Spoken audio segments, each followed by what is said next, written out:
How dare you be so busy with just goddamn everything? Hi, everybody. Welcome to Dice Soup, brought to you by Once Upon D20 at patreon.com/OnceUponD20, right here on Twitch, YouTube, or wherever your free videos are sold to you by, advertisements.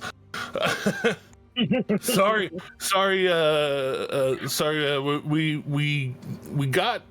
We got new equipment. By we, I mean Teddy.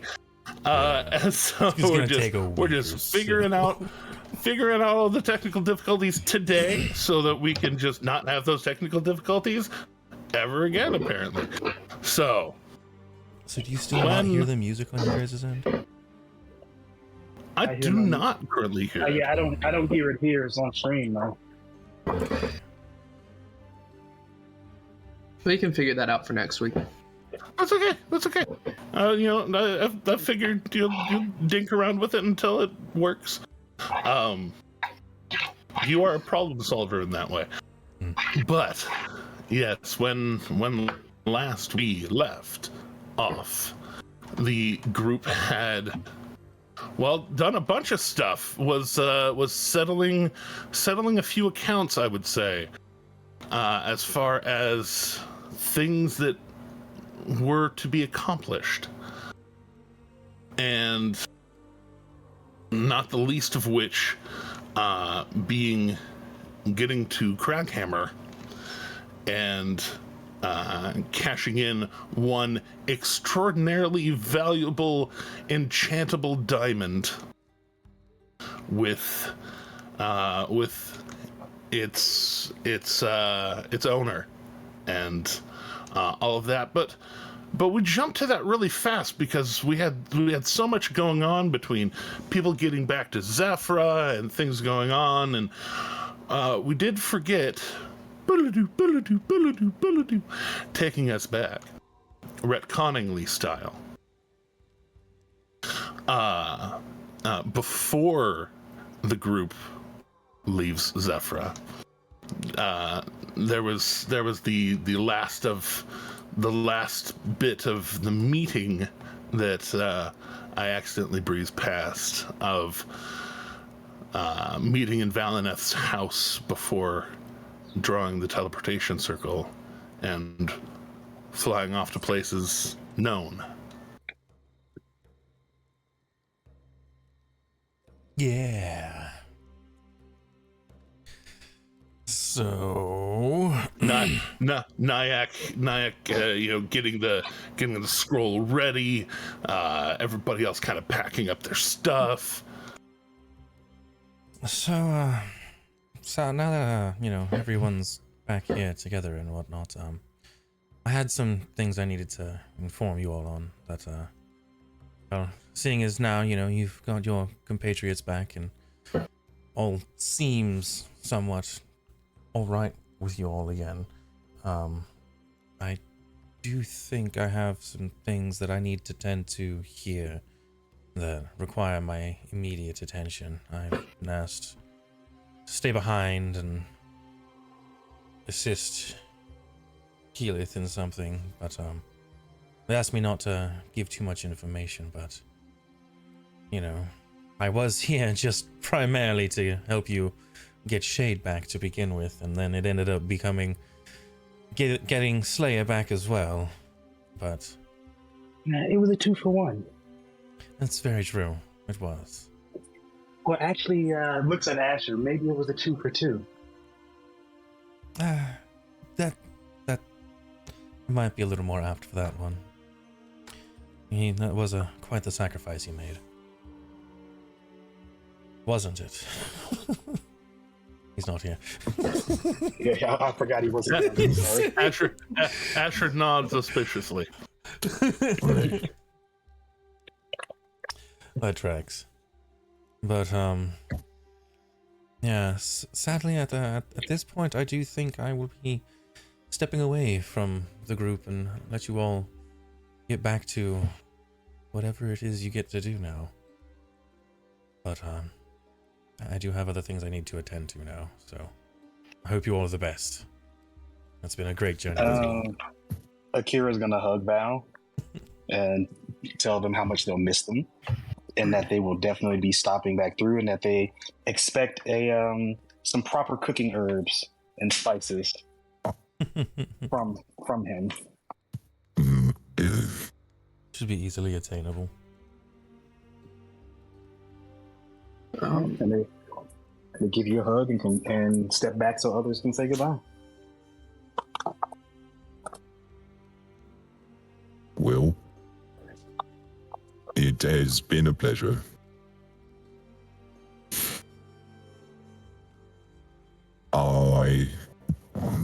I'm done right now. Okay. I had to check.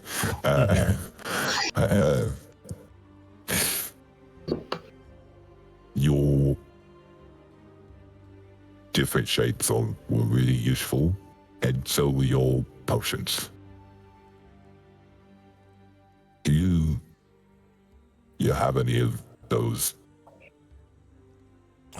poison potions?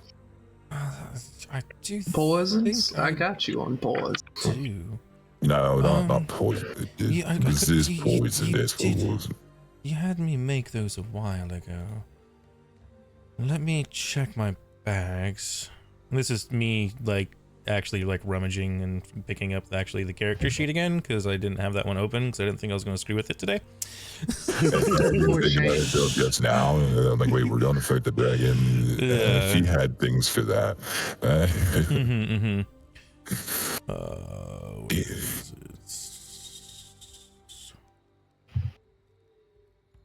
it? There they are. Potion of poison resistance. I had 3 of them. Okay. And by now I know that they've been cured. So, yes, they very much cured. Yeah, by now I would hope so. He'll end up, Valineth will hand over the 3 potions of poison resistance that he has to you, and so that way you can divvy them to, whoever. Yeah, held on to them for the time being. He'll also, since he probably won't really be needing them, hand out a greater potion of healing. I've got 6 of them, so we'll divvy them however that ends up being. Yeah, that's pretty awesome. I think Slayer has most of the potions in his bag of colding. We could dish those out. Gotcha. You said 6 of them? Yeah.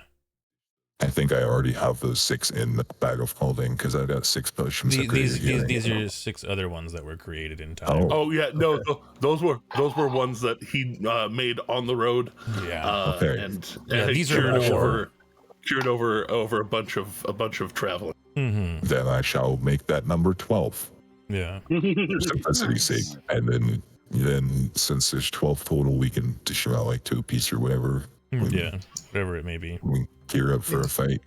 Mm-hmm. You're still in low voice, out of character. Thank you. Gotta appreciate that. Button. To be fair, you've been really clear using your regular voice. So yeah. Yeah, we can understand you really well, though. That's a good thing. That's good. Perfect. I And really like the low voice for Slayer, though. I'm digging that a lot. good. That was the intent. Right.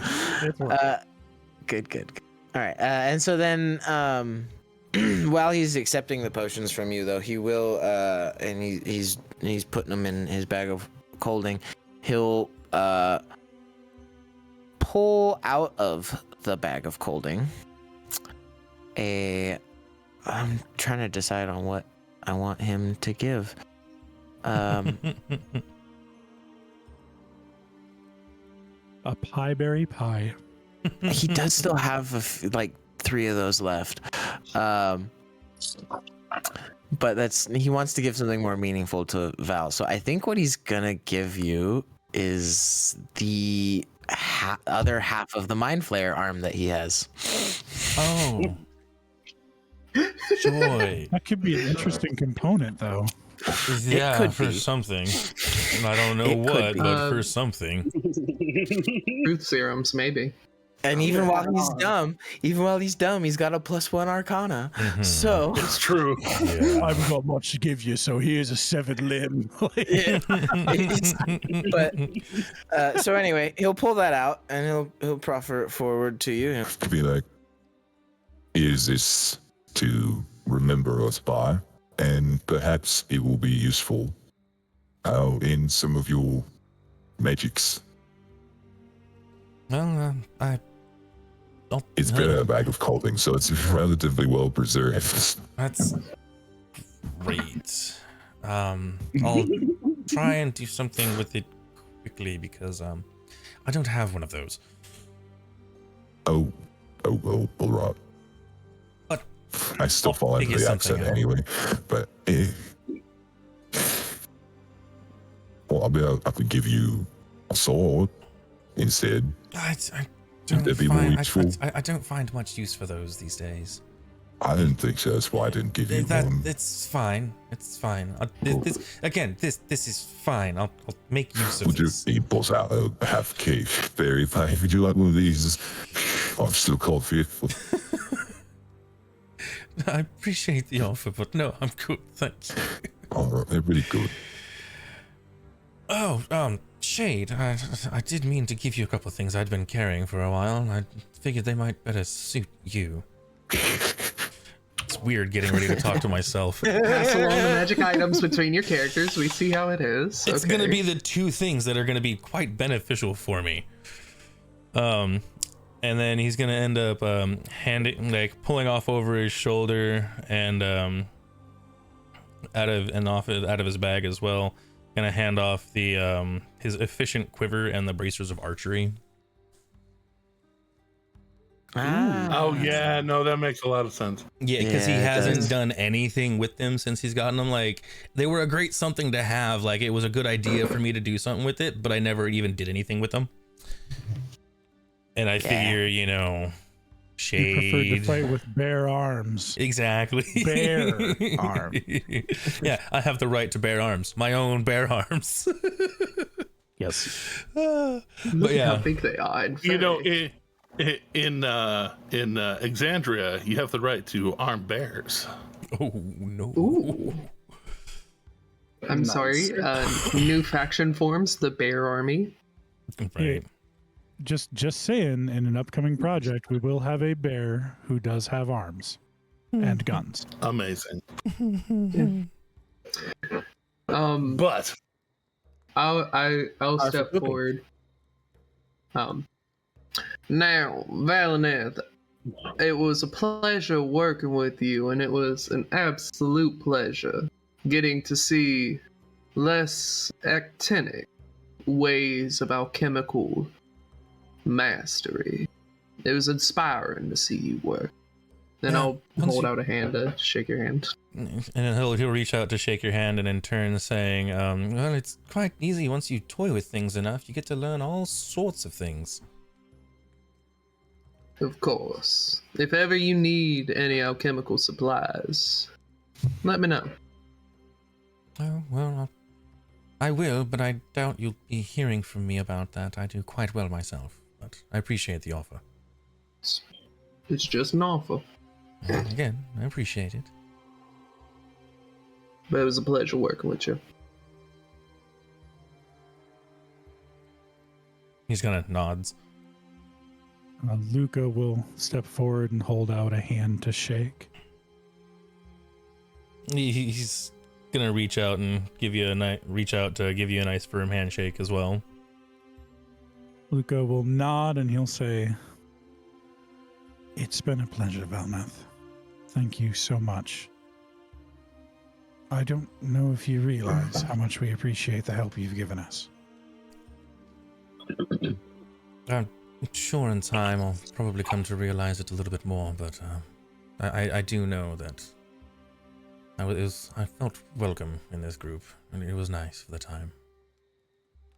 Should you ever find yourself in Nicodranas, you will have friendly faces there. That's wonderful to hear. And likewise, there'll always be friends here as well.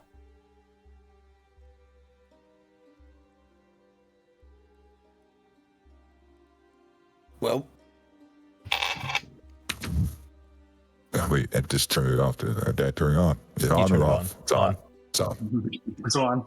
It's on. It's on. Hey. Well, today, I knew it was coming. It was just a matter of time. and also journey to full destination, friend. What? Journey before destination. Oh, It's I didn't hear the first part clear for some reason. oh, gotcha. Yeah, journey before destination is what he says. Gotcha. Akira will parrot, will follow Flair up and saying, like, just repeating it. Yes. Journey before destination, friend.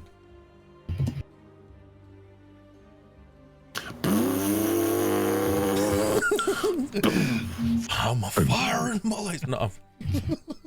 Oh my god. Yeah. Firing the teleportation circle. Yeah. Shooting the laser over to Craghammer, Right. Where we handled that business. where we handled that business. It was a good business to be had, up to and including a big fucking party. Just the not only prodigal son returned, but the prodigal son brought truly back to life, and Sculpted in a and- very Wonder Woman style. and really Quite really popular, truly much returning. really truly bringing life back into the Thunderbrand household. And they partied like dwarves, and y'all partied like dwarves, and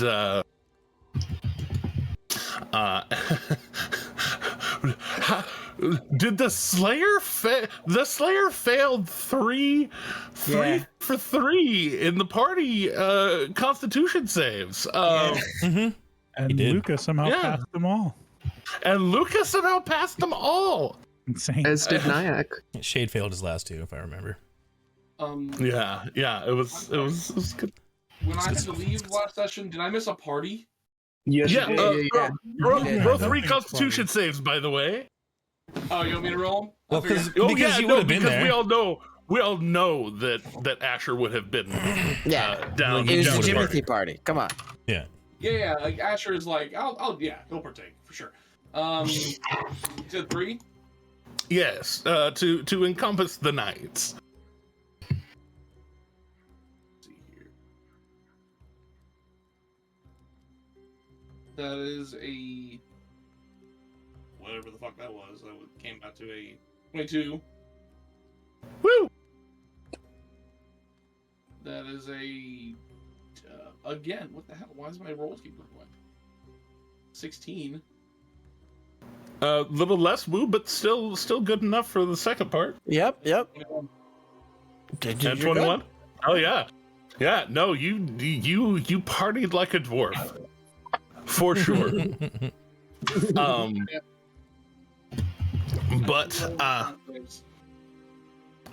But everybody waking up the following day.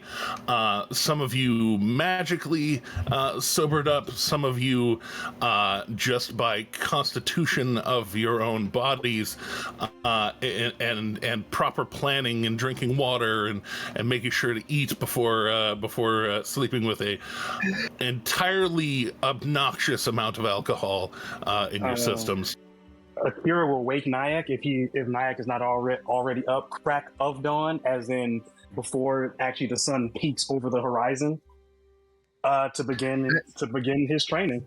I would like to cycle back to the night of yep. partying, since Asher is actually here.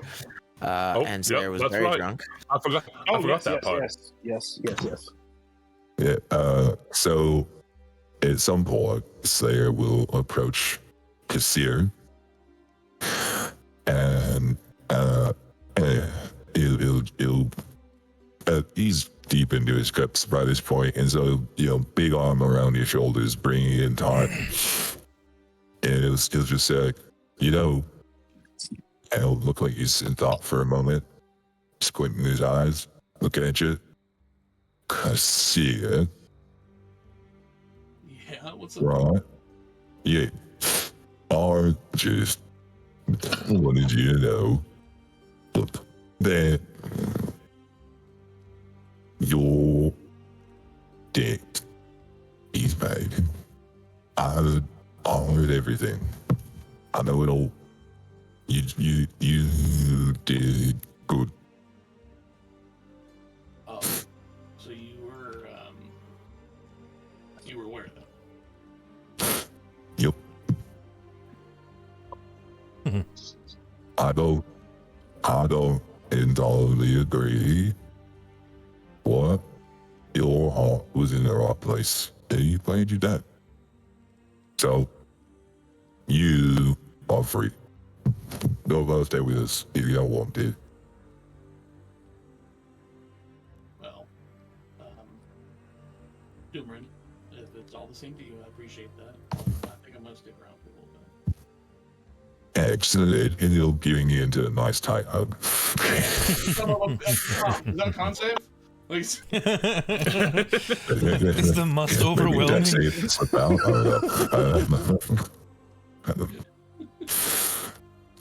But I'm not going to say you have to, but I will say that it's definitely he's drunk, but even drunk, this man does know his strength. But he is not trying to let you get away from the hug. And he is kind of grapple. I'm just saying. Natural 1 on the con save. Oh yeah. Well, let's just roll this for funsies. Ooh. Oh, I rolled the 2, so 17. Roll the 2. That's a 17. Yeah. You are got, and luckily there are mechanics for holding your breath for a certain amount of time, because you definitely aren't able to breathe in for a certain amount of time. Once you exhale, you're just kind of done. Does Slayer have a hairy chest? No. He's Darn, actually hairless. He's shorn. He is quite shorn. He is hairless. As I believe is actually natural for Goliaths. It is natural for Goliath. Like they're naturally they don't have hair. Anyway. Mm-hmm. I will note, knowing that this could be the last time I breathe, I'm nuzzling. Anywhere.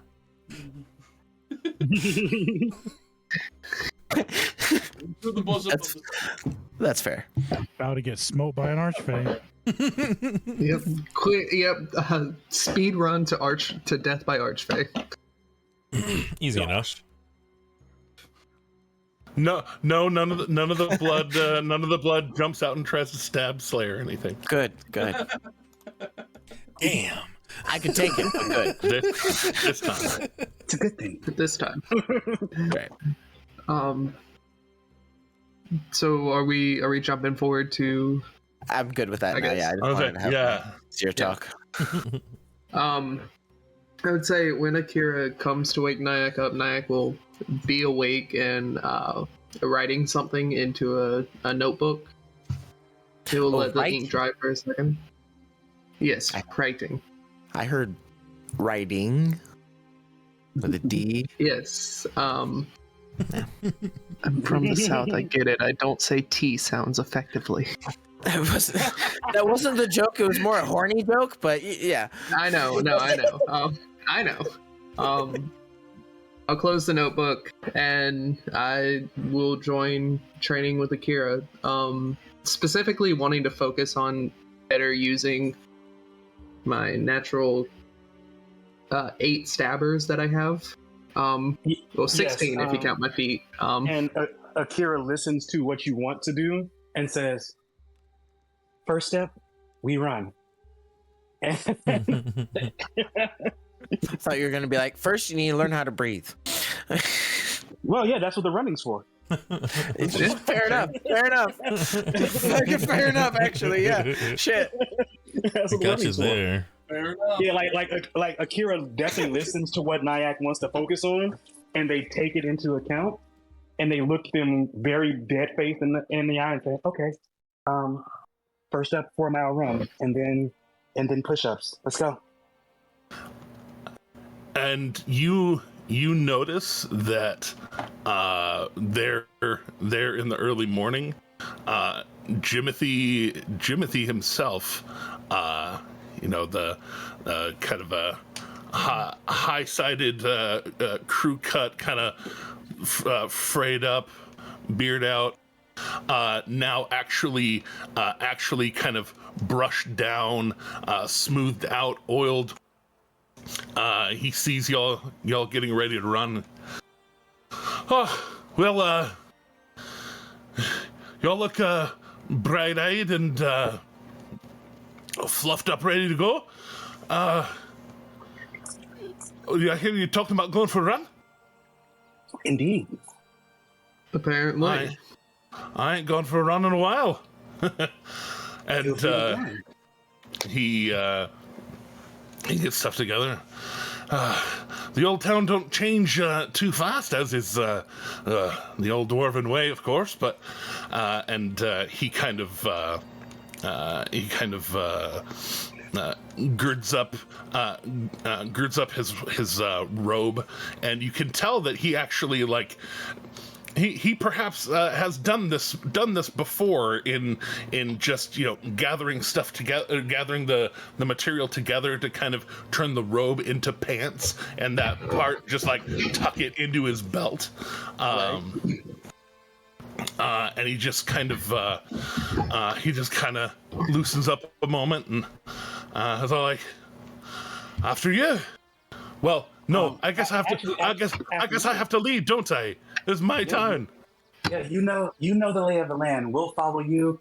Goal is 4 miles. At the end of 4 miles, 25 push-ups, back up, and then we run back. I'm like you. I will say that as you guys are getting geared up, ready to go, you'll see that Asher has pulled up and is ready to go on a run with you guys. Akira looks at Asher with a very guarded look, as if to say, "Are you sure your lady is gonna be okay?" They don't say it, but they definitely have that look. That look of okay, maybe no push, maybe nothing hard for Asher. He'll look over at you, knowing full well, fully expecting a weird look from you showing up to train willingly. He'll look over at you and he'll just be like, "I'm just trying to be more purposeful." If that's understood. Akira is definitely guarded, but they continue on with the run. Nice. And I guess I should note, since it's a feature of Owlin's, Nyack is fully silent when he's running. You do not hear him running. That's cool. And so as you start kind of on this run around the middle tier of Craghammer, you actually Jimothy, as he's running, he's definitely he's not as fast as he's not as naturally fast as some of you, but he does seem to have a good endurance kind of run, and even a little ways into the run, you see him kind of as he's running, he produces these daggers basically, and holding them in his hand, kind of as a focus as he's running, and little bits of that punch jab kind of movements while he's doing it, this is not an entirely foreign kind of idea for him. Right. Morning training and physicality. Even though he is very much an arcanist, very much a wizard. Gotcha. Seeing Akira will first study Nyak's form to make sure Nyak is running properly. Even with his Alvin frame, it should definitely be full, knees coming up, square, nice and squared stance. And then I will just start instructing Nyak to punch like me as we run, like shadow box while running. Just pretty much mimicking what, like, look at Timothy, and left and right and left and right. I'm following instructions. I asked to be trained. I'm following instructions. I will say, with my running form, if you've ever seen an owl try to run, they lay their wings out flat so they don't have that wind resistance. They Naruto run. Yeah, I'm Naruto running. Yeah, with my wings. Yeah. I'm so happy. Oh, there we go. Okay. Whew. And he kind of goes and points out here on this tier certain houses that are were like other rich folk. Some of them cool. Some of them are huge pretentious sticks up the ass. But you can tell that vibrance for life, for being alive again, is definitely present as he's leading you about. Gotcha. I will say one thing. While we're if we come past the Gray Spine house, I'll say, if I remember, Jimothy, last time we were here, one of the Gray Spines died. Do you know anything about their response to that? He just came back last night. No shit. Oh, well, I mean, it was worth a shot. I don't know what he said to his father while he was dead. Which of the Gray Spines died? Nostrok. Nostoc died. Oh shit. He was old cranky bastard, but I didn't think he was unhealthy. He was murdered. He's murdered. Yeah, he was murdered. He was murdered. This Slayer joined the run. That's cool. No, it's on the run. I mean, of course he. No, that makes sense. Everyone is I can't imagine why not. Cyrus always done morning workouts with you since forever. Yeah, I know. I just didn't know after your party last night if you were going to, so that's why I didn't disturb. No, always. Oh, yeah. He purified himself. He's good to go. All right. Yeah. And I passed that last whiz save, so. Yes. Yeah, you did. It's a D-worm. You're not tripping balls like you were. So. But sorry. We were at he was a right old bastard, but I didn't think he was unhealthy. How did he die? He's murdered. Murdered. Right. Right. By one of Percival's inventions. I have my brain on today, if you can't notice. Yeah, I do know that. Percival, the Dorolo, yeah, right. Yeah. The Dorolo devices. Those. Oh man. Oh shit. That's. I'm gonna have to check up on that. That's a little fucked up. Yeah, you think Percival would be over here checking on? Have somebody checking on it. Maybe. Our houses know each other. Maybe I'll see if Dad can reach out. Maybe figure something out. Huh. All right. Since Slayer is there on the run, let it be said that Akira is even correcting Slayer's form if he pitches too far forward or back while running.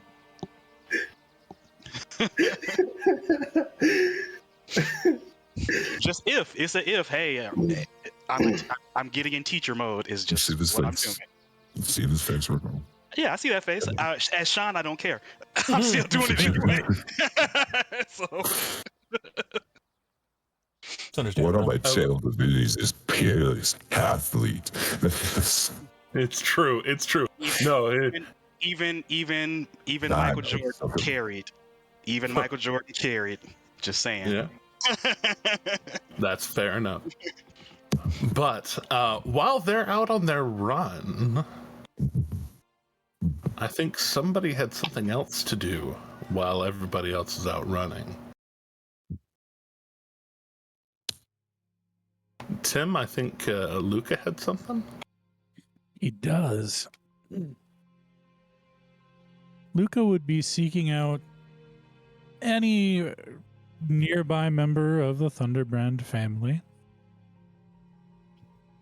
You've noticed Particularly picky. You've noticed that as far as family members go, tooling around in the house right now is pretty much only Elementalist Drake. Especially since Jimothy is out on a run with everybody else. Right. Well, at risk of getting immediately fried into crispy dragon bites, I will approach him with a courtly bow. You'd whereas everybody else is out running and doing those kind of things, Drake is actually looks like he has kind of a newspaper almost of the day's news, sitting eating some oats and fruit, things that normally wouldn't be found in a dwarven colony. Obviously, well-to-do. Probably some fruits from the Menagerie Coast, from Marquette's imported things. But he's sitting there, having his morning, and you bow. And he kind of sets the fork and the paper down, and aye, Master Luca, I'm good to see after such a late party kind of night. Just up and fresh faced. Honestly, a little surprised I'm not dead. Honestly, so am I.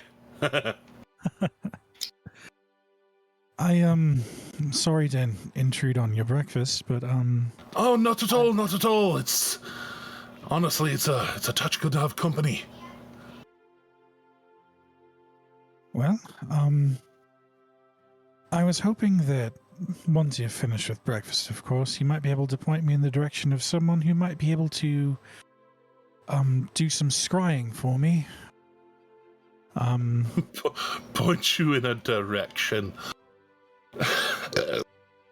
Excuse me.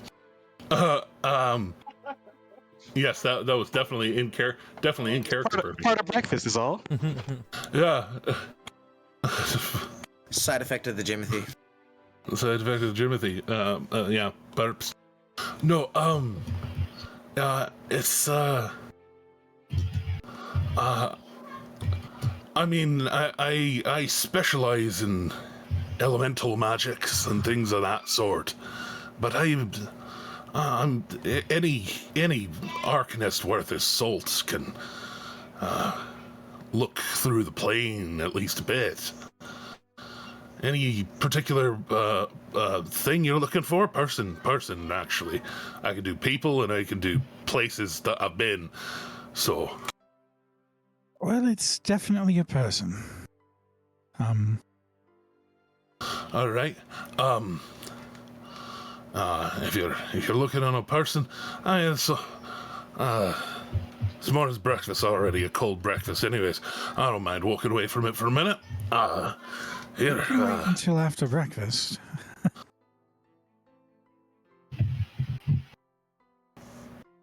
Nah. Like I said, I could come back to it. I ain't planning on going no place anytime soon. All right. When Jim gets back with your lot all exhausted, I'm gonna sit around listen to him chatter on about anything and everything. That's the plan. It's a good plan. Right. But so give us let's see here, and he stands up, kind of smooths out his robe a bit, and starts charging down the hallway, and it takes you into a room that you recognize, at least as far as function, because it has the circles on the floor, very similar to that of the Realm Seer. Ooh. Where this is kind of a circle around a central circle, or eight circles surrounding a central circle, and there are a number of there are staves and wands on the wall. Some of them look a little more ornate than others, but most of them have little placards under them. Some of them are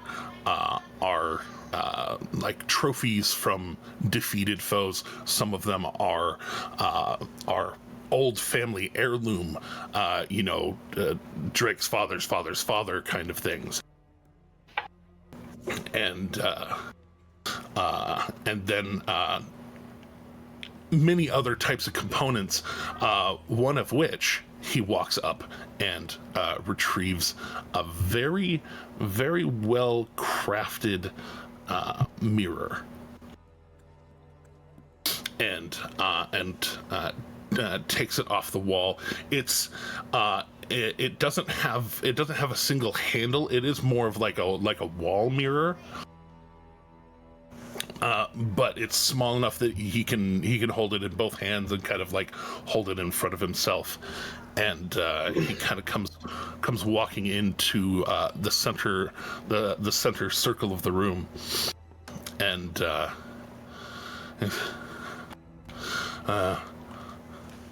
I can show you what I see while I'm looking through her. But depends on who you're wanting to scry on. And he kicks a little kickstand out from the back of it and kind of sets it so that it can kind of support itself in front. And I can imagine that it's not going to be quite a pretty sight. I'll warn you of that ahead of time. I'm trying to figure out where this person is. They will need a rescue. all right. But for now, I'm looking for one Kaylee Shorthold, my teacher. Shorthold, in relation to scoundrel Scanlan Shorthold. Yes. I love that kid. Good lad. I've never He ain't even reached meeting him myself. He ain't even reached 100 yet, but as gnomes go, he parties. Well, this is his daughter we're looking for. Oh fuck, really? Yes, she's been captured. I've been able to get some contact. And you immediately the chuckle kind of just like deadens, and he just, okay, right, all right. I have a way of retrieving her. I just need to know where she is, because she's not sure. Well, I can definitely do my best. She's all right. Yeah, you got anything to help me out? I'm pretty powerful myself, but lest she knows to open up her mind, can't really guarantee I'll be able to focus in on her. Well, I'm one of her personal students. You've got me. And Luca is going to begin drawing his sword, which hopefully he does not take as a bad sign. Yeah, you go to draw it, and there's, I mean, he's got a passive insight of nearly 20. So kind of seeing you very slowly draw the blade, his attention goes to it. And once Luca draws it, he will set it in one hand and offer it to him. This is Right. her sword. That's hers. Oh, she's got good taste. That's a fine piece right there. I don't know if you know this about me. I enchant a thing or two. This is exquisite. I was holding on to it until she finished her current task. She said the sword was too noticeable. I can see why. Mm-hmm. Lordy, that is beautiful. And you can tell he actively and actually gets a little bit lost in the sauce looking at the blade. Just for a few moments. And then kind of, recognizes that he's a little getting lost in it. And all right, right. So the blade, and he takes it, kind of holds it gingerly and not exactly as a weapon, though he does take it from your hand as if he knows how to handle it. All right, and that's Kaylee Shortholt, Scanlan's daughter, have the sword. All right. This ring. I prefer. And it's which one? It's going to become visible. I can't. Take it off. Which ones? Both of them equally tied to her. Well, this was hers personally. Wore it for a long time. Gifted it to me. I think the sword's good. Yeah, I think Mythcarver's your best bet. Yeah. Just trying to be helpful. Yeah, no, Sword's probably more linked to. Either one really. Long she held it for a long time. In the more recent past, well, after about 6 months, 6 months to a year, starts getting a little wibbly. As far as as far as possessions go, because then the possession starts to really take on more of the essence of whoever's been holding it. But sword's more recent then, definitely. Fair enough. Right, and I mean, the only thing that could make it better is something like having a hawk of her hair or something. You don't got any of that, do you? Unfortunately, no. Oh, couldn't hurt to ask. All right. Well, let us get it started then. And he touches the hilt to the mirror, and he starts focusing in, kind of uttering this arcane phrase over and over, and ending it with Kaylee Shortholt, and again kind of roaming through these arcane words and Kaylee Shortholt, and it takes about 10 minutes of chanting. for him to get it rolling. Do you do anything during that 10 minutes? Is there anything I could do to help? He had said something about unless she knows it's coming, he wouldn't. Well, then in that case, he wouldn't be able to guarantee that her mind wouldn't rebuff it. in that case, then yes, I will fire off ascending to her. Definitely fire off ascending. Anything in particular? One moment.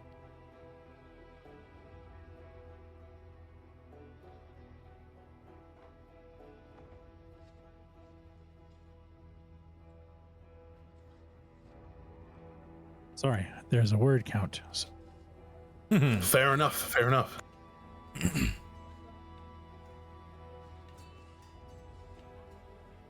Also, Teddy, for the record, music is now coming through. Oh, okay, cool. Yeah. Okay. You did it. That threw me for a loop. I was like, I've got everything toggled. I don't know what I changed exactly, but whatever I seem to have done, it seems to have worked. It came through in the last couple of minutes. So. I forgot his first name, the elementalist. Drake. I thought his last name was Ever. First name was Greatest. Please take your inspiration. I love that song.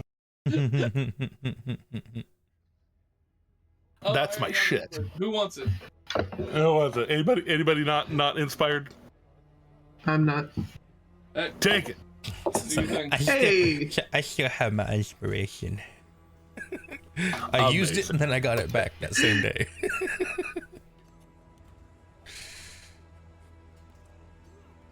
Oh, Shadow Walker's not inspired right now. Oh no, we gotta do better.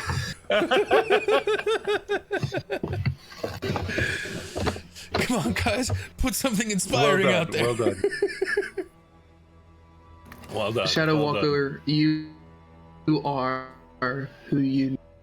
You're our inspiration. Yeah, you All are. right. You are like the lifeblood of Dice Soup sometimes. You don't have to be You really inspired. are. I don't you feel just like we're are streaming until inspired. you're there. Yeah. Yeah. I have my letter composed. What I'm going to Ready. say to Kaylee is, trying on your location soon. Drake Thunderbrand casting the spell. Need your location for extraction. Will you need healing on arrival? At his manor currently. And I will just go ahead and pop that into the chat as well. Just to make life easy. Yep, in case you need to double check it. Right.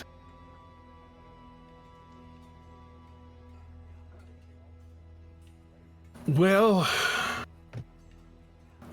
thanks for that. I don't know if it'll work. Things are a little strange here. Yes, I will.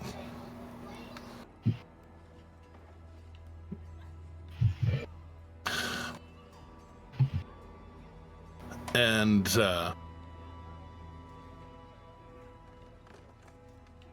the magic continues and continues and continues, and then there's a moment where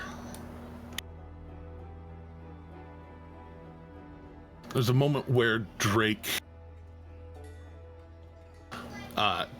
finally like pulls the hilt away from the mirror, and it looks like something being pulled out of water, and the mirror itself starts to ripple and gray over. Hi, Grayscale. and start to it looks like mist kind of floating over it, and you see for a moment kind of this like watching the ground from about 5 feet, maybe 10 feet, but it's going by at like 180 miles an hour, kind of just not quite sure the angle, but you see that kind of in the mist. And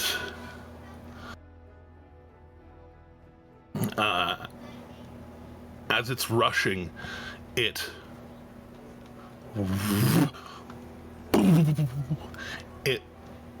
you hear this sound of, it's like you've heard like a blast of a spell, like your Eldritch Blast bouncing off of a shield spell kind of thing, that kind of,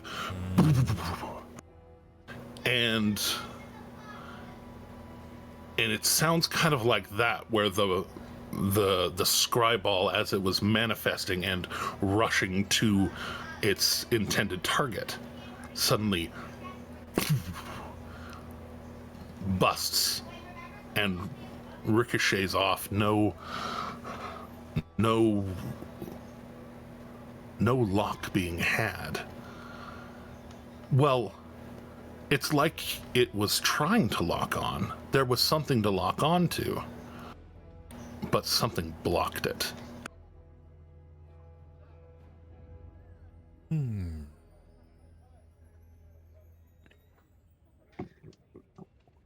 Wow.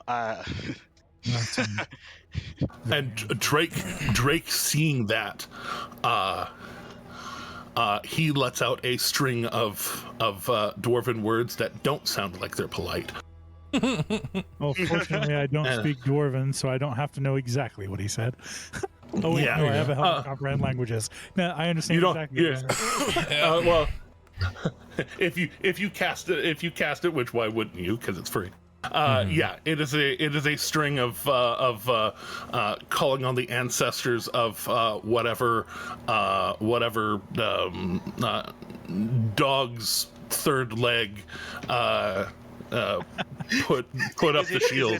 Is it Fred Flintstone style cursing? I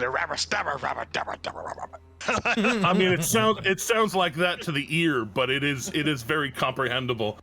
It's just he's not happy that this is what has occurred with him casting his spell. Right. I speak Dwarven. Dirt, rock, brown, gray, brown. Yeah, I speak Precisely. Dwarven. Precisely. Rocks. And he looks to you Something with about that seductress mothers, all kinds of things. so he looks at you with that face of like, he's not used to failing, especially in matters of arcana. I'm so sorry. I wasn't able to lock on, and the spell didn't fail. She was willing to receive. Something else is there. Wherever she is a bad place. Well, I say bad place. There's lots of places that put up private sanctum walls to... It's all right. I know the place she's in is bad. Very, very bad. Is there any but way not, that we might it's be not able even... to- It's not even that it's bad. It's that it has... I mean, it's not exactly a middling enchantment, private sanctum, or there. I mean, there's holy magic that can do it, but that does it on a much smaller scale. Really, the easiest way it's a fourth circle kind of ritual, and if it's a temporary kind of jail, somebody could just throw it up, once a day. But if it's a more permanent kind of jail, it would take someone an entire year of commitment to put up an enchantment like that and keep it. Oh no. Is there no way to break through it?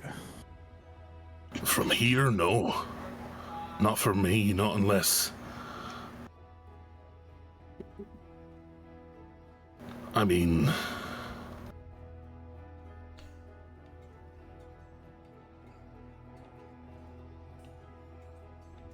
Make a persuasion check. Sure. We'll try. Bard, make a persuasion check. 19, it's my minimum. I don't exactly have a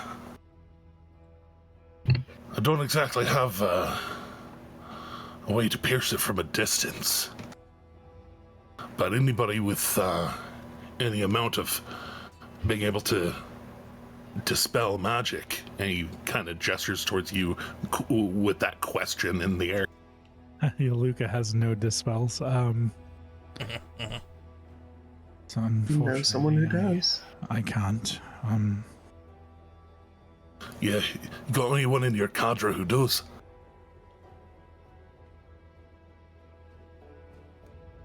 I know someone who definitely could. Well, But you have to find. But it's risky. You have to find the fucking place first. Well, I know someone who but, can do both, but again, it's risky. If And I don't suppose you fancy having an archfey in your study. I'm sorry, what? Hard stop. What? Record scratch. Failing the scry. Yep, that's me. Failing the scry, I have an archfey who owes me 3 favors.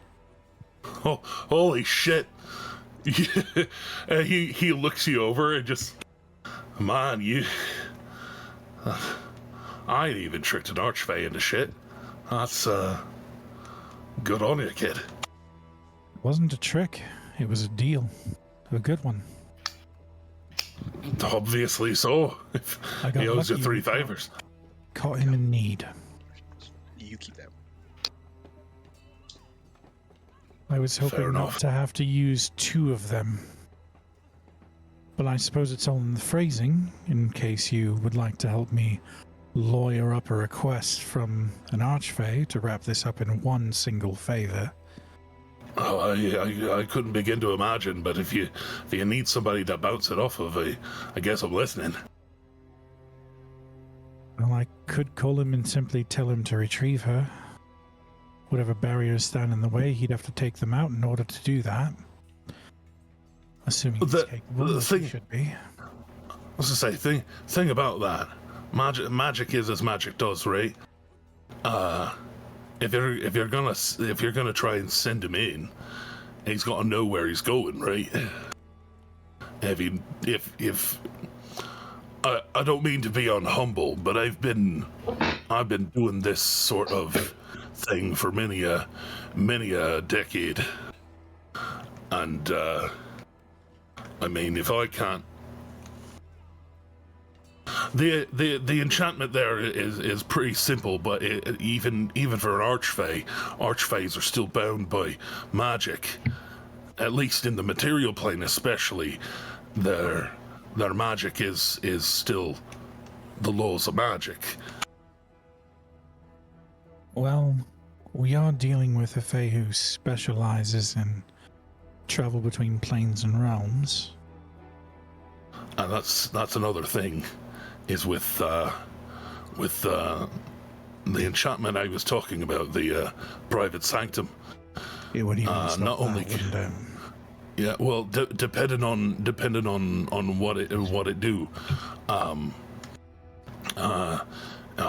someone could do things like block teleporting, block planar travel, block sound, block sight, scrying, divinations of any sort, really. Could we perhaps call upon a member of your family to cast Dispel Magic? I am able to pay for the services. Well, like I said, yeah, like I mean, Jim's got the ability to try and dispel stuff, but I mean, point is, first you gotta find where the fuck she is. Oh, we'd have to be there in person, wouldn't we? Yeah, no, dispelling.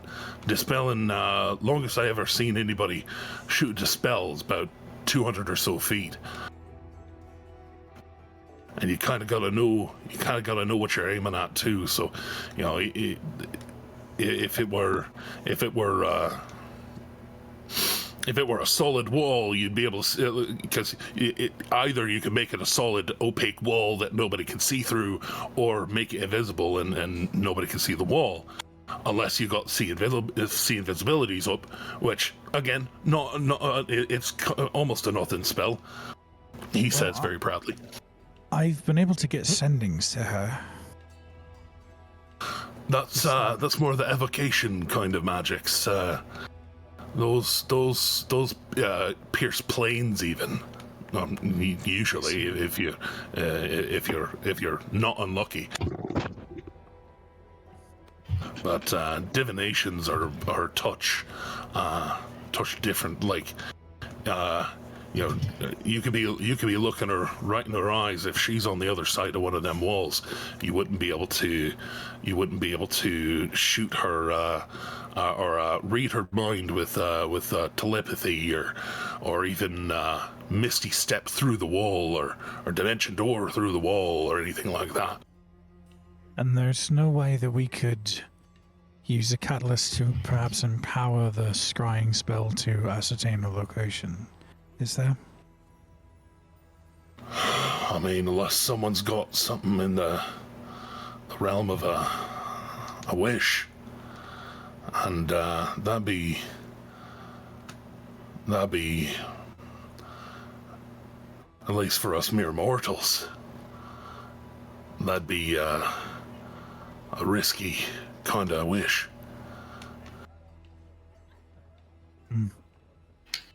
Kind of thing your wish might not recover from.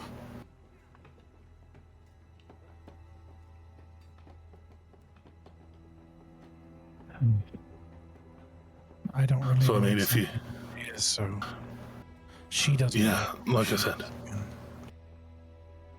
that's right, fucker. That he'll turn the blade towards you and present it to be taken back. I'll sheath Mythcarver. But if there's any way you can find out more about it, if you can get any general area. She said she was taken to the Dash and then somewhere north. She said it's cold. Oh, well, it's starting to get into the cold. Presumably it's Dwendalian Imperial forces that have her. Well, if that's the case, Rexentrum actually might be a good place to start looking. That's,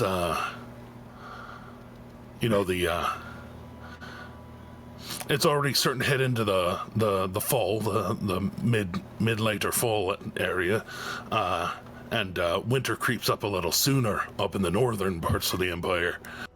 So, if I were you, I'd start there. That's a good city center, at least.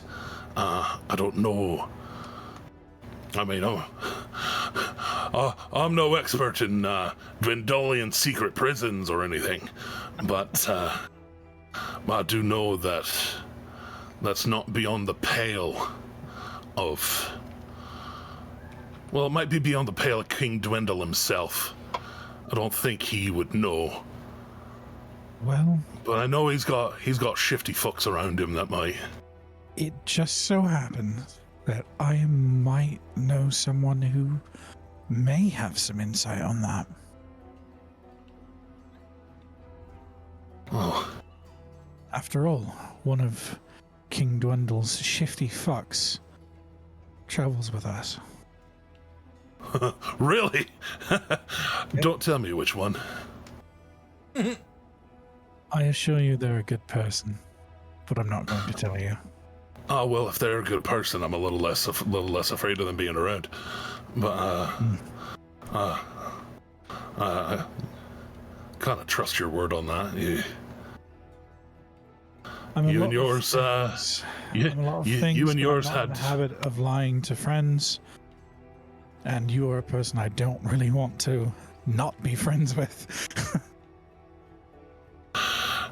No, I mean, yeah, I passed on all that valuable shit to you and the Slayer back month back, and after a month, I did have that moment of maybe I should look in on them, maybe I should, this, that, and the other, and I did. I looked in on you. I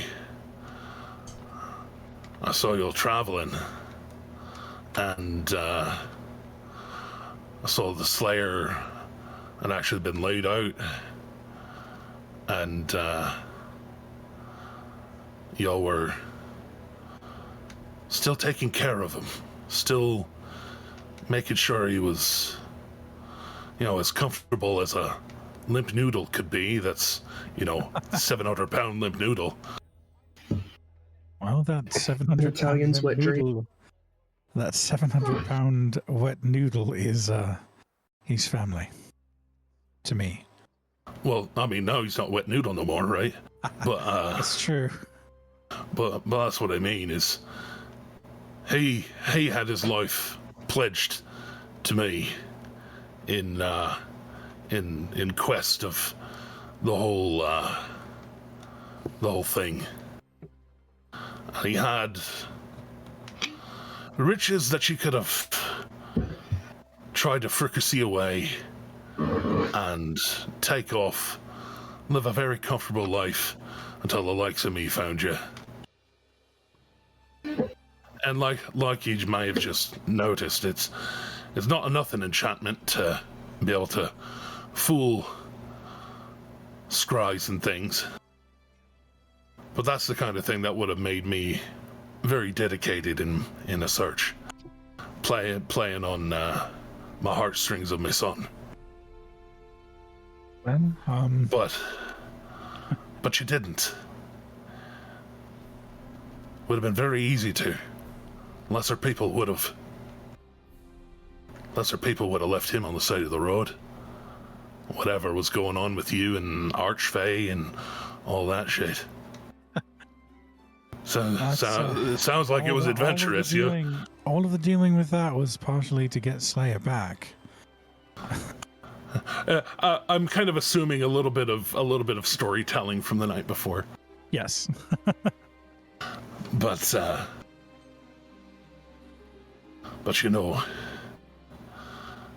you say family. I've seen families stab each other in the back. Y'all are good fucking people, you. And I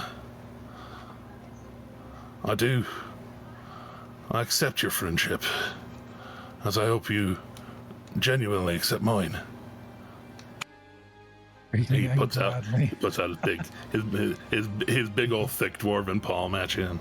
Luca will do the wrist clasp handshake, not a typical handshake for that. That's a big deal to him. Roll a persuasion as part of this one too. Sure. Is there anything I can do to boost this? Like maybe buy myself a +5. Is there anything you can do to boost this? Like buy yourself a +5. Hey, I'm redeeming a +5. Yeah. I see it. It popped up. Hey. Yeah. All right, go ahead and cash in that +5, boss. All right. Make it throw. All right, this will be a minimum 24. I do love that for you. It's going to be a 24. Ooh, nat one. I'm sorry. I'd like to point out that it's a nat 1 for a 24. Yeah, I mean that's the best thing about having a minimum. It's hard out here for a pimp, is what I'm saying. I mean, if I had inspiration, I'd Grammy use it, Award. but I don't. Emmy award-winning song. It's hard out here for a pimp. But I didn't know that had an Emmy. You know what they or Grammy, whatever it was. Pimping got harder because hoes got smarter. On the strip is something they don't want to be a part of. Nailed it. So, with that, he kind of, shaking your hand. He looks over your shoulder, and it looks like he makes eye contact with something on the wall.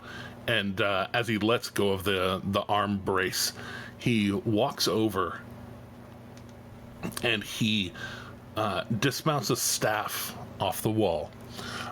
Whose tag you can read because of your comprehend languages, and you're able to see that it is merely titled Voyager. Okay. And on the placard under it, and he brings it over. It is not even that it's gnarled, it's that it's carved to look gnarled. The curves and things in it look like they're very purposeful, kind of jaggedness to it that goes up, and these kind of root fingers coming up and curling around what looks like kind of a grapefruit sized orb that it looks like a marble in the way that it's clear, but also has like strips of like emerald and ruby kind of jutting through the orb. Are you about to pay the pet tax? I'm trying, earnestly trying. I know. I had a Rosie but on camera for a little bit earlier. Yeah. So, Pet tax has been paid, everyone. Aww, doggy. But he hands the staff out towards you, because I know that you're trying to find your way places. It's hard to do that if you don't have a certain freedom to your movement.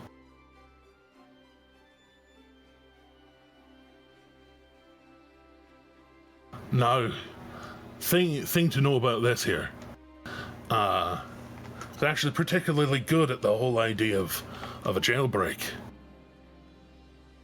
You can put this thing up to a wall, and you can make a big old tunnel through the wall. Right. It's a fun little transmutation spell. Pass wall is always a spell that I want to take, but never end up doing it. Hell yeah. Yeah, a couple of charges in it, I'll even let you. 9 feet tall. Yeah, a couple of charges from it, I'll let you. Misty step through. A few other charges from it, I'll let you go ethereal for a touch. Blink into the ethereal for a moment. But the main function of her, she's only got 10 charges of power in her per day. Recharges, not the most expeditiously every day, but at least a bit.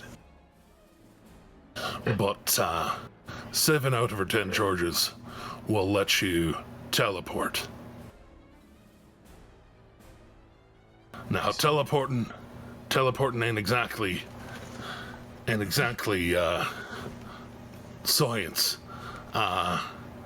unless you got a circle, and he taking you to the middle there. You've not here in this room, but in the other room, you've seen my teleportation circle. You'd be able to come here any point with her, and as long as you got a target like that, no errors, solid, quick, easy. You gotta be careful though, because if you don't have a certain spot like that, you gotta have something kind of like I was saying with the possession thing. As long as it's something that's from a place. If it's a physical part of the terrain, it doesn't exactly have that same kind of time limit. But if it's like a piece of clothing from somebody that lived in a place, that piece of clothing after 6 months or so kind of gets a little detuned from the spot. Right. So, like, if you say got a rock from out front of Craghammer, you'll be able to come right back to the front door of Craghammer pretty solidly. But other than that, it could be a real crapshoot to try and teleport. We've experienced that before. Oh, fuck me. Good to see you're still breathing. By luck All four walls. and thanks to magic. Shade's just like God's bless magic.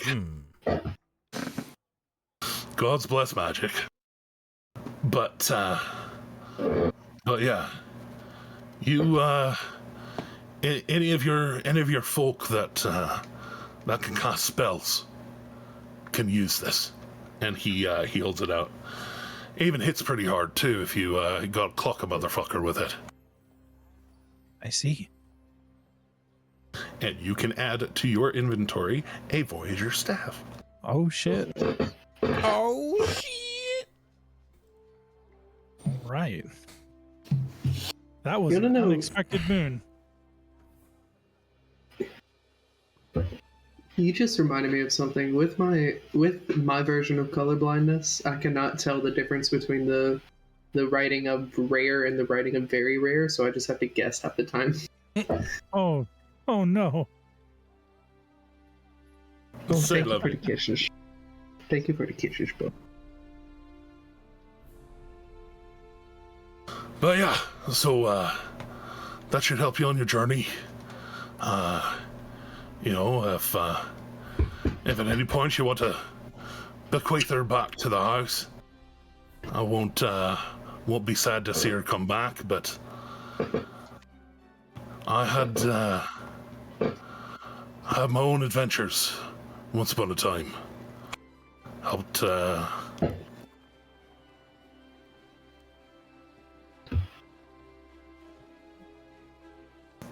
a few people do a few things, I'm not so high on horse that I wouldn't help out somebody who really truly helped me out as well. Well, I very much appreciate this, and I will see that it does come back to the manor at some point in the future.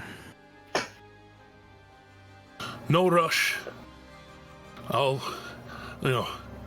God's willing, and the keystone don't fall down on top of us.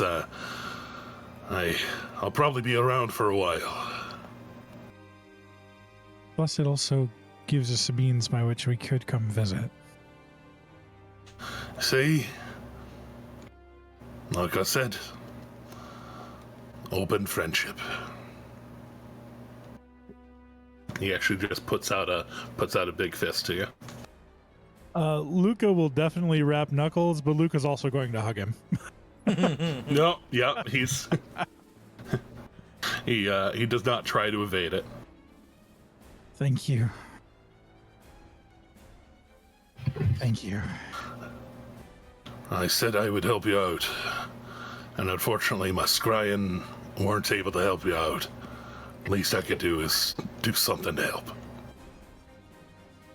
This will help very much. Oh. And the march of the march of fitness coming back down the center hallway of the Thunderbrand Manor.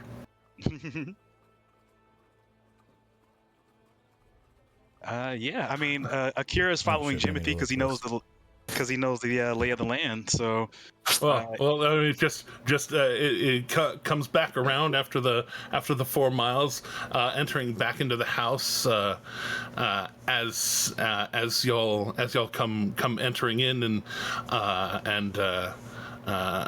after doing the run, the push-ups, the run again, coming in, and then more push-ups. Yeah, a few more push-ups, and then coming in, the Drake calls out, "Breakfast for the just passing through, please." And you actually hear from down the hall. There's a kind of ding ding kind of cowbell sound acknowledging the order, and kind of a clatter of bowls and plates, and kind of one by one. People bringing out bowls out into the same table where food has been sitting for a few minutes from Drake's breakfast, and very much the same. This kind of like morning oat barley kind of thing. This porridge that is kind of sweetened a bit, but still has that good morning savory taste to it. Strawberries and grapes and things from all over. Obviously, things that don't grow here in Craghammer, or in the land barely accessible to Craghammer. Right. But you're all able to have a good hearty breakfast. The Elementalist himself and Luca coming back in. I will say, in honor of Brennan Lee Mulligan, I have a bird fact. Coming back in from the running, so owls don't sweat. Owls do this thing called gular fluttering. So basically, as Nyack's walking back in, have you ever seen like any cartoon where an owl looks surprised and like all their neck feathers are kind of like splayed out everywhere? Yeah. Basically, it's going to look like that, and like Nyack is trying to hack up a pellet, but he's not actually hacking up a pellet in that moment. Just trying to cool down after running however long we ran. Total of 8 miles. Yeah, definitely. Like, he will do that until he sits down for the breakfast table and smooths his neck out, basically. Yeah, it was 4 miles out, 4 miles back in, so a total of 8 miles. Damn. Yeah. 4 miles out, push-ups, and yeah. Yep, I'm 4 glad miles out. Shade's And glad then the you stepped shadow in. boxing. The shadow boxing. Oh, yeah, in the shadow box. Oh, on the way. Yeah, on the way. And on the way back, of course. Yeah. Slater gives his customary morning breakfast speech, reminding us all to, stay strong and discipline our bodies so that we might, better spread the glory of Cord, and that through Cord's all things are possible. How many temp HP is that now? It's 13. Temp 13. HP. Yeah. Yeah. For the first time in a long time. Way How much too is that long. again? 13 temp HP. Oh, sorry, I'm actually wrong. It's actually 14. 14, right? We just had level up. 14 temp Oh. HPs. So that'll be Yep. 25 temp HP for me. Oh no, it doesn't stack. Whichever one is higher. Oh, then I'll take the higher, so that's 14. Yeah. So, does Asher need to roll anything because of being out there and doing that? Like, it's a little strenuous, you know. Well, I mean, if to be honest, let's get Asher and Nyack. Oh no. What kind of save? Constitution, obviously. Darn, I was hoping for dex. Is it a con check or a con save? That's the difference. Save. Okay. Yeah, Shade had to persuade himself to get out of bed this morning. That's an 18. That's real good. If this rolls at advantage, ignore the advantage. It's being... Yeah. We take the left if it rolls advantage. But if it rolls at Oh. disadvantage. Yeah, ignore the... Well, I mean, of course, when it decides to do its second roll, it does a nat 20 and a nat 1. That's okay. That's all right. The 12 is enough that you don't take a point of exhaustion, but comparatively, Asher seems like Asher has been very much he's been getting used to this.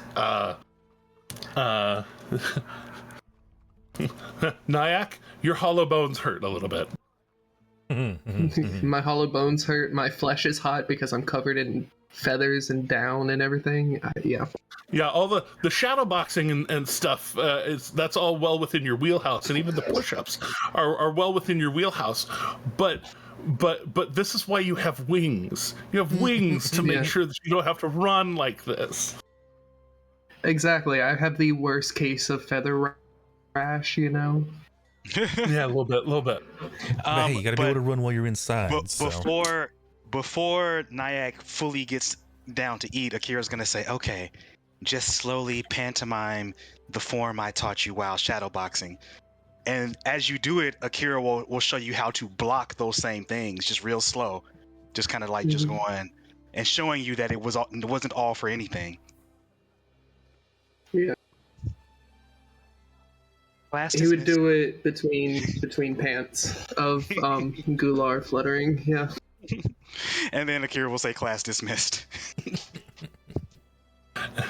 And diving into breakfast,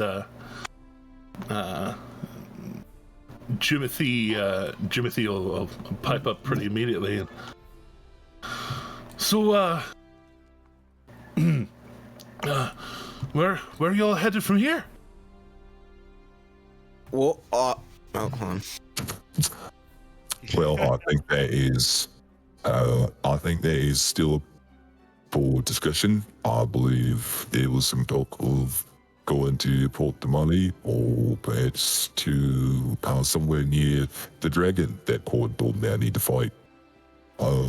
Yes. I think our next destination is the Green Dragon. Whatever leads us there. And as all this discussion's happening, Shade comes down the stairs or comes out into the area, and it's just like, to be honest, I'm just here for whatever. I'm just glad to be back. You'd help us kill the dragon then. Sure, but why not? Oh, I don't have to go to Port de Mali anymore. I was talking to my business associate that was handled. Oh, that's good. If we want to, That was kind of fast. well, don't worry about it. If we want to, and there will be like there'll be a smile on his face. Actually, like he said that. Don't worry about it. Genuinely, as a like a joking, laughing kind of thing. Yeah, actually, I honestly I don't know what happened, but it's been resolved. But what I can say is, if we want to handle the dragon, I can. I have the teleportation sigil for the Cobalt Soul. I can teleport us there, and that also gives us the opportunity to get to check in on the Priory and on Eltahine and Eric, so I can finally get to meet the people that I saved and opened up my house to, you know. And then from there, I think that's as close as I can get us to the dragon that you want to. By the way, why do you want to kill this dragon slayer? Oh, it's like I said, God told me to. You know, he sent me a vision. That of this dragon. Pretty sure it's got one of his artifacts, and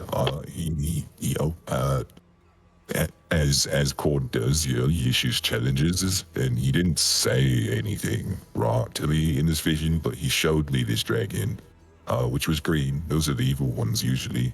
It's just the ones that are like, what's the word? Chromatic. Yeah, the chromatic ones. They're usually bad guys.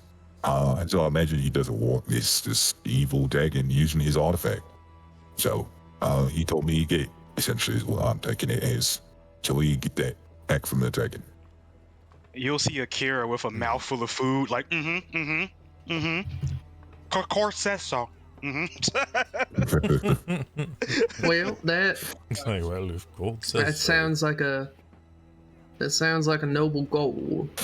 But as I said, the closest I can get us is the Cobalt Soul. And that, like I said, would let you guys get to check in on the Priory, and it would let me get to actually meet the people from the Priory. And then we can also, before we even leave for that, send a sending to Fisher, making sure he's okay.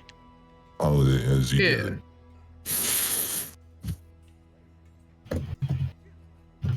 Right. I don't think Slayer knows anything about that, does he? No, Slayer actually doesn't. Akira will fill Slayer in over breakfast on the kidnapping of Fisher and the wish used, kind of like, was it wish that I used? What was it that I used with the genie to get Fisher back? Oh yeah, that was wish, right? You used the wish. Yeah, you used the wish to get him. I used the wish to get Fisher free, and and now he's with Eredrin. Should have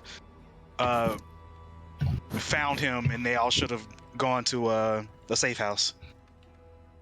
Because but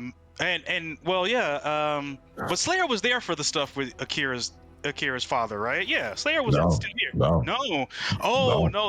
Then Akira gives Slayer the full. That happened in Western. Slayer never made it to Western. Oh yeah, that's right. Akira gives Slayer the full rundown of everything with Akira's father. They inform Slayer this is he's the enslaver of Eredrin's people. He wants me to take over. He did kidnap Fisher. He's targeting my friends and loved ones. Eredrin is on the move with him now. Like the whole thing over breakfast, Akira tells it to Slayer. Slayer just kind of like sits there dumbstruck for a second, and then like when he finishes, he drops his spoon, and he's like, "Well, fuck that dragon. Shouldn't we go help them then? What? That seems much more important than than this." I don't think we're ready to take on my father and his powers and his kingdom yet. To be honest, like playing around with them. Yeah, he toyed with us when we fought. You can tell he could have wiped us at any moment. He showed mercy because he wants to bring me into the fold. We need more than we need to train, but train for real. Train, not the dragon that Cord showed you is probably part of the path we need to take. Yeah, you're probably right. He probably showed me that dragon because he knew he'd need to fight your dad. Yeah, when you said green dragon earlier, I couldn't help but wonder if it all linked up. Nah, I don't think it's the same. It can't be. It was definitely green. It didn't look like it was made of gemstones. Yeah, well, green in terms of beat this one to get to the next one. Yeah. Right, well, Yeah, I guess. Well, shit, it's a lot to take in. Well, yeah, I guess Rex and Trim, we can go check in on everybody and We check in on set everyone. out from there. And then after that, we'll set out for. But call him first. Make sure he's okay.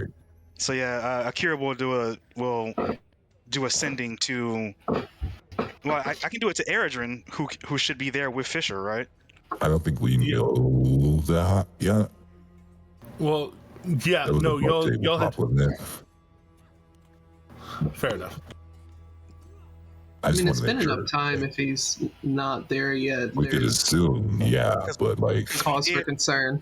Well, because we did redirect Eredrin, like, okay, so like we knew that he got the Slayers take people to Yeah. prep up to help him. Then I did the wishing Fisher home, and then we told Eredrin exactly where to find Fisher. So at this point, I guess we have it's dice rolls pretty behind the promising. scenes. Yeah, it's dice rolls behind the scenes maybe that we don't see, but I guess I'll try and contact Eredrin first, just thinking thinking that Fisher is with him. Okay. So that'll be the first thing Akira does. So they'll reach out to Eredrin and hey, it's me. Is Fisher with you?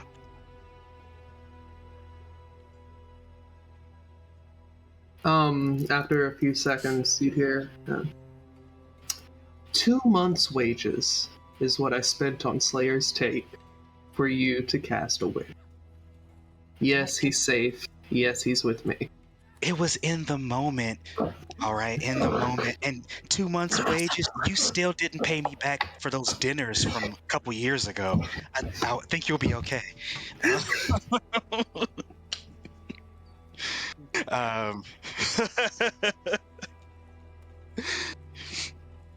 I'm good. I'm glad to hear he's good. He's awake. Slayer is also awake. I don't know if I can reply back. That's only one. Yeah, that's only one way. Oh, that's only one. One way. Yeah, one time. Oh, I'm sorry. I was thinking message, not sending. I'm sorry. Yeah, no worries. But I'm glad knowing that he's okay. Yeah, you're pretty sure he's all right. Well, I mean, yeah. Gotcha. I said he's okay. He's okay. Yeah, he said he's okay. He just put his money concerns in front of the okay, which is how I knew he was okay anyway. As the message came back, because if he wasn't okay, he wouldn't be mentioning money. So yeah. So while Akira doesn't respond with that whole thing about the dinners, they say it where everyone else can hear about the dinners. So I was like, I think he'll be okay, and if not, I'll take care of him later. Yes, Fisher is fine. Eredrin is Eredrin. AKA he's fine, but Gift got to show love with knife some way, so I can't stab him, so my words have to cut. Yeah. That's good. It's good. I'm glad they're all safe then. Did he say where it was? Are they in Grimglia up at Duke? Did they go to Rexendrum? They were supposed to go to Grimgalier first, and then make their way to one of the safe houses from the class. We did not discuss which safe house, which I think was actually kind of the plan to not have. That way, no one can, like. If something was to happen where Akira gets captured and they ask, Akira literally would not know. That's safe. Yeah. Yeah. And we have enough class safe houses where if I really wanted to, I could probably locate them if we really, really had to. So. Just put Griffin on it. Yeah, pretty much. Look, I hate to throw everything off a little bit, but Haley's in trouble. What sort of trouble? What do you mean? Bad? It would seem she's found herself on the wrong side of a Dwendalian unit. north of Zadash. Oh, It seems holding her in some kind of extra-dimensional cell. Can't get a scry on them. Well, that's no good.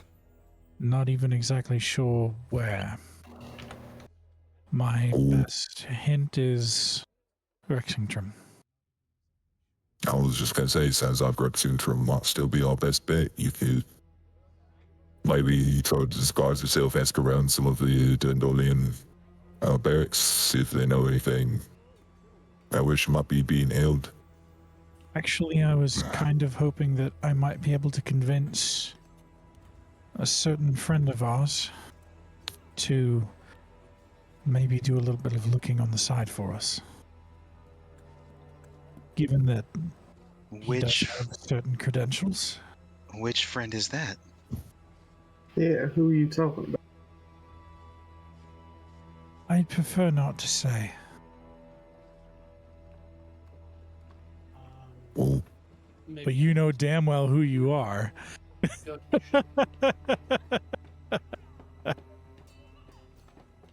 you mean a double that shade? Oh, I guess there goes the Slayer. I love it when he does that, actually. There goes the cat outside of the bag. Yeah, I guess the cat's out of the bag along with all of this stuff.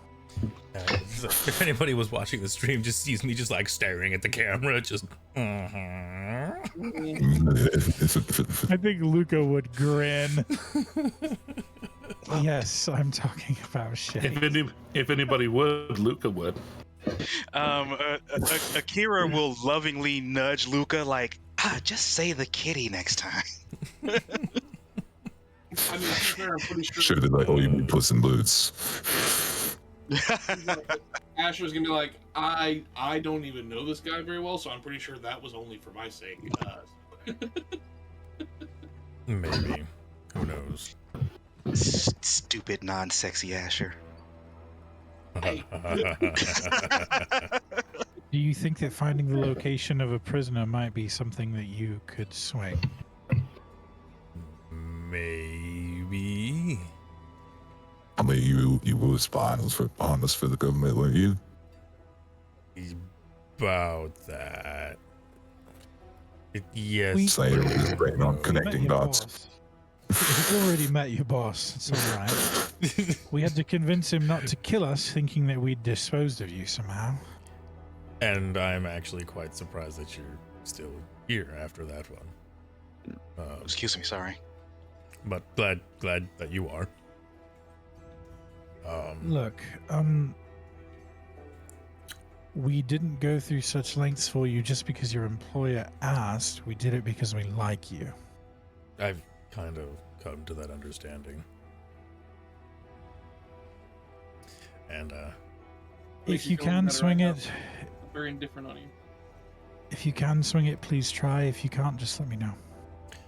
well, with the right information and whatnot, I might be able to swing something. Looks like all roads point to Rexington. I've got name, alias, and description for you. That definitely helps. I'll write it all down so that you can ask around a little bit, but of course, I don't want you to get yourself in trouble, so if you think this is something that's too dangerous, just let me know. Or if it gets a little too hot while you're looking, bail. Indeed. I'm not gonna try and get myself caught, again. Yeah, but do make sure you tell your boss that we're good people, yeah? Yeah, that's kind of... Okay, but Yeah. just making sure things need to be said.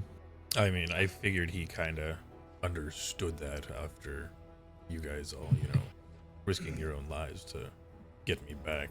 Well, yeah, we said we were going to do that, but have you told him yet, Luca? Have you told his boss? Not yet. He said he would contact him. Yeah, again, that Okay, was probably one of those things that, happened, the night or so before. I just hadn't gotten to it because we keep going from thing to thing, and it's, I get caught up in everything. It is at this Speak moment. up then, bud. Come on. No, I know, right? Sorry. It's at this moment Kira will pipe up, looking at everyone and say, "Well, before we head off to our next destination, I'd like to share something that's been on my mind. We have been leaping from thing to thing, place to place, and it's been fun and dangerous and interesting, to say the least. But it seems that we are moving with more purpose, and we seem to be at the eye of so many storms. I think Slayer had he had a good idea when they asked about who we were. We shouldn't just be passing through anymore. I think Slayer had a good name. The Lates. Safest part of the storm. We protect people. We stand where others can't. I like it. I mean, this is what we've done so far. I like it. I think it's time for us to not just pass through. It's time to be that thing that people look at and they know they're safe with us. I like it. Yeah, it's not bad. Feels fitting. I mean, I only just got back, but it sounds good to me. Exasperated look at the cat. I look at him like, to be fair, I've been around less time than you have, it seems. I don't know. Yeah, you would. I mean, what we're talking about doing next is we're gonna save Kaylee. We're gonna get rid of a green dragon. We are definitely no longer just passing through when we do these things. And then we have to get rid of another green dragon at some. Fuck, was Shade even around when like we actually named, just passing through, or did I he? think so. I think he No. was gone before that even. Yeah. So this is We all were confusing to nameless. him. Yeah. Okay, fair. I retract my exasperated look. It's like you guys had a name before. I thought that was just our thing that we were just passing through. Well, then shit kind of like stuck, and then yeah.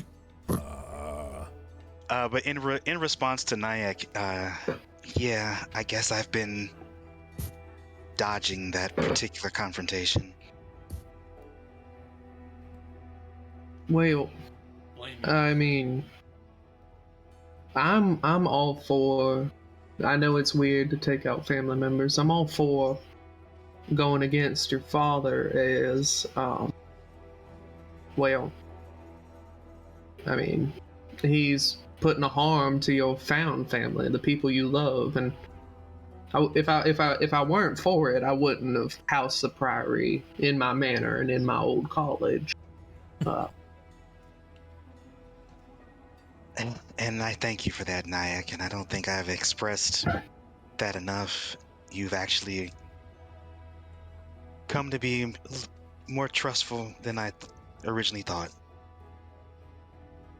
It's a smile on Nyack's face, of course. He tends to have that effect on people. Redacted thought, redacted thought, redacted thought. Yeah. Yeah, but I mean, you definitely was. Okay, we were. I had the right voice on. Okay, you've definitely risen to the challenges that God has set before you. It's for sure. Well, thank you. If that's all our dealings, I need to send out one send-in. I never got my information from the Realm Seeker, and then beyond that, I'm ready to teleport us all back to Wildmount. And Slayer, you might want to tuck your choker while we're in Rex. Oh yeah, that's right. We're going to a place where religious freedom ain't free. Not big fans. I'm not saying deny him. I'm not saying go against your beliefs. I'm not saying that. I'm just saying it might be in your best interest to hide the sigil for the time being. Yeah, I mean, even Akira has the symbol of cord as well on there as a choker. So yeah, I guess so. And you know me, as big a proponent as I am of being who you actually are, I mean, I feel like I like surviving better. What Akira is gonna do is since they've been letting their hair grow out and they have it asymmetrical cut and it comes down, one side does come down to their shoulder, they're actually just gonna turn the choker to where the hair covers the symbol.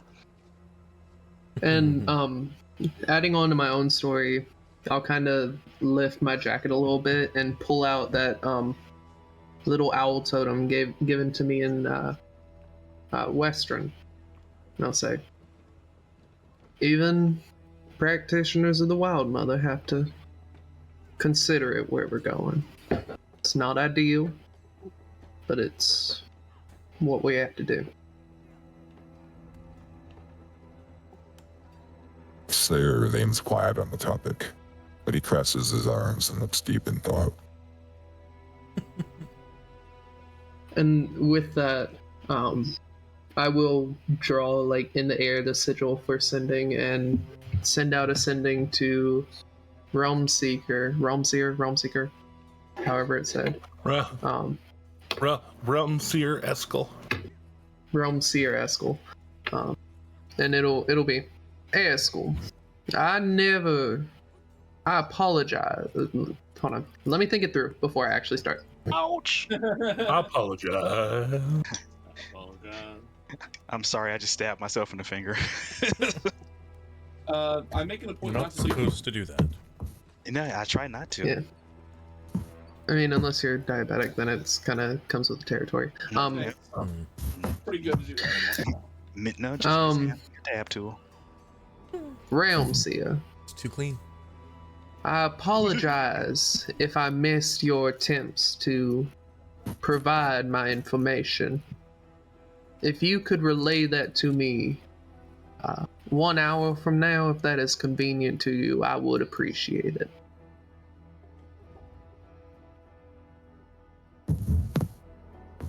Very excitedly, you hear, I thought you were dead. Sure. Yeah, I just let me get it. I set it aside. I'll find it. Good to hear your voice. Considering who you were having me gather information about. And with that, I will actually turn to Drake and I'll say, Master Thunderbrand. Oh, I appreciate your hospitality, but do you know if there's an area where we could cast a teleportation circle? I mean, he in this big dining room. He, to be fair, there's carpet in this area. Yeah. I have an Arcanum room just down the way. If y'all are headed out, and he goes to guide the group that way. Yeah, that's what I meant it as. Is I didn't want to draw in an area, like I didn't want to draw chalk in an area that he didn't want chalk drawn in. Question. The kitchen floor. Like legitimate question of mechanics here.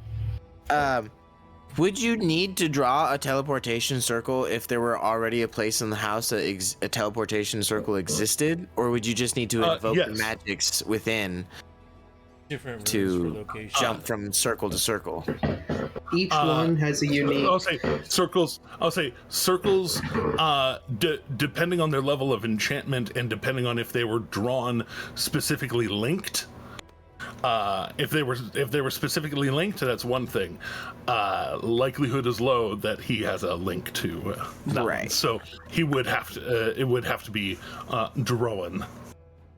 Because each one has a unique sigil sequence that is drawn into the circle. So to better help my understanding, the teleportation circles that exist in people's homes where they've placed one are more like targets and less like doorways. Yes, they're targets. Correct.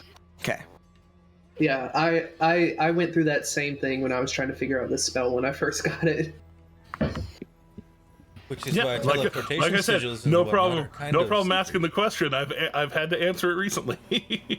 I'm like, I don't have the capacity to do that myself, so it's literally just a curiosity. Like, Yeah, no worries. I delved into it a little bit because of Val and knowing that I could maybe do some things like that later. So I kind of fell off the deep end in research. fair enough. But anything else to do? Butts are for pooping. Is there anything else before heading out from the Thunderbrand house? Not that I can think of. No, I think we covered it all. I'm good. Luca is going to As- fire off a rapid series of sendings, all of which are written, not spoken. They are headed your Word. way. Oh,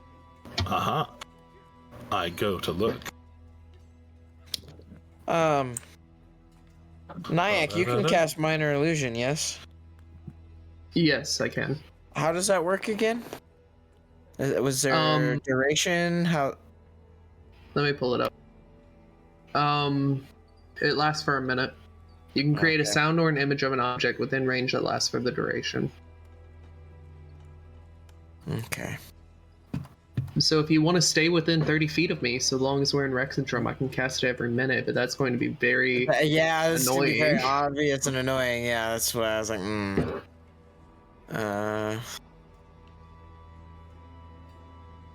I get where you're coming from. I know what you want to do with it. But Yeah. I don't think it moves. So As you do know someone who's proficient at shaping jewelry, who can probably help you make it look not like such an obvious cord sign, and it be legit. Indeed. It could be a little bit more artsy and still be your cord symbol on display. actually, I will use my own magic, Oh, there you go then. and I will prestidigitate it to just make it so fucking filthy you can't tell what it is. Fair enough. Oh, wait, you're prestidigitating dripping what? grease. I am prestidigitating. I am prestidigitating my cord choker to make it so dirty that it is undefinable as to what it would be, indicator of. So that I don't have to take it off or hide it per se, because of the zealous nature of Slayer. Even with his boosted intelligence, he is still reluctant to shed such an accoutrement.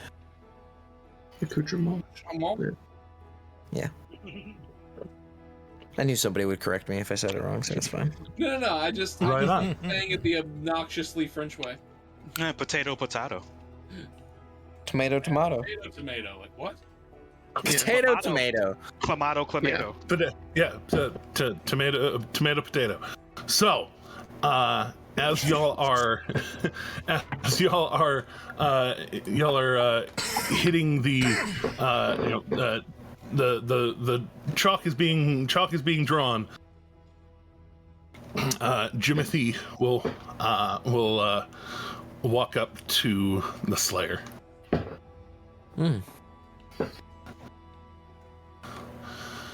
You just here and gone again? Slayer will kneel down and place a hand on Jimothy's shoulder, and he'll say, "Indeed, friend. Though it has been great to see you again." Oh wait, am I on? Is the voice on? No, it's not. The voice is not on. That's what I think. It has been good to see you again, friend, but these new friends of mine, we have purpose. Purpose somewhat given to Cord. You saved me that day, and I lost you, and has now seen fit to grant me the strength to bring you back to your family. While I would enjoy staying here with you, catching up on all the things that you've missed, it is good for you to be with your father again for some time. I know there was great import in the task that sent you away from home. When you are ready to take that task up again, you will find my sword ready to aid you. Yeah, I think I've got a touch more research to do before I take that one on again. I appreciate you, friend. You, I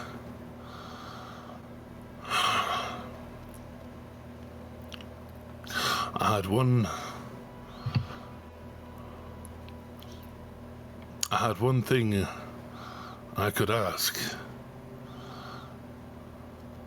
In protection. There in the end. And I asked for protection for you. I'm glad that it worked.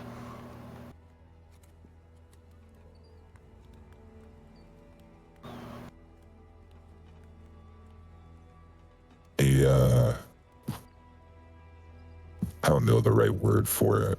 It's not necessarily like mournful or somber. It's in that wheelhouse. Like that sort of look will come across Slayer's face. Forlorn? Melancholy? Yeah. That's where mine. Perhaps one of those.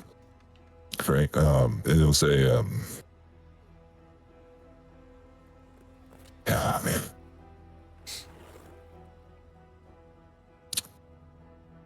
I think this is the right phrasing. It heartens me to know that your last thoughts were for me. Well, my last thoughts, well, I did die that day, were for you and the rest of our companions that we lost. And it is by Cord's will that your prayer was answered so that I might rise again to see that you return. We have purpose still in this life, and the gods know it. We will meet again, Jimothy Thunderbrand, my friend. We will meet again, Doomerin, Doomslayer. And the circle ignites. People start walking through. I will say, as it's igniting, I will say, now I'm going to walk through and I'm gone. Slayer will notably be the last to pass through and will look back at Timothy with a smile before stepping through. He just gives you one final nod, and kind of flips a dagger up to his hand and salutes you with it, flipping it back away. And as he steps through, he will say, "Life before death." Journey before destination. Okay, sweet. As I say, he doesn't really give Jimothy time to respond, but because he knows there's a time limit on the magic. But he says that and he hurries through. he says it as you're walking away, and as each of you walk through, come on through to the other side, bam. As you all appear in this hall. This is more the upstairs. I wasn't able to get a particularly good picture for the teleportation room, but it's this style of architecture, very wood heavy and polished, and you see kind of seated in this area, and there's the teleportation circle, and then like all around it are like desks, and like it's the teleportation circle is in the center of like an office area almost. And each of you passing through to the other side, it's a moment of a bunch of people turning and looking at you, like a couple of dozen people, just like looking up from their desks and all looking in the direction, and like curious, and there's a little bit of murmuring between a few of them, and within short order, a kind of gray and blue clad half orc, not super broad, at least by half orc standards. No. Much older, in fact. But definitely looks like the office life has gotten to him a little bit. There's a little bit of that Pudge. rolls. Yeah, a little bit of rolls on the neck, a little bit of pudge around the middle. Dead inside. But no. On the other hand, actually, very very lively eyes. Kind of right now, a little bit of a frown with the tusks coming out. Beautiful white silver hair, kind of put up into a bun a little bit, but also cascading down his back. He comes walking up, and Nyack, real quick to see if you remember him, a quick history check for me. Oh no. See if you remember whose this man's is. Nat 20. There it is. I know this I'll man's take blood that. type. No, well, at very least, you understand the hard ass that is Archivist Cathadoc.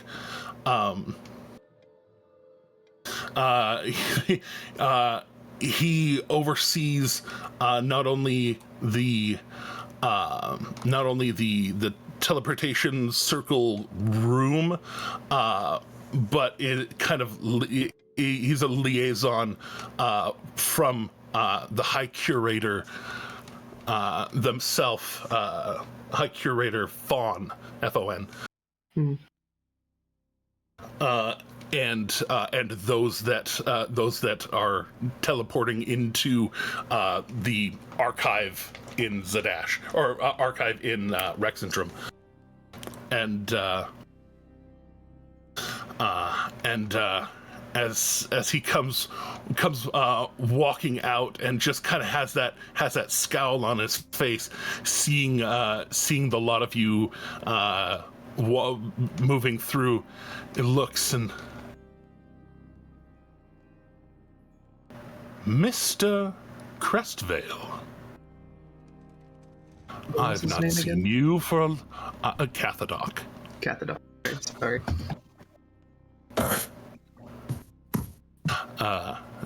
Mr. Crestvale, I've not seen you in a number of years.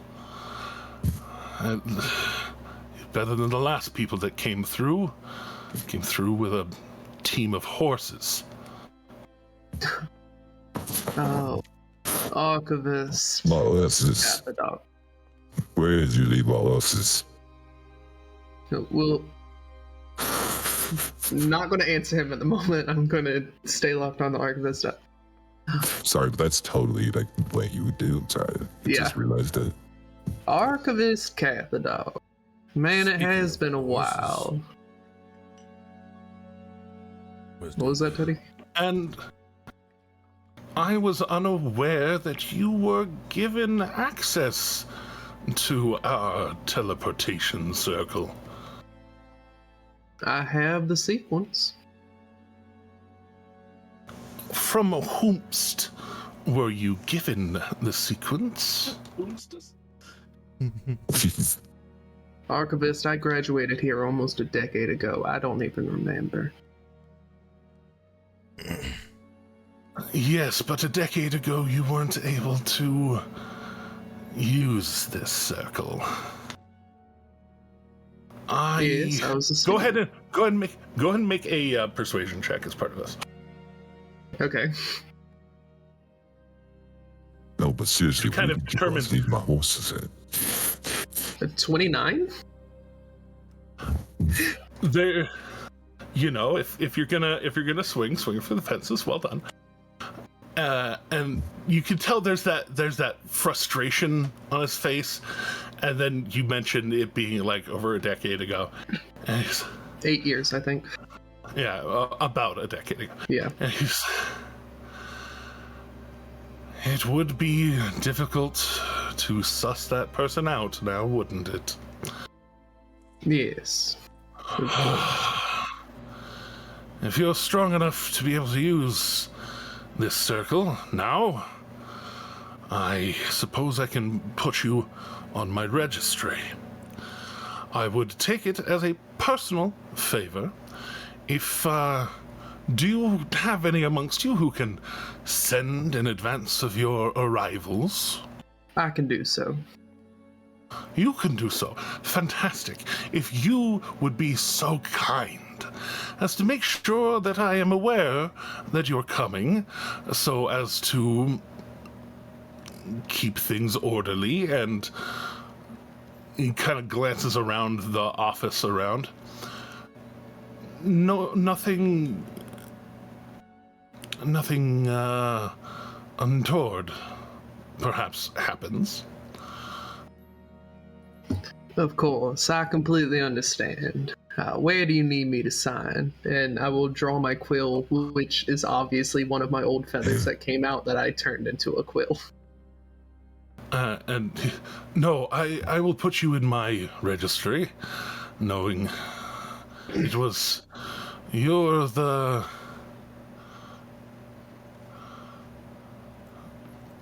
Wait, are you Jackal or Nyack? Nyack.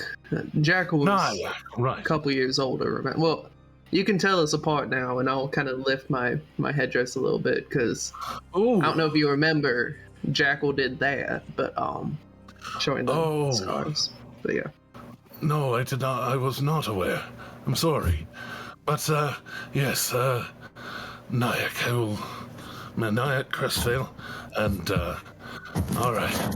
Yes, it's just to make sure things are kept in order. Of course, and I will make sure whenever I return, I will let you know beforehand. I do apologize. I'd forgotten protocol, as you know. Please exit out that stairway there. Will take you up into the main hall. Exit accordingly. Please don't wander around inside the archive without an archivist's guidance.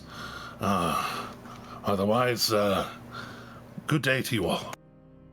Good day to you. Well, everyone, shall we go see our priory friends first, and then I believe my roommate brought the majority of folks to the Soul, and then brought the leadership that was there to our manor personally. Did we even with Valineth design does that have no horses? They're in Zephyr with the Voice of the Tempest. She's making sure they're well taken care of. Someone send to Val, tell him he can have my horses. Please. Oh, yeah. So you're taking the save a horse approach. Well, I mean, I would assume I would be taking care of them at the very least out there. I mean, you can have them, honestly. Like, why we could come back for them, but like, why? They'll be put to good use. Indeed. I'll continue. I'll make a small farm for some herbs and spices. You should just... You just do like what you did with the donkey, you know, you just wander down to the stables and be like, oh, they left their horses here. Well, I'll take care of them now.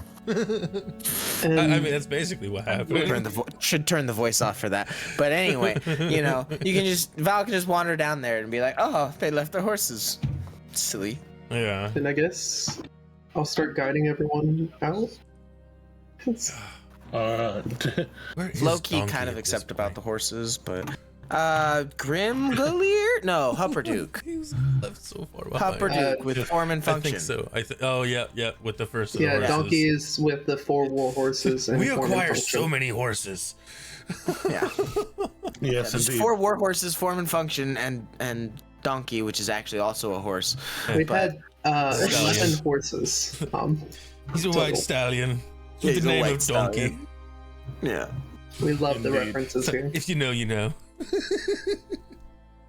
And particularly Shade, you notice for a room full of nerdy looking people, like office working nerds, there was a disturbing number of hands on handles when everybody came through, like people had either pulled desk drawers or reached under cloaks, and like they were like, this was a room full of people ready to scrap if necessary. Just like that immediate, like, So- we show up and I'm just like, oh, this isn't good. Yeah. You know, I And then everything figured with your de-escalates, passive, like, your passive, okay, your passive okay. perception of 8,000. Yeah. You definitely notice that. Out of curiosity, and because Akira also has a high passive, would they have noticed anything? Maybe not as much as Val, but just anything at all. What's the passive? Akira's passive is 19. Damn. 19? Yeah, you would have noticed the ones like immediately around, like the first probably like 6 or 7 that were around you, but this is like 24 people. I know. It's, Like, yeah, I it's know like the, Val Shade would notice way more. So yeah. it's like the difference of like you noticing everybody near the portal go to handles, like, oh, the guards, okay, that makes sense. Whereas Shade's like, everybody in here has a weapon. And they're ready to use it. Yeah. And if they didn't have one on them, they have one very close. Yeah. All right, Yeah. everyone, we're going to say sorry at the same time. 1, 2, 3. See, Not now sorry. I'm disappointed in all of us. Right. So, Like, you should, because you I should be almost disappointed did, was in like, yourself. no. It But was yes, tempting, but as, Shade's not that way.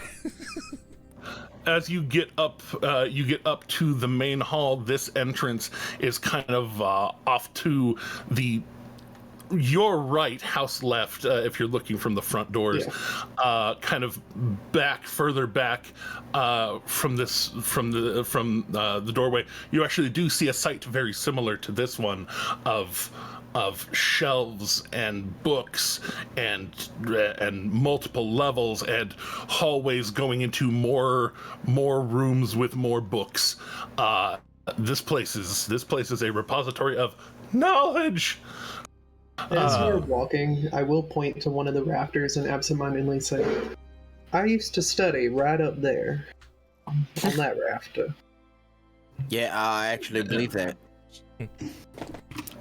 And then you pass by this wall, this kind of privacy screen of a wall, very decorative, has a big, beautiful circular symbol. It's kind of a circle with a triangle inside of it, with written around it in common, the Archive of the Cobalt Soul, Rexentrum.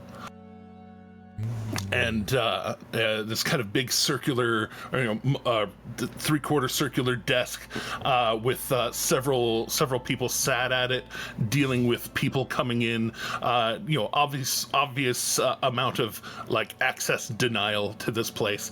But with y'all just walking out and into the Rexentrum proper.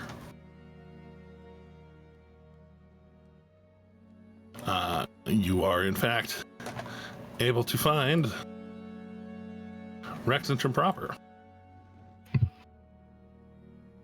Woo. There we are.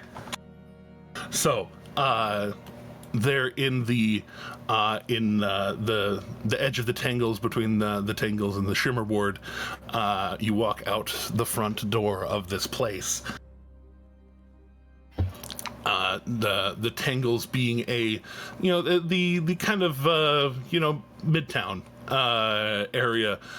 You're staring out the front door of this place at a kind of like bastion of a wall, very it's well taken care of. The other side of it, you can see the top part of the Castle Ungebrocht, and then behind that, even these 8 tall towers, thin, tall. A few of them have little bridges between them, most of them standing on their own. And then off a little bit to the left of the castle, rather than behind and to the right, there is kind of up on this little bit of hill what looks like an academy. Particularly, especially Shade would know of the Soltris Academy. I would. Just being from around here, or at least some of your business being primarily centered here, at least. Mm-hmm. Gotcha. But I'm trying to remember all the things for this character. Yeah. But you would know, at least for your part, your contact does tend to reside within the castle itself. Oh, yay. That makes me feel good. I would hope that mean you have a certain amount of Oh, wait, am I? You're in regular voice right then. Yeah, I was in regular voice. Cool. I just had to make sure. Anyway, hopefully that means you have like a certain degree of access to the castle. That's kind of my guess, but at the same time, again, I haven't gotten to really play on this guy much, so I hadn't gotten fully accustomed to what I can do, what I can and can't. You at least have access to be able to get to Sir Shriver.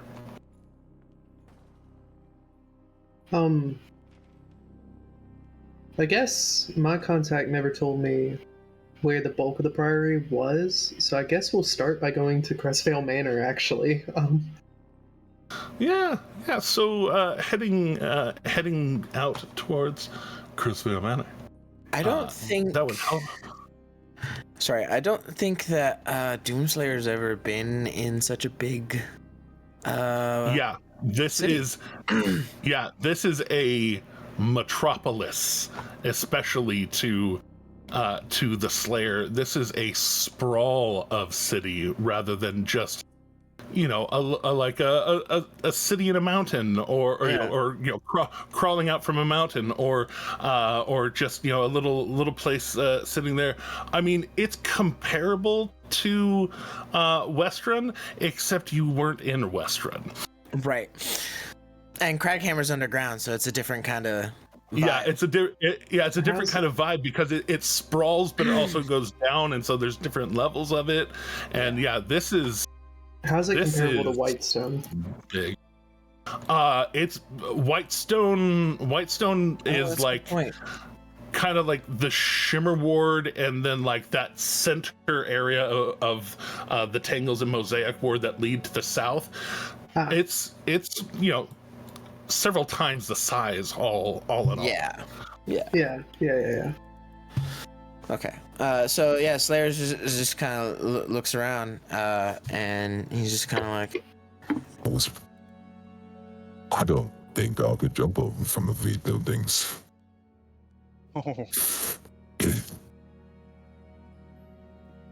Akira is going to just look up at them like, yeah, that would be a sight to see.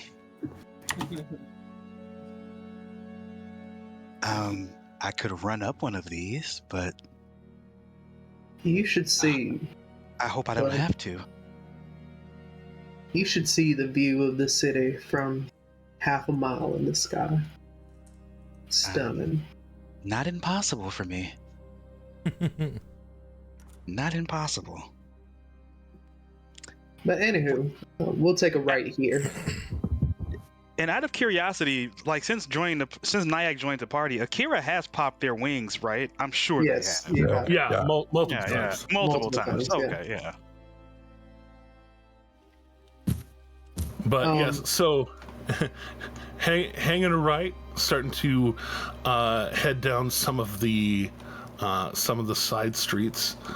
You are able to get down to kind of the edge of this series of shops, and then heading down to almost to the gate, where a house kind of blocky rectangular in its construction. It's almost more function than form, to draw on an old joke. But up on the upper eaves of the walls, there look to be shutters that don't open sideways but open up like awnings, but kind of smaller, almost single person kind of awnings. It looks like they're closed and currently and probably a long time bolted across the upper part, kind of down the front. It doesn't look like it's in disrepair, but just like it's something that used to be much more polished. It's a little tarnished comparatively. It's patina. It's patina. It used to have a lot more care, perhaps a lot more traffic. But it's big for a house. It's pretty big for a house.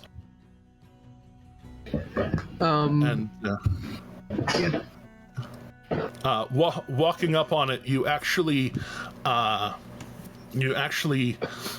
notice that Akira, especially you, notice because you know who you're noticing. You actually suddenly see someone on the rooftop of this kind of square blocky roof kind of come over to the side, and seeing the group walking up, you see this rose gold colored skin, horns popping off the top. Suddenly wings pop off their back, and they come gliding down to you. One of the runners that you used to Aww. associate with quite often. Someone that you used to know? The one you know as Griffin. Nice. And he just wings out, comes flying down, and you can tell he has the instinct to shout Akira, but the wherewithal to know that shouting people's names, if they are maybe wanting to not be fully known, is not the way. But very, very just happily dives down and goes to land right behind the gate and start undoing the gate. And he's just smiling and just that how the hell are you on his face. Akira is gonna take off full bore and like hug Griffin, just leaping into them.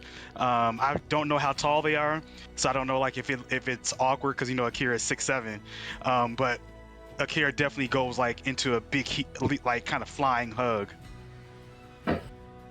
And he just takes a hold. He's a little shorter than you. And takes to hug full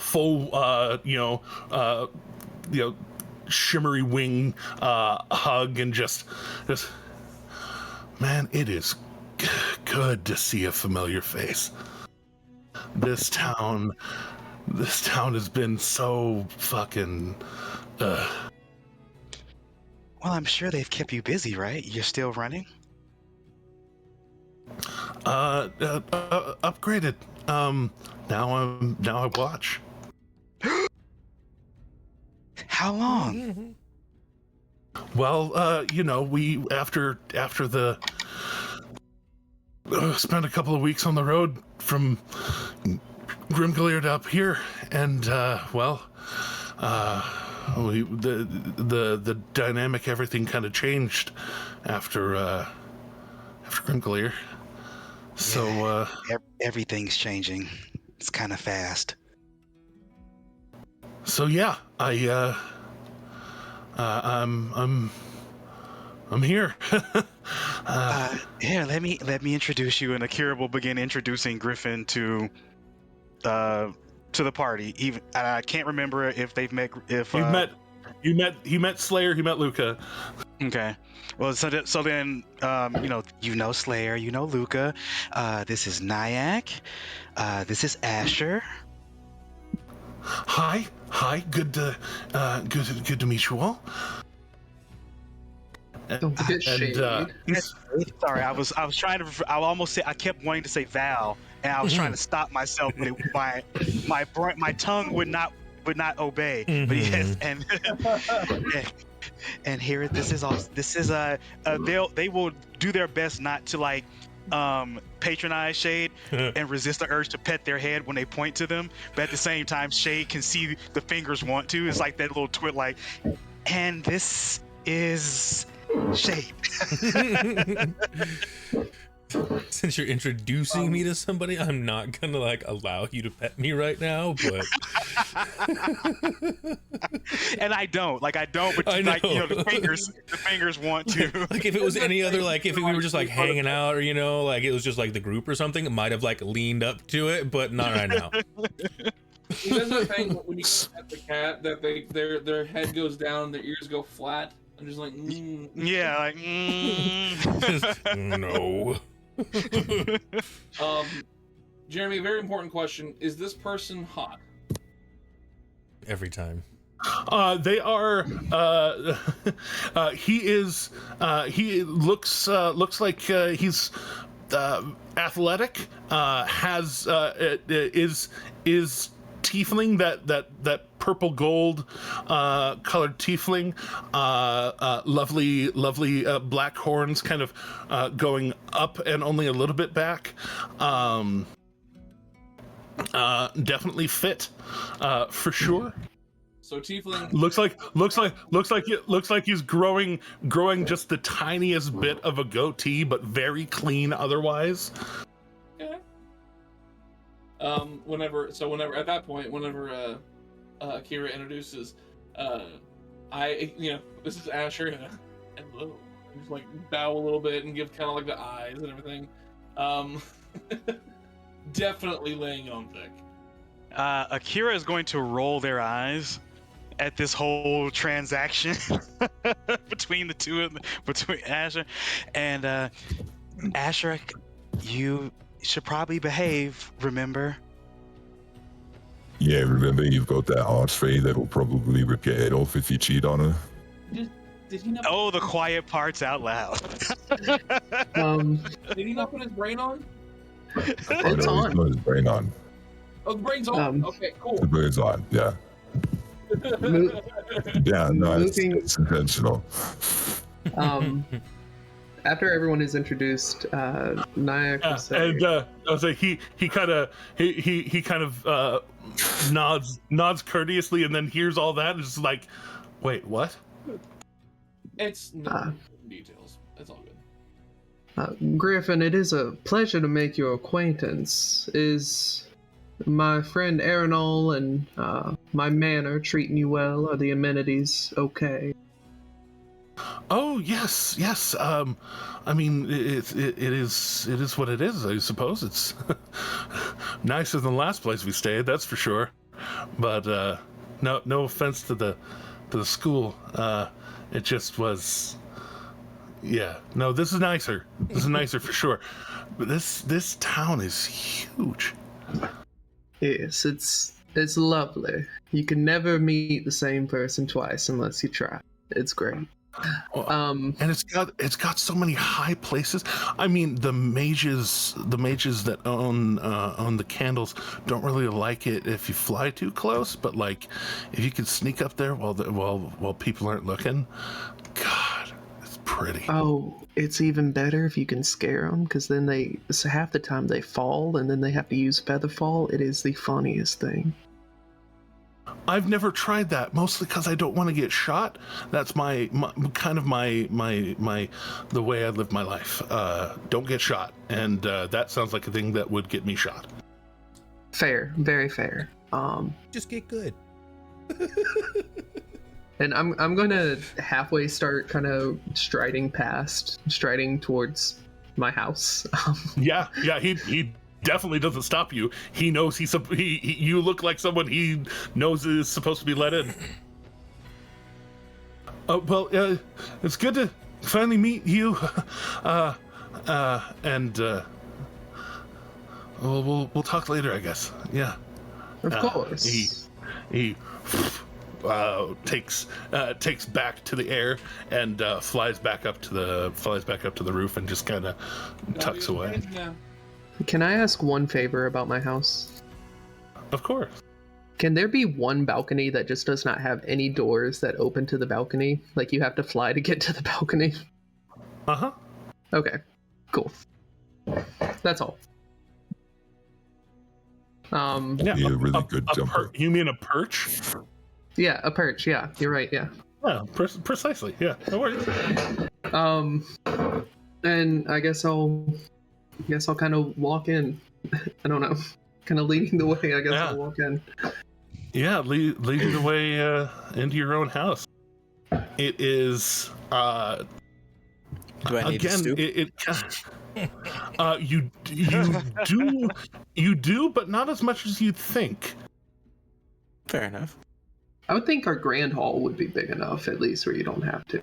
Well, I meant the doorway mostly. But... Oh, the doorway. Oh yeah, well, the entryway is tall enough that you don't have to stoop, but like you can tell the inner hallways are a little bit shorter than kind of the grand entryway.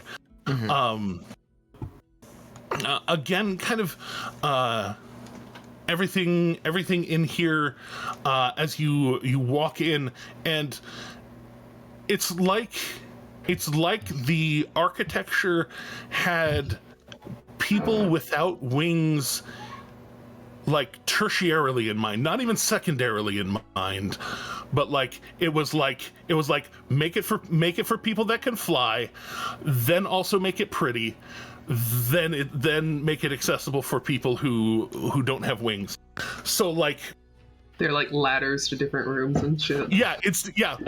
Like instead of having a nice stairwell, there is a nice well-crafted ladder that it's more, I guess you could more compare it to like a ship's stairway, where like it's really sharp. There are definite places for feet, but like it's at a really sharp angle.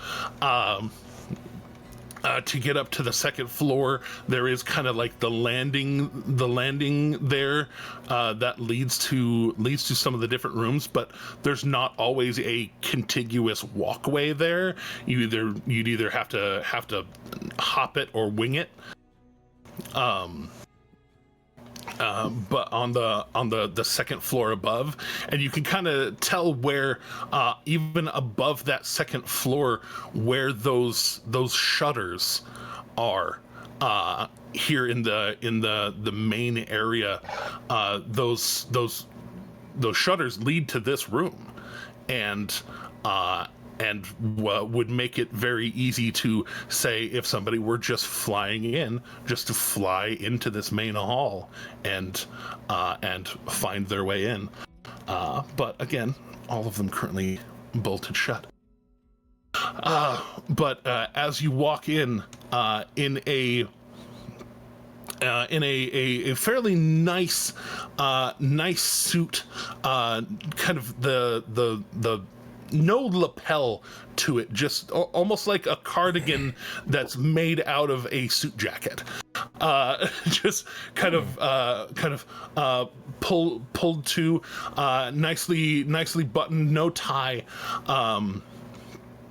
This blonde-haired elf, paler skin, has kind of a headband to kind of keep the hair out of his eyes. It too kind of a darker shade of black, just to kind of have himself together. And he walks up, smiling big, and "Sup, Brian?" Oh, you pointy-eared bastard. How are you? And I'm going to go in for a hug, like I haven't seen the man in several months, because I haven't. And he gives you a hug, and kind of looking up from it, he gives a quick kind of "what's up," wave to the rest of you. I'm Arenal. I watch over Crestvale. This hooligan's out of town. Of course. Also, he sells himself short. He is one of my best advisors for the running of Crestvale Industries, one of the best suppliers of magical supplies, alchemical supplies, actinic supplies, and anything else of a raw component needed for any kind of arcane, divine, or magical intervention that one may need.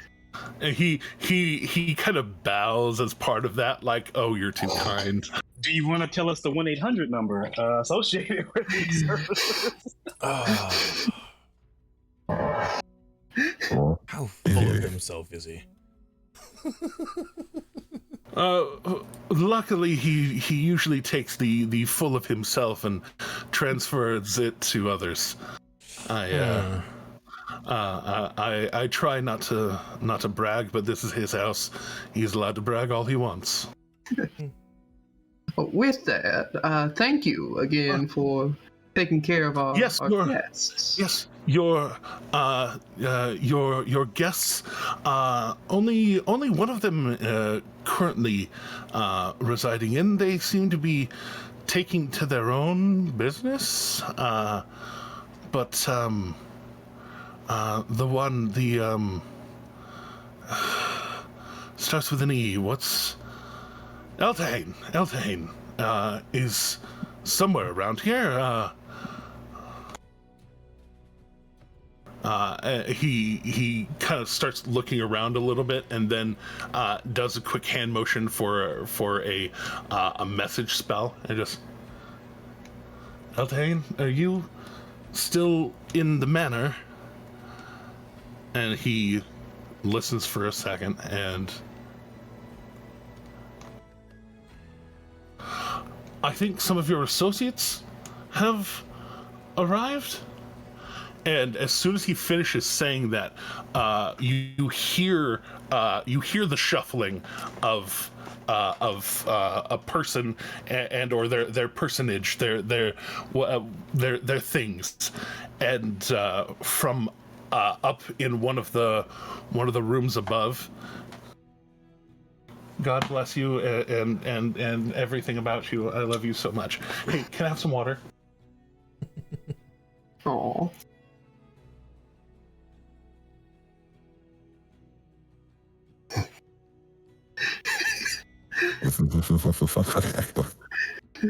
She's the best and she's lovely and I love her. but shuffling down from above, there's the definite just this happy look. Not even just happy, but relief. That bit of like, it's been a couple of months, and he hasn't exactly seen you all.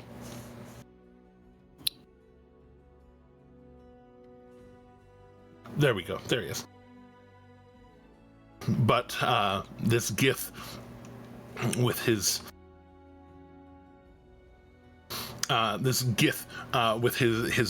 black hair ponytailed back, very reasonable clothes, just kind of from up above, just pops out, and seeing the lot of everyone, first looking at Akira, then at Luca. Thank you again, my love.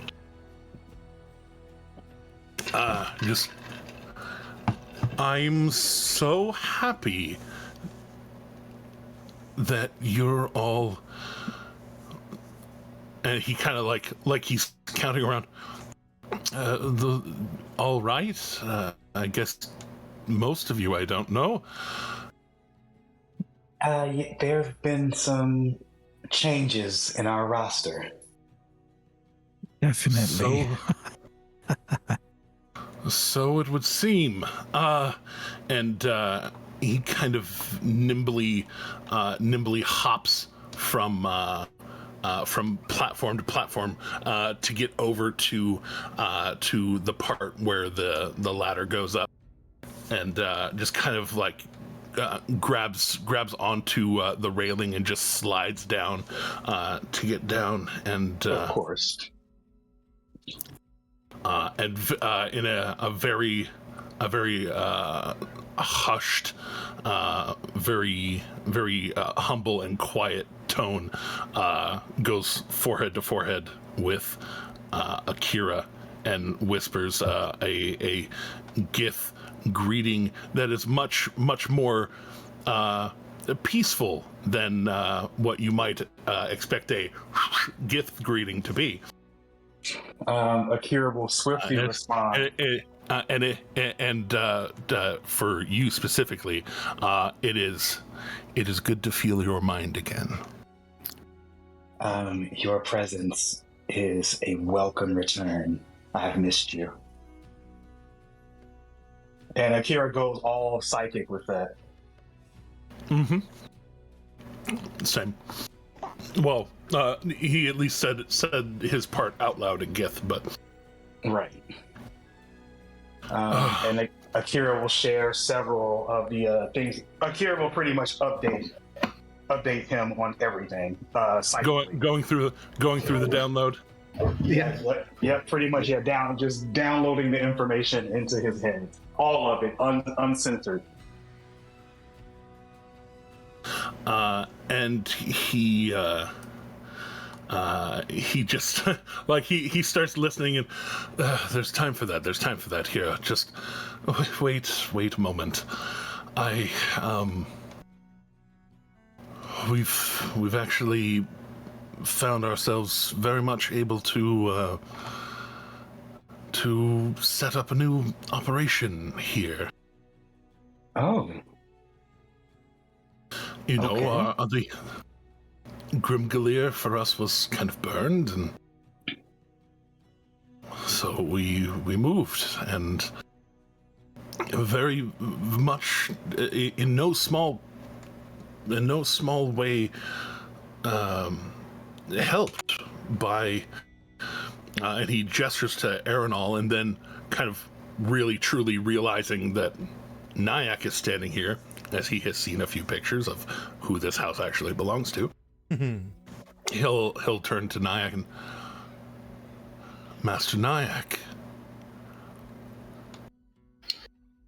Sir Eltahine, I'm very glad to get to put a face to the name of such a figure. I'm glad to have been able to help in any way I could. And he walks up and first kind of clasps his hands together in kind of that praise hand, and kind of bows his head into it and bows towards you and just says, "Your hospitality has been unmistakably necessary, and we find ourselves much in your debt." I see this more as helping someone I've grown quite appreciative of. Kind of, in my wing would kind of gesture towards Akira. Don't worry about a debt. And I will say, so long as the threat against you by Akira's father is present, you are more than welcome to use this manor as part of your operations, as long as that threat is out there. It's somewhat nondescript compared to the rest of the city. When we heard that his father was on the prowl again, the priory, and he kind of turning towards Akira as well, just kind of updating everybody. The priory itself kind of fragmented. We no longer really have a centralized operation here, at least currently. There are those conducting business, but we know how to ask for each other if we particularly need it. But the Spirelings especially have spread out in the town, and luckily at least I can send to any of them if I need. But yes, I staying here. I guess I will continue to stay here. Thank you. Of course. And hey, it's a really good calf workout staying here for a while. Oh, it is lovely. a bit drafty from time to time, but I can handle a bit of the cold. Of course. Never bothered me anyway. Yeah. But as I said, This should guy. should anyone else from the Priory need a temporary lodging or need to stay here until we handle that threat, like I said, this door is open. Well, the closer we are all together, the easier it would be for someone like Akira's father to perhaps find us. We all have a certain power within us. Father.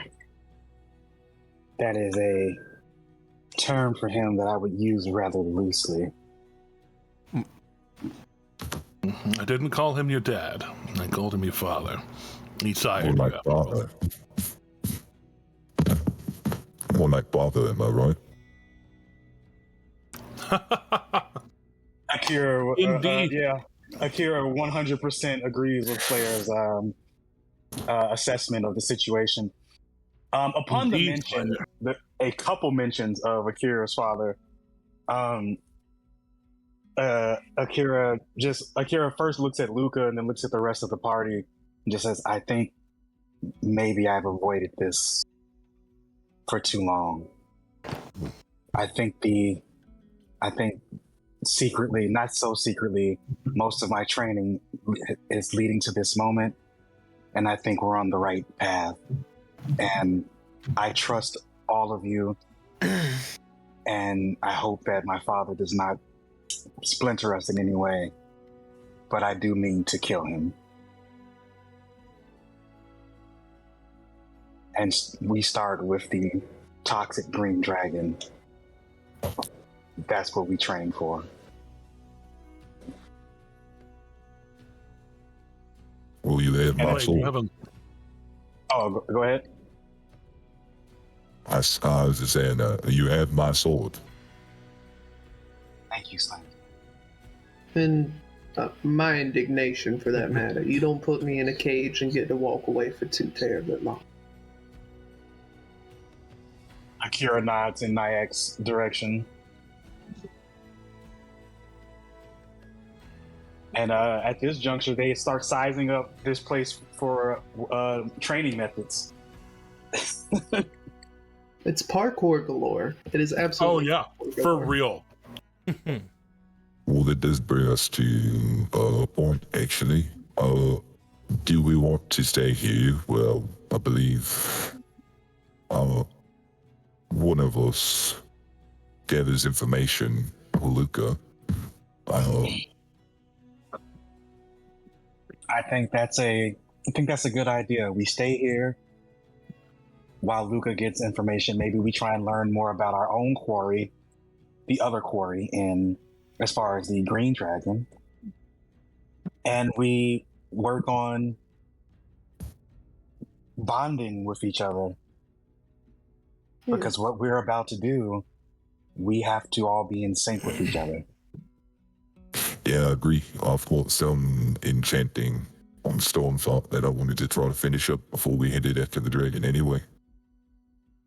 And this is Is- where the is this- forging of this bodies, a green- minds, and weapons. Is this green dragon you speak of? Is it down in the Silver Quill Ridge? Yeah, that's the one. Yeah. We have a call went out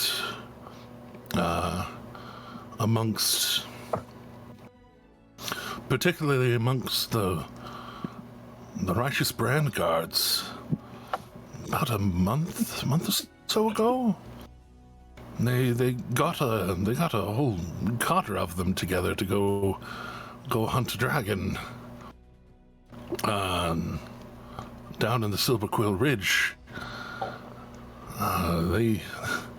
They did not return. Good.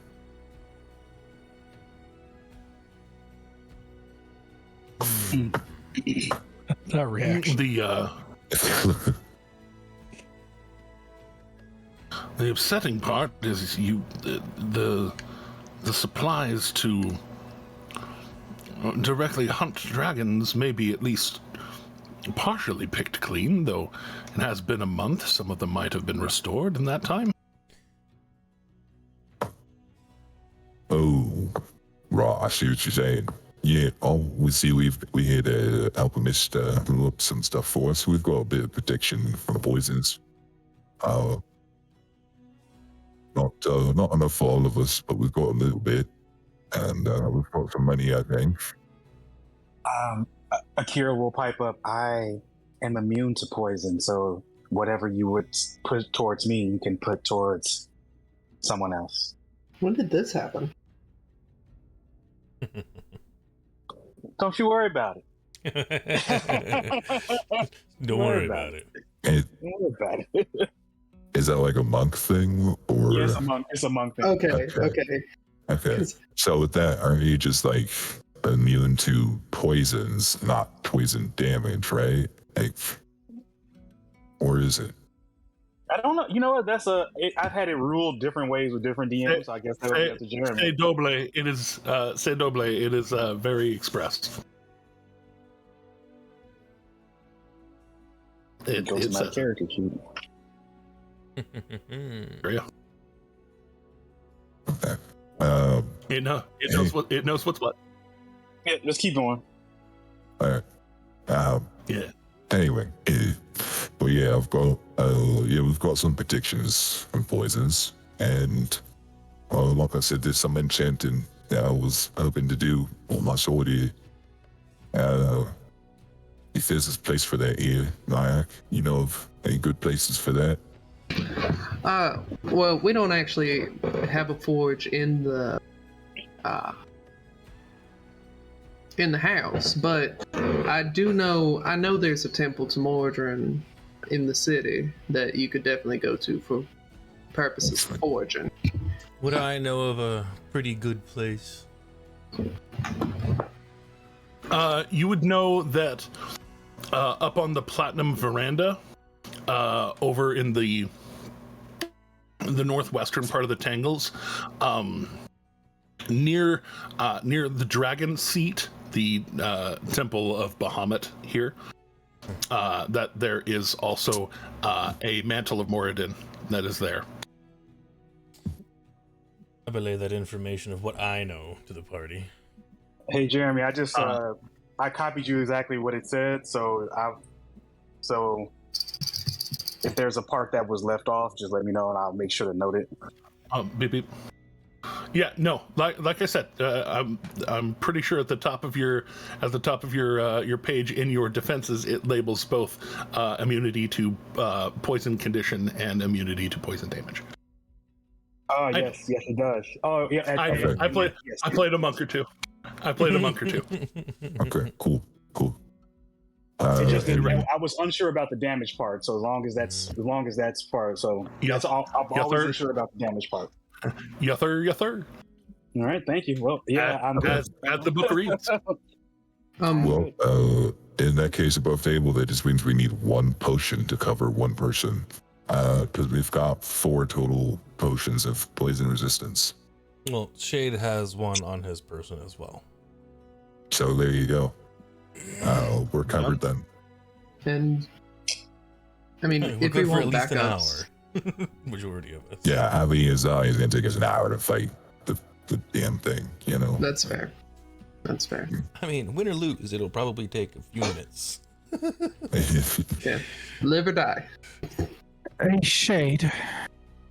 Before we go out on the town for any particular reason, do you think you'd mind giving it a bit of a scout and seeing if any of us are on wanted posters around Rexentrum? Oh, I could quite easily take a bit of a roundabout and figure that out. I for one would very much appreciate that. Not a problem. Well, if anybody has anything else for me, I guess I'll start doing that, because this is quite a big place.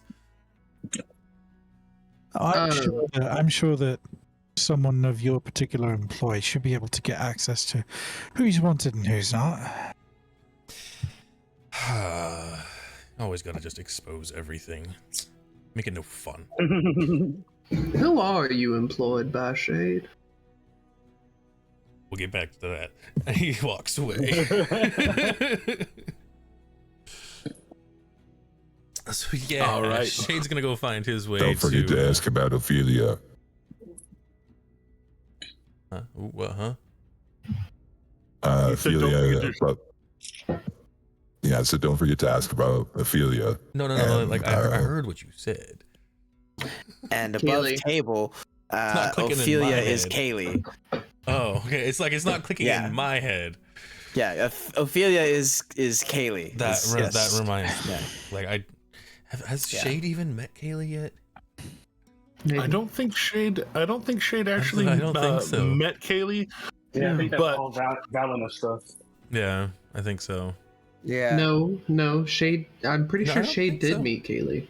I don't think so. I don't think Shade had like met like any. The night that Lucas summoned Kaylee to I don't Airdrin's think Shade apartment. was in our party at that point. Oh, Yeah. worth a shot. It's like Shade Yeah, came No, in that was when after a Knock. while. That was when Knock got inducted. Yeah, Shade joined us in like level Upperduke. 5. Ish. in Hupperduke. And he joined in Hupperduke. Yeah. Yeah, Shade is a season 2 edition. Well, I joined, if I remember correctly, wasn't it like? Oh wait, no, it wasn't. That was me again, just thinking that I was there because I was there watching it, but I wasn't actually a player. No, it was in Grimglear because we went to. 'Cause I remember after the you guys. I dojo. remember when you guys No, were yeah. up in the. I remember Yeah. when you guys were just done out of the mountains and whatnot, dealing with this stuff, and shortly after that is when I caught up. Yeah, we were in the Dealing with the dojo mind there. I flayer remember. and stuff. We were at the breakfast place, and Shade sat at our table. Yeah. Yeah, that's right. That's right. Okay, yeah. The outdoor Philly cheesesteaks for breakfast place. I remember that. Yeah. So anyway. Sorry. Now it makes my mouth water. Anyways, here's Wonderwall. So, And now Uh, Wonderwall. After all, heading out into Rexentrum, looking like you were wandering off, but only to get yourself make sure that you're not being followed per your training, and Second nature at this very point. carefully slinking off, and heading up and into the Shimmer Ward, and passing through the checkpoints, very easily able to talk to the right people, get past, get through.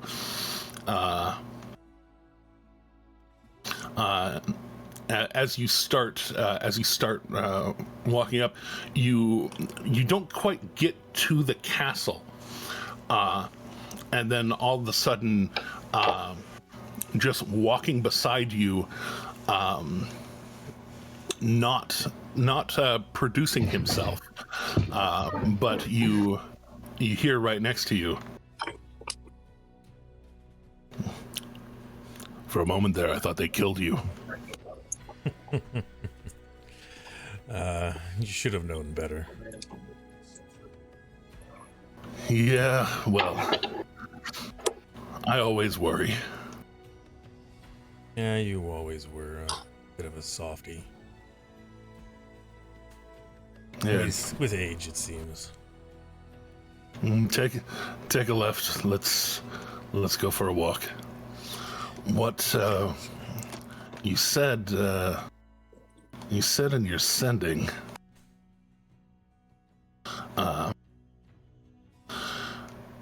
you said that they're great assets. Well, I mean, based on everything I've seen of them, they haven't done anything necessarily wrong, I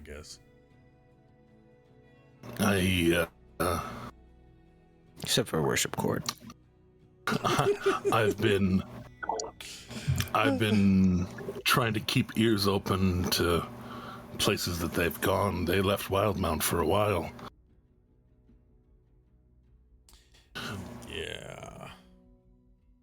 In order to get me back, and even one of our other compatriots had to venture off into the Feywild. That was something. A lot of things left to be desired from that interaction. Wasn't the greatest. Who all travels with them now? Oh, this guy and that guy. He's gonna kind of go through the line of the people, and you know, everybody that's there. That's like the main individuals that still kind of gallivant around, and then the few others that show up when they can, and then the new faces that he hasn't really gotten to know much of yet, and that he's wanting to get more information on. And oh, by the way, are any of these individuals like wanted in the area? Would be a little bit of pertinent information.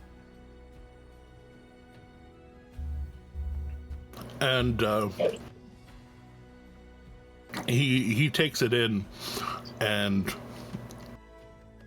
he gets to a point where when you ask if any of them are wanted, he actually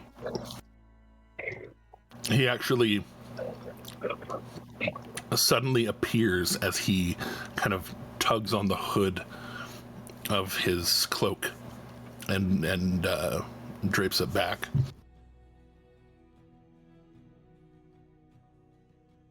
Did you say Crestvale?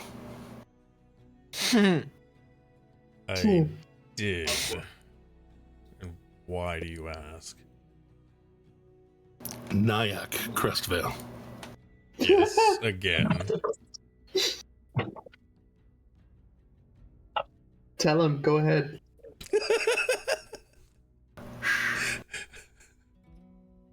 Don't get ahead of my story.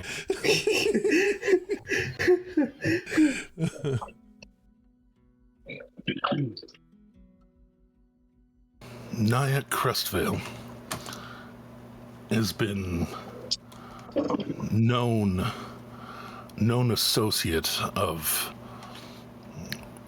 the Cerberus Assembly, a particular corner of the Cerberus Assembly that, well, was overthrown a few months back. The original member that ran this little splinter group was taken into custody, locked away. He's no longer a threat. But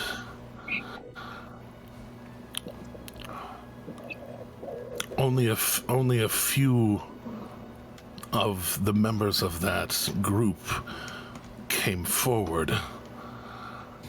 3 of them in particular. One of them is off in the wind. No longer any sort of problem.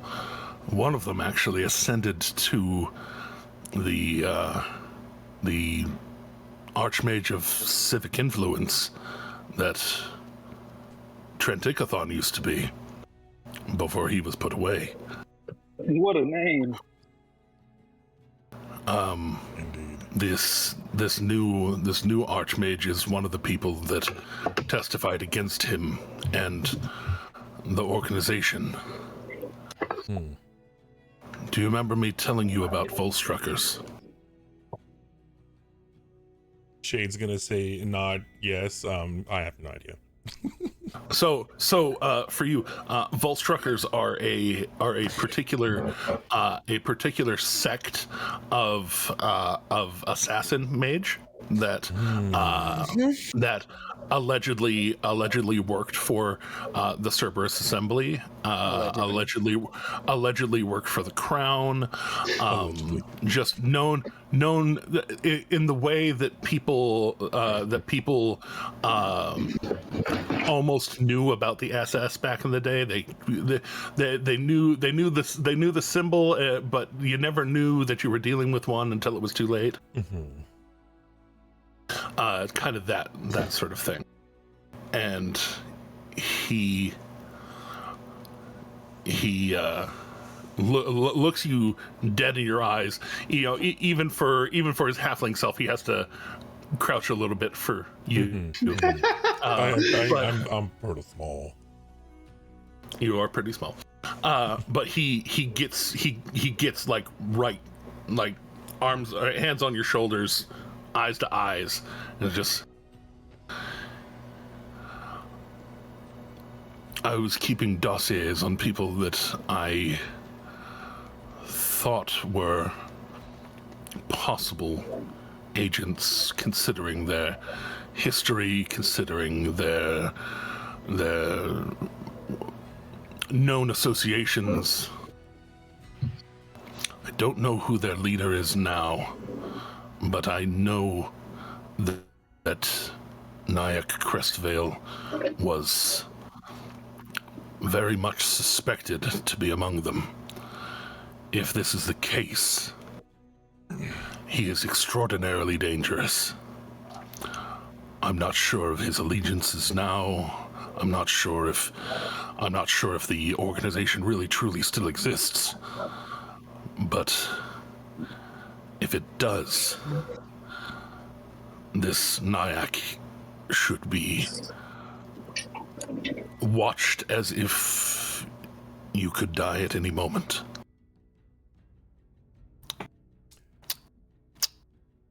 Good to know. My suspicions didn't go. That is serious. I said, I don't know his intentions. I don't know. I'm not asking you to. I'm not asking you to jump the shark and just kill him. You know, that would be. Do. But I love I'm that he knows the to, phrase "jump the shark." I'm asking you to not hesitate whenever, if ever, the opportunity arises. Understood. As for the rest of them, no. I have made sure that those that would put out some official seeming bounties on your just passing through, any of them that suddenly crept off of the walls and crept off of the ledgers. That's good, I suppose. And especially now with confirmation that they really did follow through with what I had asked. I very much trust their intentions as they were explained to me. Yeah, they're quite the good lot. I have, at this moment, really nothing but good things to say about them. At least the ones that I know and have known for a bit longer. As, you know, still trying to get a handle on some of them. And with this enlightening new knowledge, gonna have to figure out how to tiptoe around this one now. But don't sneak too much. Make it more, I would say, just be there, be willing to get close. Well, I mean, this party would have known my intentions if you hadn't shown up beforehand, but It's okay. I understand you were concerned. Just be willing to make yourself vulnerable to see if that makes them strike. You know, I never like Heaven knows. Heaven knows you're never vulnerable. Exactly. But looking vulnerable. I guess. He's just a little guy. I almost always look vulnerable. with a neck perfect for cutting. I'm joking. Although I also, don't torture cats. If I remember correctly, Luca did get the information and stuff to me for the person, correct? Or had we done that yet? Yeah. Oh, about Kaylee. Yeah. Definitely. To try and find them. That way I can try and relay this information to him in hopes that he can help me out a little bit some more. You know, and so yeah, he's gonna present the documents and the bit of information and whatnot on Ophelia. And I was just wondering if you could maybe help us pinpoint this individual. We're just trying to find them and get them back safely. All right. This is the one. When I last accosted them, they were hiding out with this one. I will start asking around. I'll see if I can find out anything useful. And you know, as always, don't rustle too many feathers in the process. Feathers. Who, me? And he flips the hood up and goes invisible again. I will try and keep myself aware. Just stay in contact. Oh, never planned to lose it in the first place. But Don't go drawing cards from unfamiliar decks. Hey, speaking of, I have a point deck if you want to draw from it. Nah, especially if it's in your hands. Hey, Nailed it. hey now. But yeah, with that, well, I guess until next time, we gotta have these chats more often. It's nice to catch up every once in a while. Well, you should be in town more often. Yeah, but you know, my job just doesn't really let that happen as often as we want it. And I do appreciate that about you. That's what I appreciate about you, bud. To be fair. To be fair. To be fair. All right. And and we separate and part ways. yes, we separate part ways. Back at the house, the Arenal seems to be, as y'all are noticing, Arenal seems to almost be a one-man show here in the house, where this is a manor house. This is several bedrooms, nice little spot. He seems to be the only person working here.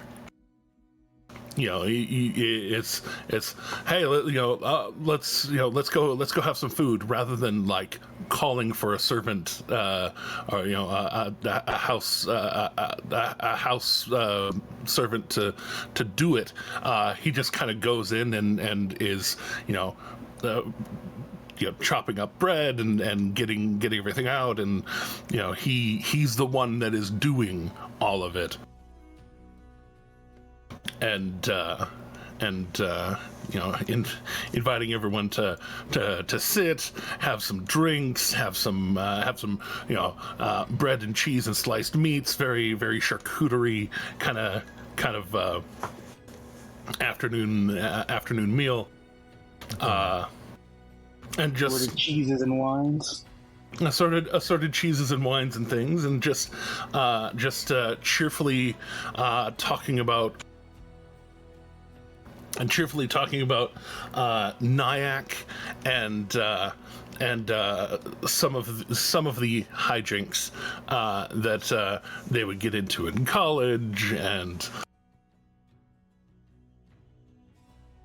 I would like it known at the Soltris Academy, and I would like it known I am helping with the food. Like when I'm here, I'm not like expecting. Oh yeah. Yeah. Yeah, no, he's the only servant helping. But yeah, no, you're you're definitely not a you're not an y'all are equals in this place. Yeah. Which is why he feels very comfortable telling embarrassing stories about you. Yeah. Oh, I dish it out too. Oh, exactly, and it's a lot of back and forth and enjoying, and you can tell the way Eltahane kind of chimes in too about like, is this the one where blah blah blah? Like, Arenal has very much been having this same kind of rapport with Eltahane and perhaps others that have stayed in the house recently. Very much giving that inviting feel, that inviting care to the whole thing. But well, I'm sure he didn't tell you all that his original major was going into to studying how druids use their magic, and he did that until his ears were that of a beagle for about 3 months, and he decided to change ways. That I swear that wasn't my fault. It's always the ears, you. Indeed. Before we wrap up, because we're actually getting close here, quick question about the enchanting and whatnot. Yes. Do I need a whole ass forge for that, or is that just something for that, enchanting? Like... For enchanting, no, you would not need a a forge for that. Just materials and place to work. Okay. And if you're just gonna put time into it, y'all could take some time. That does actually bring us to kind of the point I was going to get to, is y'all deciding how much time you want to take, because right now there is the overarching threat that does not seem to have found its quarry, at least in a little bit. Want a hug? Perhaps on the hunt somewhere, but not here yet. Hot mic, Beardy. Hot mic. Hot mic, Beard. Hi, babies. But yeah, so y'all can kind of decide this week how much time y'all want to spend doing stuff. Kind of the Xanathar's timeline for enchanting is kind of the timeline I would put into to whatever it is. So like a work week, a month, several work weeks, what have you, into that. So we can talk about that above table during our week break, but yeah, you may notice that this is a very special episode, and that is because we have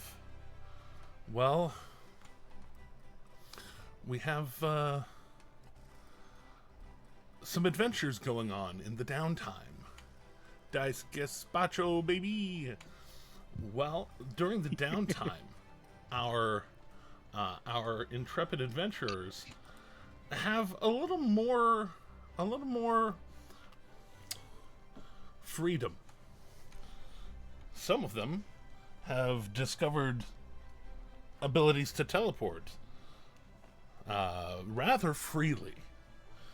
And with that freedom, and with so many other freedoms that they enjoy, have decided that they are going to take their first trip home in a number of months. Out down the Menagerie coast and into the beautiful town of Nicodranus. Yay! But each episode. I guess the first thing, I suppose, is from Rexentrum.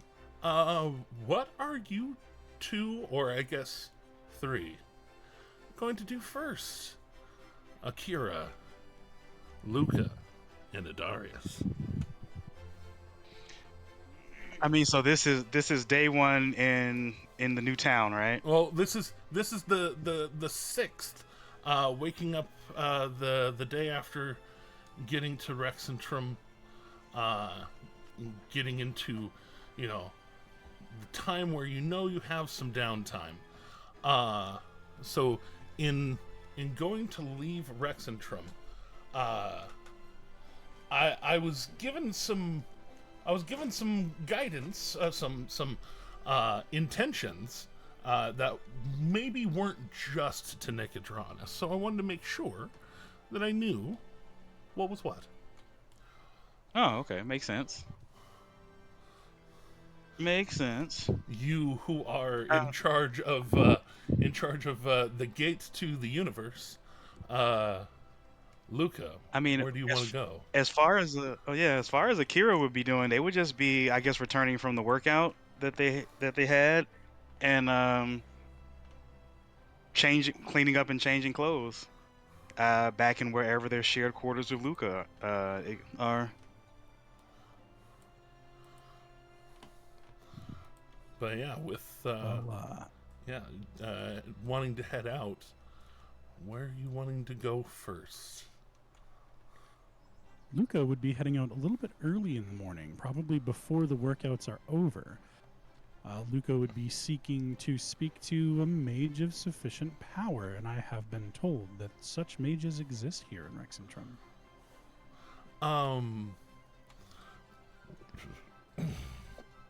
Excuse me. On the Twitch. So, if you are trying to seek out, are you trying to seek out a mage? Are you trying to seek out a religious mage? Oh, this is more likely a wizard, an arcane caster. I'm looking to procure myself a scroll of teleport for the upcoming things I have planned. Not for my use, but for someone else's use. Okay, scrolls of teleport. Those are those are not precisely a cheap item to come by. Here, let's go ahead and jump from that music to this music. Then let's go. Brought to you by Kenku FM. Thank you, Luca. Thank you, Tim, for introducing me to it. I am learning it now, and yea and verily, it fucks. I love this. You can play on a web browser. You can play directly into your Discord chat. Super helpful. Yeah, I love this so much. I really can't emphasize that enough. Very, very easy to set up. Once I figured out the differences between the stuff that it recommended and the way things are laid out now, it took just the tiniest bit of work. But it was a tiny bit of work, not a huge amount of work. Mostly, I was getting in my own way. Point is, So, you are in the capital of the Dwendalian Empire, a place where things are sold, particularly magical things, are sold and purveyed. And not merely a town like Comorta that's a wine town or anything like that. This is capital with a capital C. So, heading out to find things. Go ahead and throw a persuasion check, and there's the obvious minimum, but it'll depend on who you might find. Okay, well, since I really would like to make sure that ventures go as well as possible this day, from the very beginning of the day, I will be burning myself. Well, first I will take a rest. Yes. Hit your long rest buttons, let's. There we go. All right, and after that, I will be starting off with a very simple enhance ability for charisma. All right, going seeking out the best you can find. Yes, and I will make my persuasion check at advantage and hope to gob that I roll well. Well, I did roll higher than my minimum. That does put me at a 21. 21. All right. See, that there's times when 19 just isn't enough, so that's why we throw. Yep. At least it's not enough for the best possible outcomes. But there's a certain limit on how bad you can do. So, yes, it certainly does mitigate the worst. Yes, indeed. So, as you go searching about this very, very early part of the morning, asking around and kind of being pointed in the direction of the college, the Solstice Academy. Say it right, Jeremy. Being pointed in the direction of the Solstice Academy, where this is the place where they would teach new magicians on how to enchant things and scribe scrolls and things like that. You would find yourself. Well, that might be. I figure teleport's a pretty popular spell for them to want to learn, considering how useful it is. Exactly. So, but not everybody gets to that level of strength with magic. Then I will head directly to the front desk at the college. Gotta start somewhere. Yes, indeed. Walking in and seeing the there's an obvious amount of money that goes into this college, and finding your way in, there are, well, here we go. People that you would perhaps run over there. Hope I don't run anyone over. Run across. Last time I saw it was on the TV table.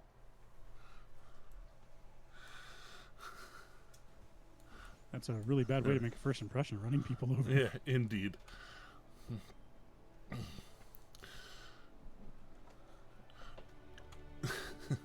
Sorry.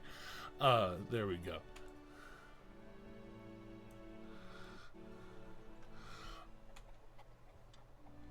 So going in, asking the front desk for someone with whom to procure scrolls of that sort.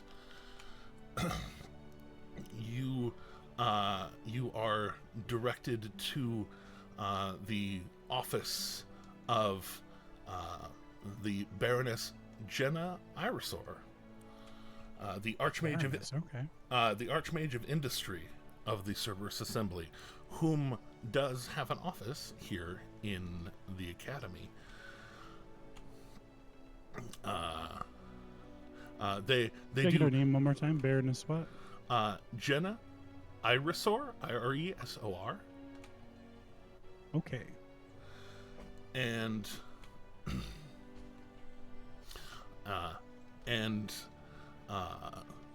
she does very kindly ask for your name for the log. Oh, Luca will give his proper name. My name is Lucas Debatois.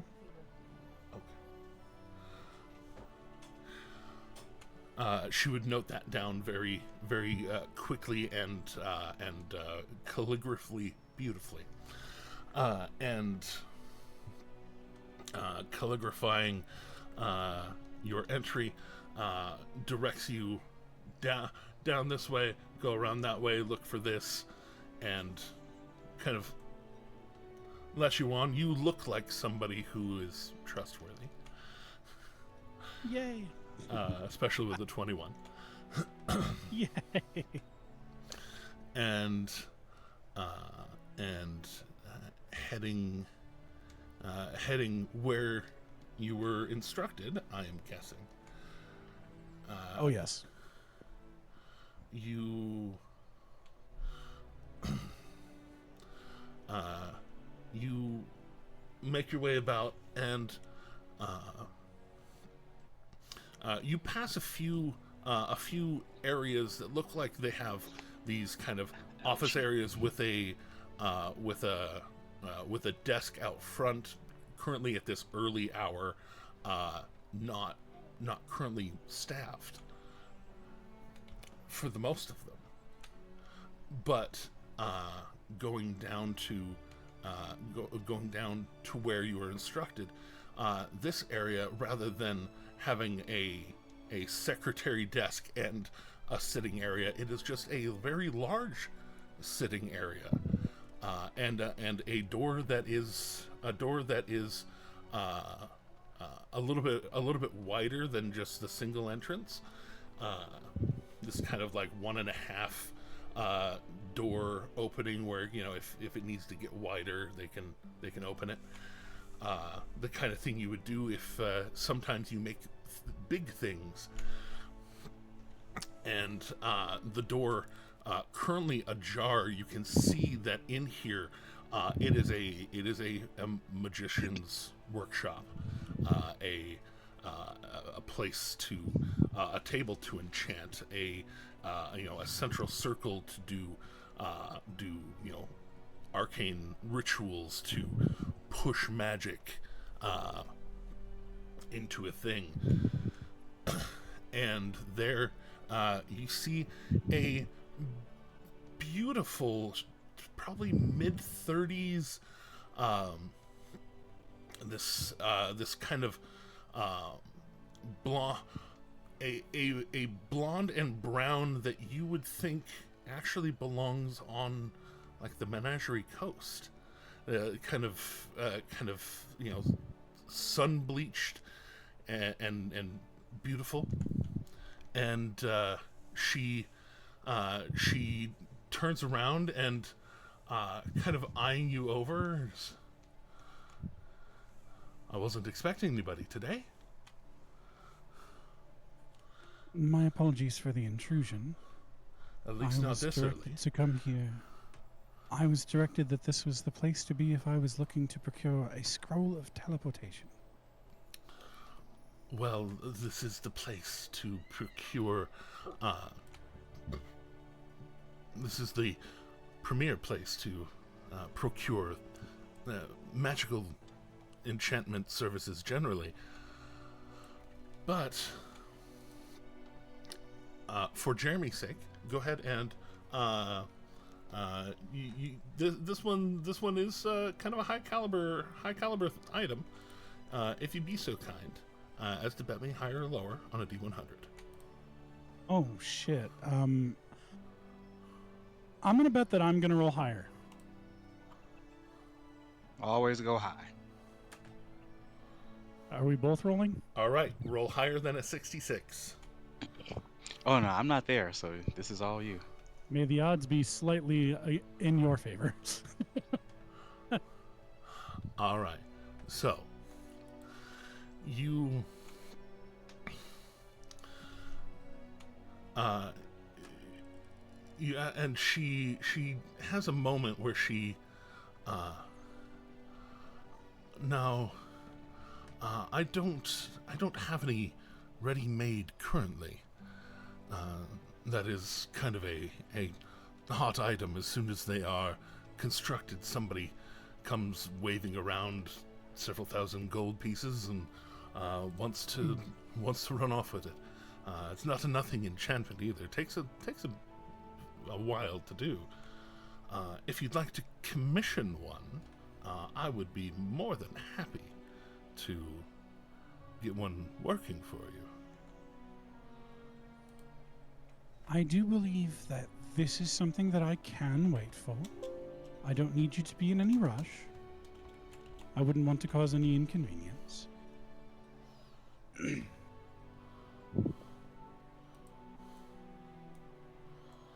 Of course. It's not an inconvenience to me at all, really. This is the kind of thing that we do here. Yes. But for a 7th level scrolls enchanting, it does take quite a bit of material, ink, and value of ink, especially when you use the same amount of ink, but if it's not able to hold enough magic, it's useless. I can save you the trouble. I am familiar with the enchantment process, and I understand that high quality materials are required for high quality items, and that such an endeavor does require high quality items. So the enchanting cost for it, go ahead and throw a persuasion check as part of this as well. Okay. Oh, sweet girl. Oh, my sweet girls. I am going to redeem a player buff +3.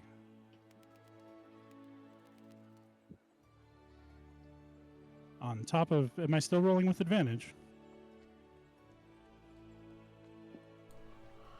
Oh, right.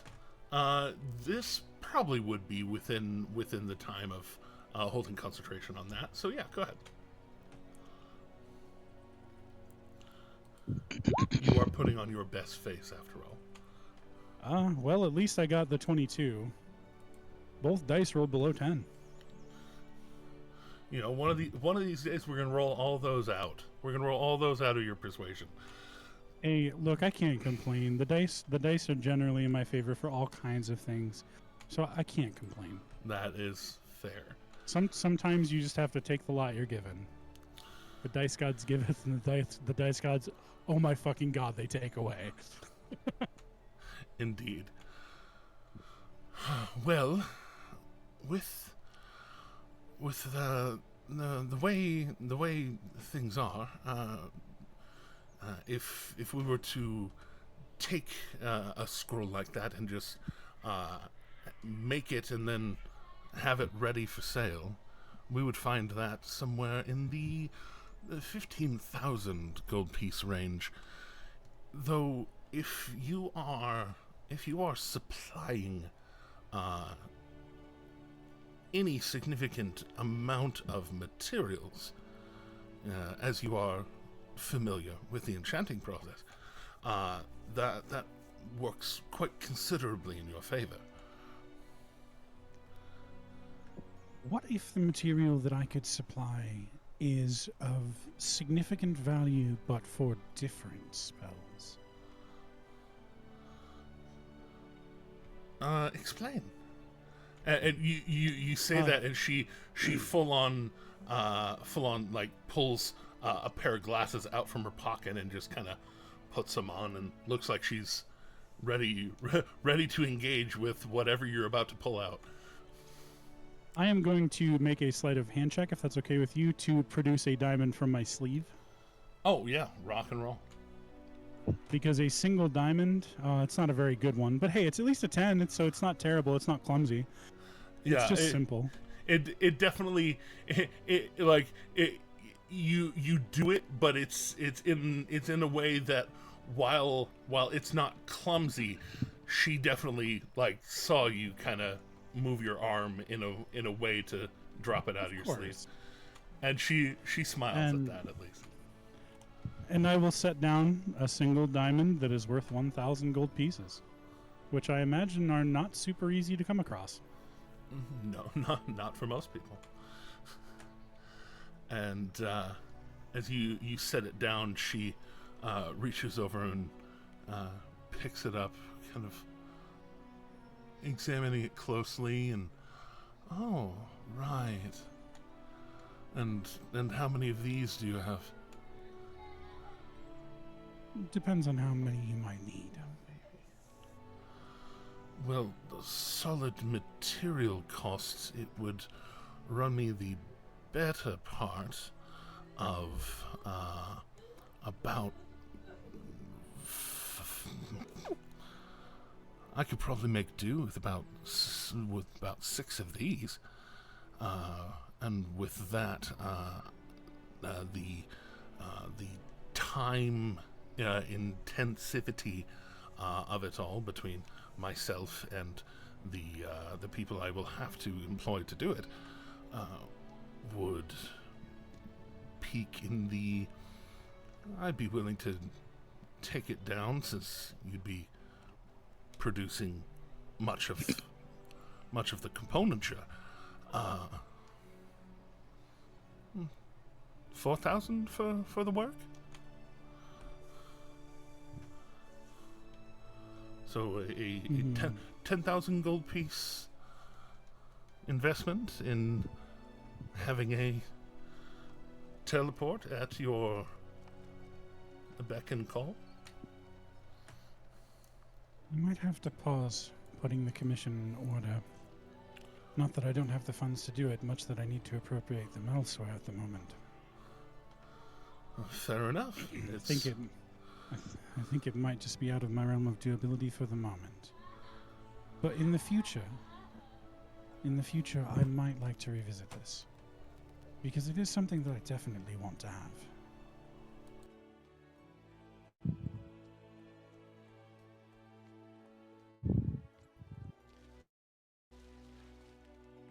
Well, if you're planning on it being within your capabilities to pay the latter half of the cost, if you leave the 6 diamonds with me now, we could get started on the enchantment. And then when you have the other 4,000 gold, you can essentially reimburse me for my charges and things I'm going to have to pay out to get it done in any manner of expedience. Expedience, that's the word. Thank you. She's smart. She's smarter than I am. I do have something else that might tempt the offer. Oh, really? You offer teleportation services, yes? Not just scrolls, but the service itself? I can. It's not precisely something that I just offer as a purchasable service.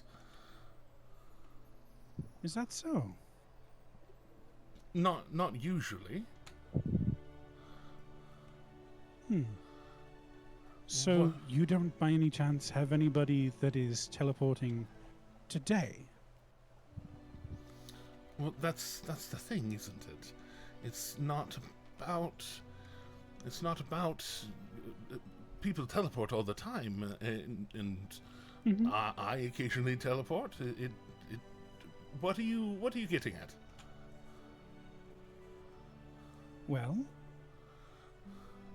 I am going to be leaving via teleport spell later today.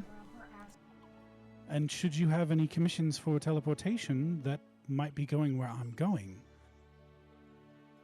I could offer to perform the teleportation for you free of charge and allow you to pocket what they're paying. I'm willing to save you the material cost and the work of performing a teleportation spell if you have someone going where I'm going today. I'll take them with me.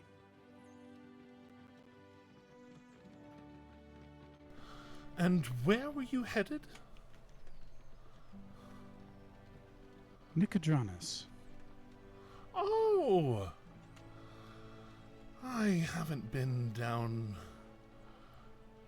to the coast in an age. If there's anyone who might have been heading to Nicodranus today, I could save you the material costs and the labor costs. And perhaps you could put some of the profit that you make towards my scroll.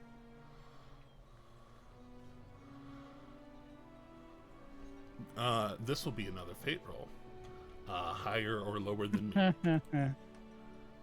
I'm still going to go with higher. Like, it could happen. All right, roll higher than a 31, baby. I can't. You can certainly try. Can I drop an inspiration to reroll? We can redo the whole thing. Drop an inspiration to reroll the whole thing. That's a reroll for the both of us. I'm still going to go with higher. We'll try it again. All right, higher than 20. There we go. Okay, there we are. Finally. All right, inspiration burned. All right, so I think it was worth it. So with that, she looks and we do in fact have. What was your name again? Lucius Debatoire, at your service. Debatoire. Oh. Well, we actually have You've become slightly robotic again, just warning you. How dare you? How dare I? But Is your audio going through voice mod? no, it is not. Okay, because I sometimes have this problem. I have children on my internet. Okay. I can still understand you, so. But yes, so we actually do have just the not an enormous order, but enough that there were people going to do teleportation circle down into Nicodranus to drop an order of potions down to some of our righteous brand that are stationed down in the town.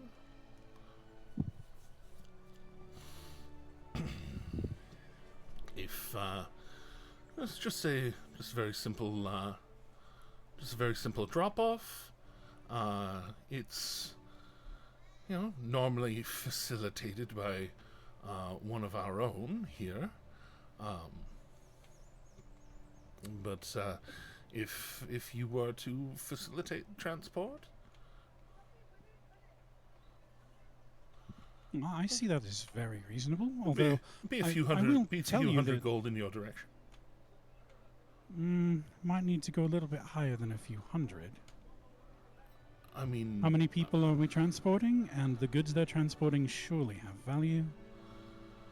And remember, if I do this, you don't have to pay for the costs. You don't have to use your spells. well, I mean, I think you may overvalue the price of a teleportation circle. Those are only 50 gold pieces each, and a sufficient magician give us just a moment. I need to take a moment.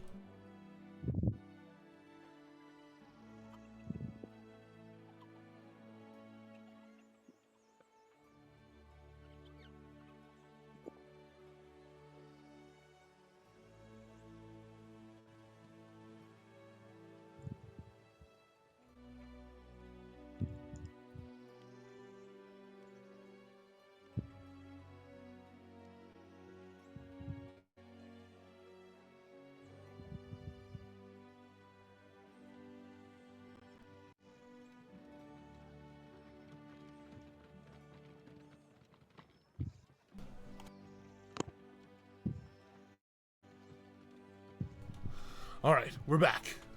But yes, a teleportation circle is only 50 gold pieces, and I mean it's the time and work of a sufficient magic user. Just 2 spells, 1 each way is 100 gold pieces, and plus the expenditure of their magic, which is, not a nothing fee, but it's only in the realm of about 500 gold worth of service. I see. If that was something you were willing to do a number of times over the next several weeks, it would be very easy to come up with the money. One moment. Because the staff does not have teleportation circle, it only has teleport. Yes, which is free, component-wise. Yes. And how far is your target circle from the destination of the goods? Well, we are delivering directly to the garrison that is just outside of Nicodranus, where, well, technically it's connected because it's sovereign area of the Dwendalian Empire. It's essentially an embassy. But it is a garrison that we use there for our naval purposes. And is there a teleportation circle available to use there? Or will they have to then transit these goods? And that is outside of the city, through the city in Oh public? no, not through the city, not in public. That is the thing, is Mr. Devatoire. There is a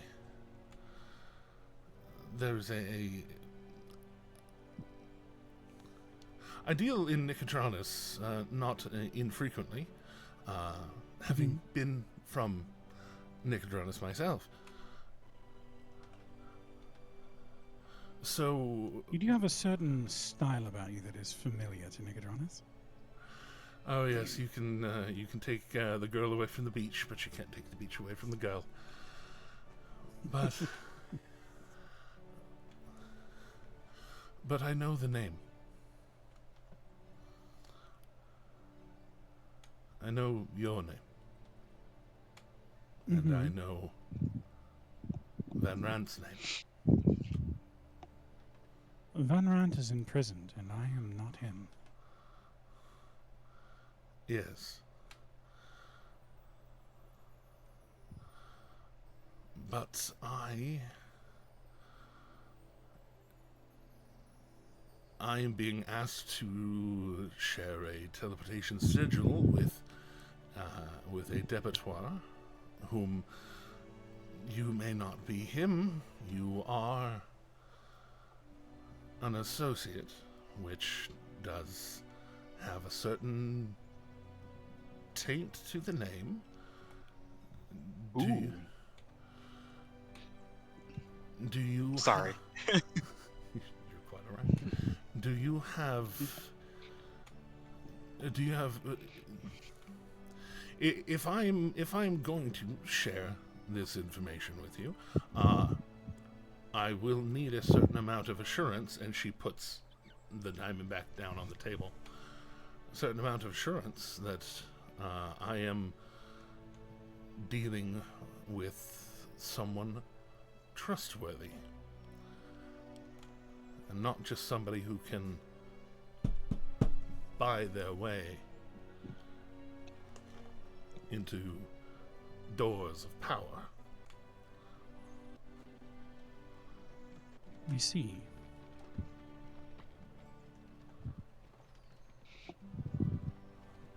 Well, I would hate for the garrison. what assurances would you need? I would hate for the garrison to be in any sort of jeopardy.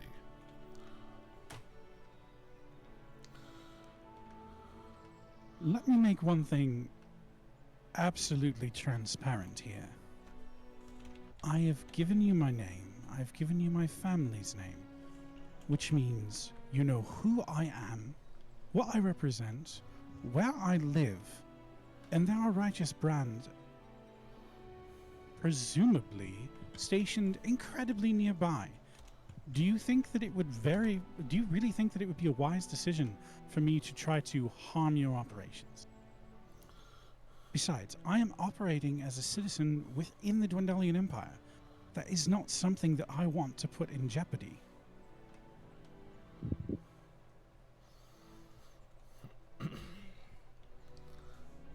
I don't claim to be Van Rant.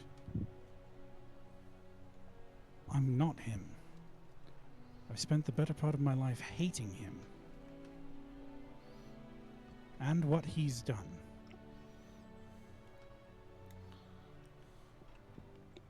If anything, I would jump at the opportunity to attempt to clear our family name. Go ahead and make a persuasion check along with that. Sure. They've got to roll well eventually. Not today, though. It was on 19, and then it flicked over to the 9.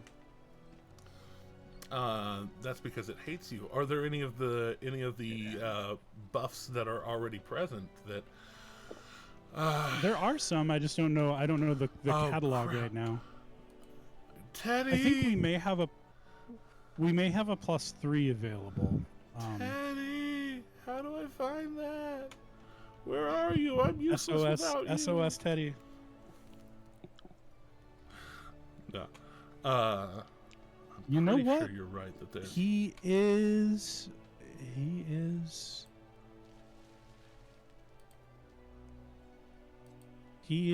away. I don't know. No, that's okay. I think that I will look right here, and if it's not easily found right here, I will, because I do seem to remember a +3 being available. So,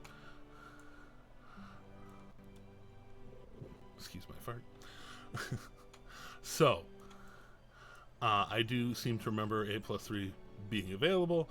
So, we will, in fact, treat it that way and just ask Teddy to please cash out 2 +3s. The one that got bought today and the previous one. Which is fine. Okay. But that does put it at 22, which does at least do something for you. And she walks towards you, and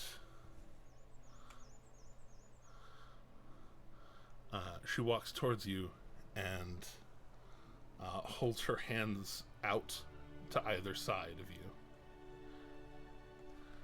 and says, "If you will put a bit of trust in me, I have one way that I trust to be able to verify your story. All right.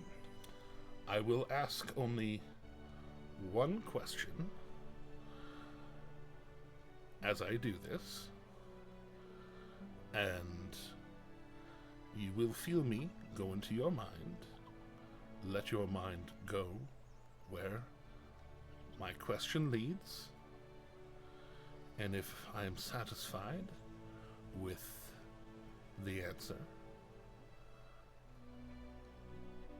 then all is well.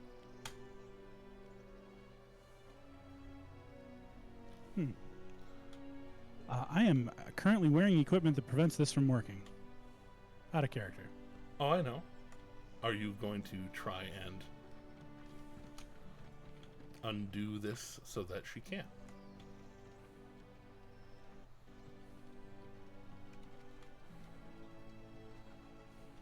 Am I allowed to allow things through, or am I always immune if I have the ring on? Because it says while you're wearing it, you're immune. Yeah, so like, I wouldn't even make it a sleight of hand for you to take an invisible ring that is invisible on your hand and just palm it into your other hand as you do it. That feels like something that would be easy enough. Yeah, invisibility helps there. Yeah, I will let her do it. Okay. And you quickly easily palming the ring into your other hand. She puts her hands to either side of your face and looks deeply into your eyes, smiling, and then suddenly her eyes flash with pink, and you feel her push on your mind. Mm-hmm. Do you resist at all? I do not. And her question comes out.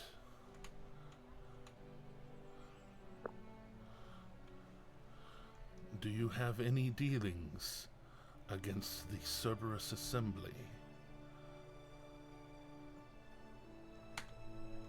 Out of character, not that I know of.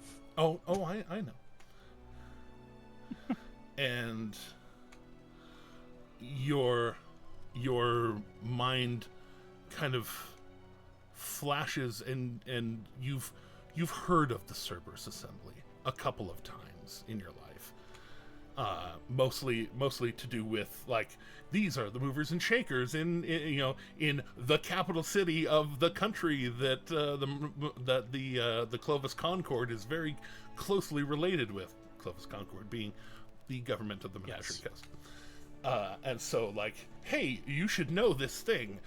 These are movers and shakers in circles that you might be associated with eventually. If anything, what she would probably glean from Luca's mind then is I would actually probably very much like to have association with members of the Cerberus Assembly, because those are the people that I believe can affect change that could positively affect the common folk. And seeing just the little flashes here and there of Cerberus Assembly in your mind, and then kind of feeling that intention kind of floating to the surface. True to her word, she remains for the seconds that tick by, and then brings her hands back. Her eyes solidify back to normal color, and she brings her hands back and, well, I suppose if you are a spy, you are a very good one. Or your intentions are as you say. So,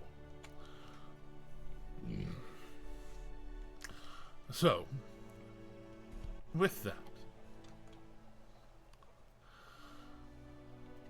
I will, and she puts her hand on the table and begins a minor illusion, and starts drawing a circle in glyphs and glyphs and glyphs, and and settles the circle.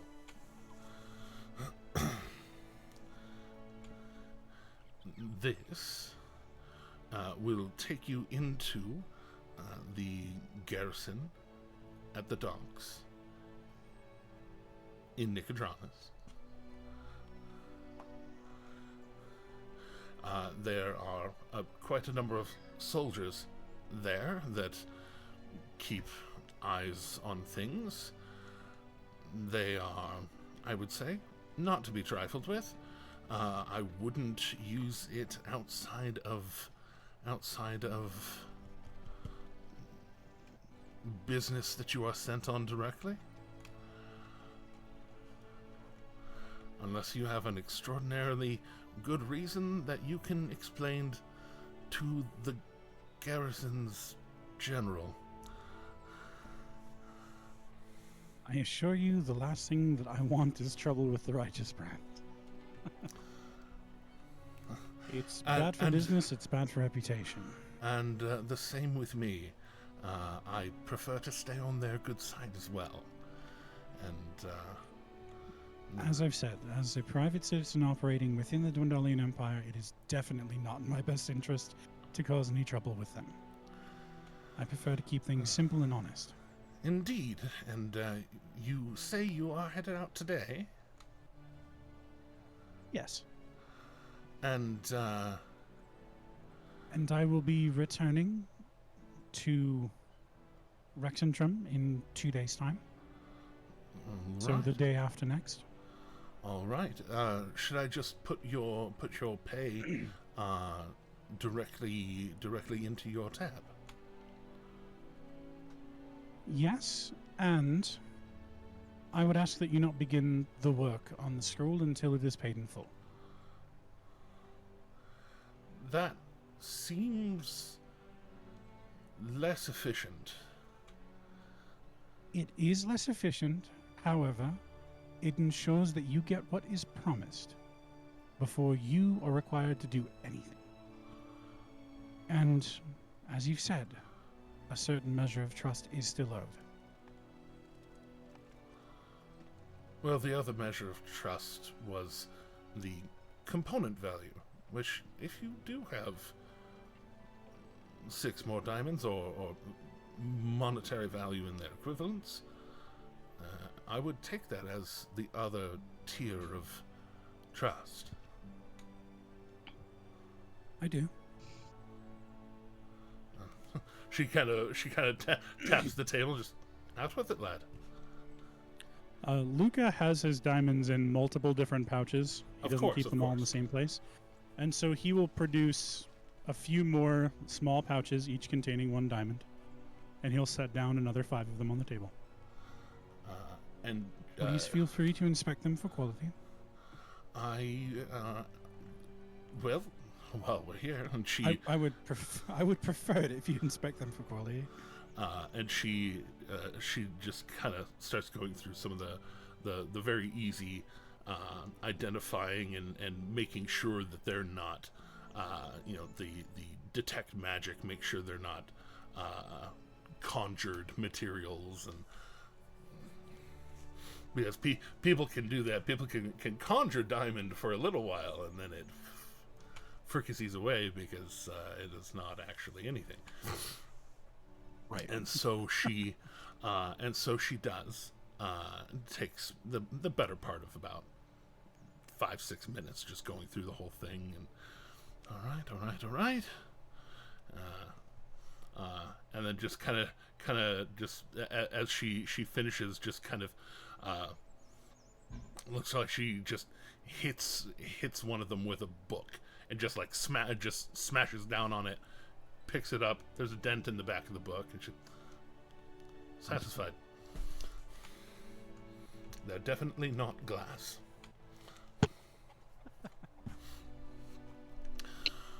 Well, I can work with this. I can get this started. Don't be offended if it's not diamond dust that you see in the inscriptions. Diamonds, particularly, are very useful for a number of other things, very particularly, and so these will be allocated where they will be allocated. Their value will be allocated into the project. I was anticipating that. And, well, as I've said, as far as direct gold piece value goes, a diamond worth that much may be worth more in the right hands. precisely. So, with that knowledge intact, to make sure that we have a proper deal settled, I will begin the work with this as the down payment. If the down payment, or if you end up not needing the scroll, if you end up not cashing in for it, I will return 5 of the 6 diamonds to you to cash them back. One of them will remain as payment for the fact that it was commissioned. Other than that, the rest of it is somewhat of a restocking fee. Yeah, a security deposit. Mm-hmm. The rest of it, the other 5 will be returned to you in the same condition that they are being handed. And yes, pleasure to do business, and good business.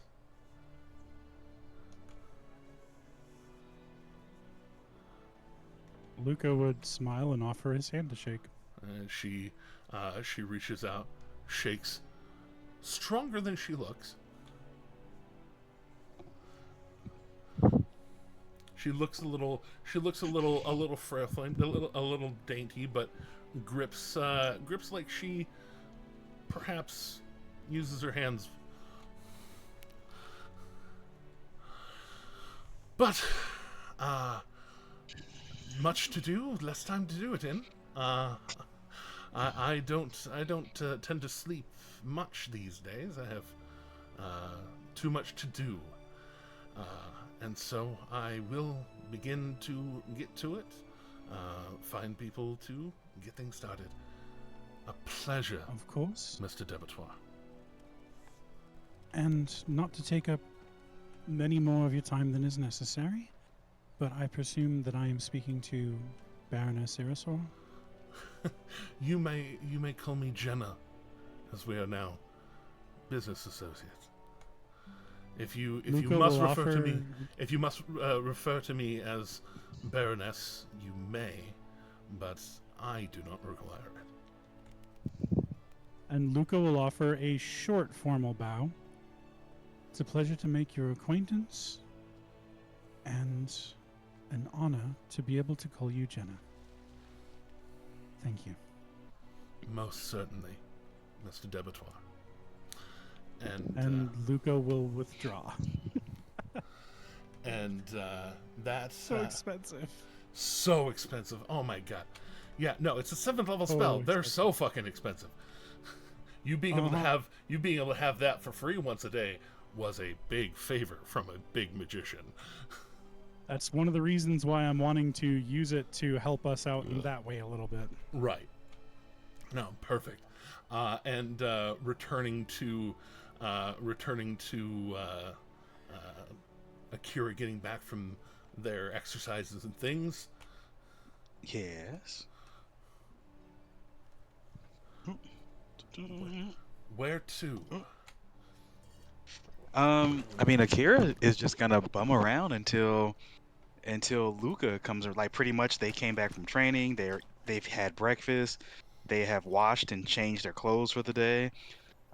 They're just doing meditation in the bedroom right now, focusing on the paths that have been chosen. Indeed.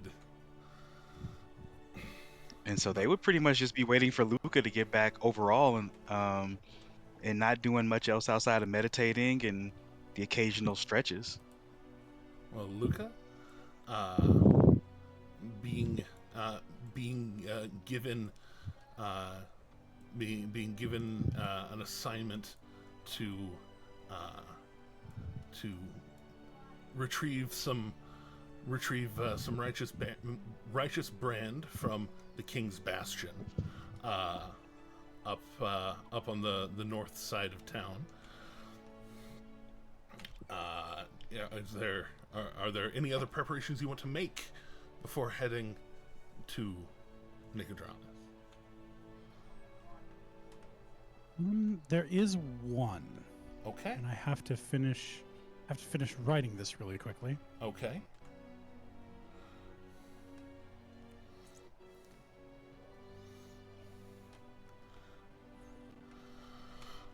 While you do that, I will get this ready over here.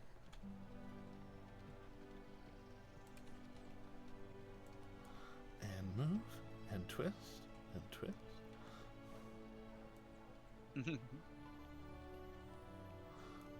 Okay, I will send that to you because I am answering a particular sending that I owed a response to. Right. And the other thing is I probably would have asked what time I need to be there to teleport them. Because that just seems like a detail that I ought to probably... A detail. check. Yes, Aww, indeed. my message in the Twitch chat has been held for automod.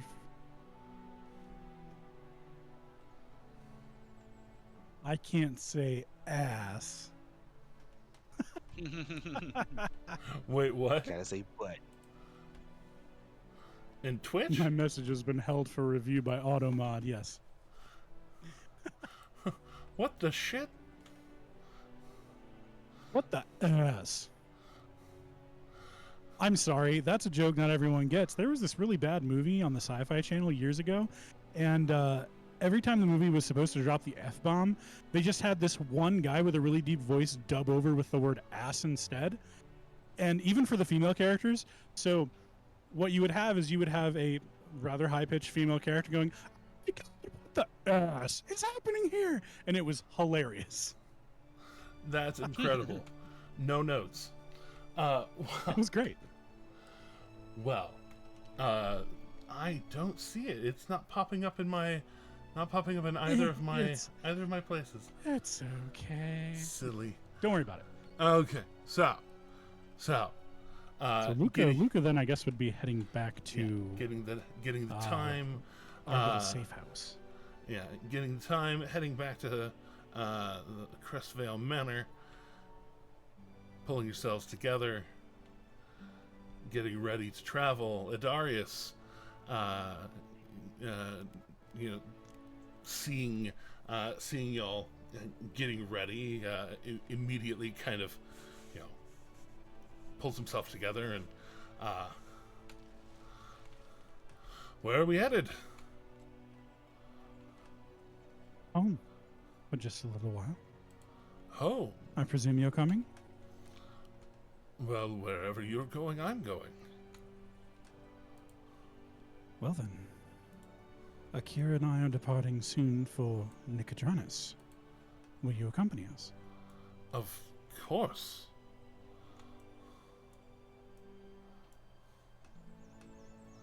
I have some matters to take care of at the estate. Yes, sir. I'm with you. And it might also be nice to get you into the colors. Right. Indeed.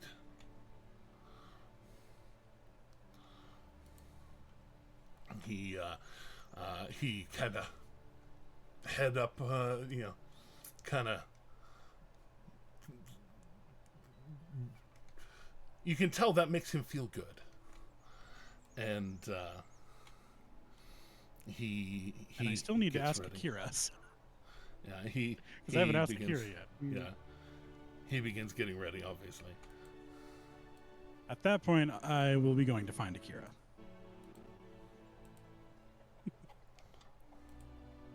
Very much not hard to find. I'm in our room.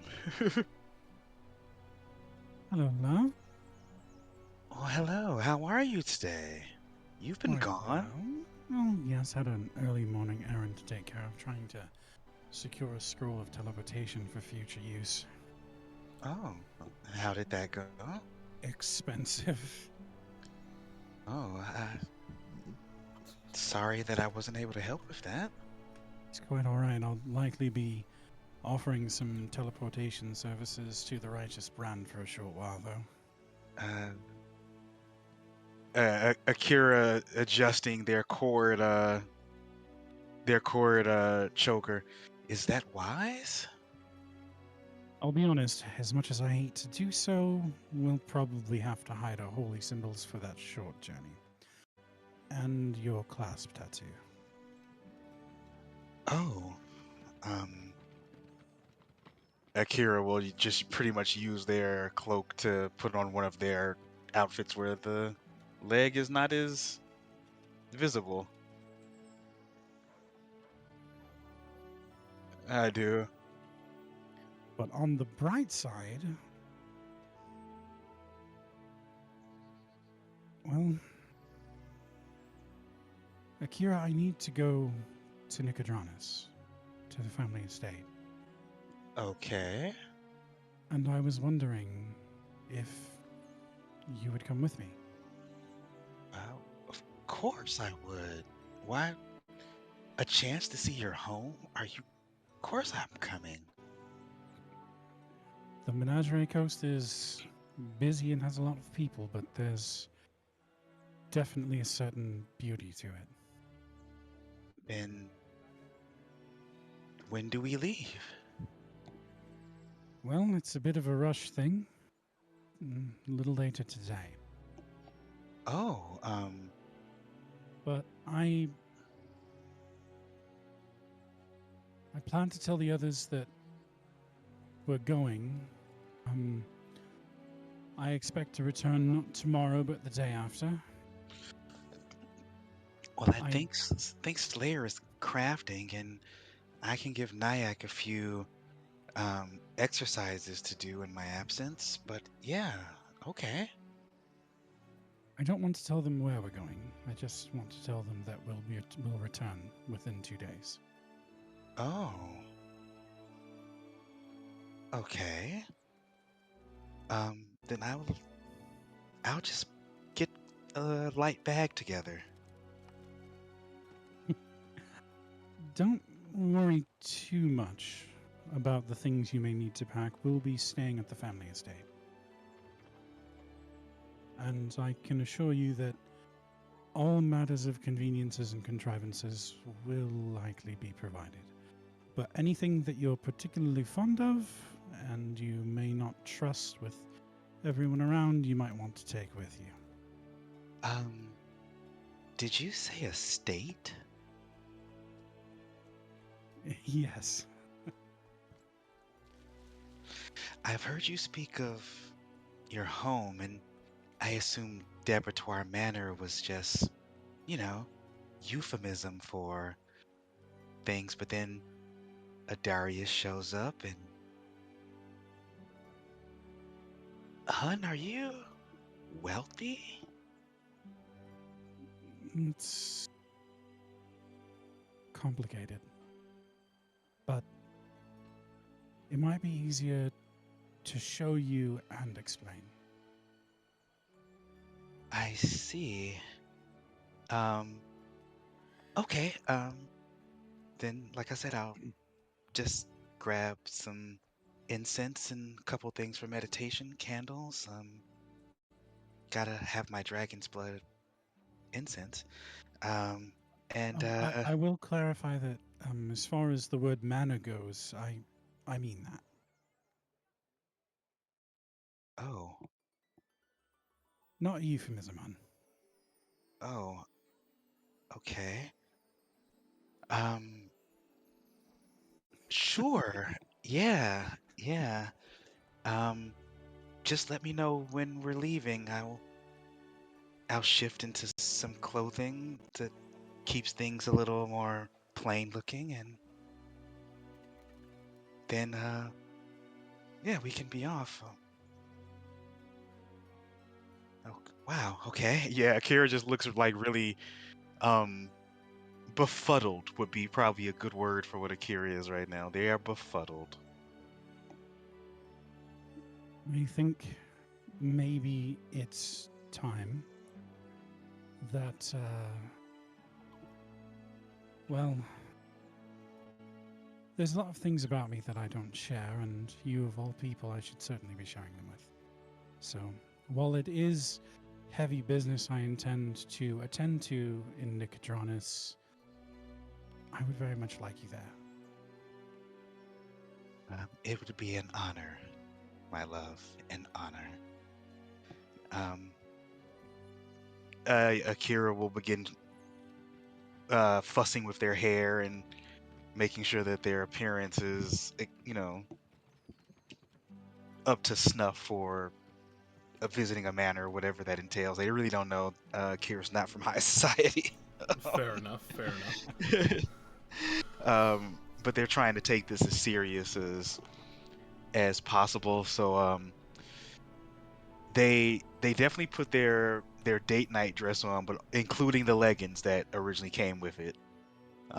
That way the class tattoo is hidden, and that particular dress comes up around the neck, so the cord choker will be under it.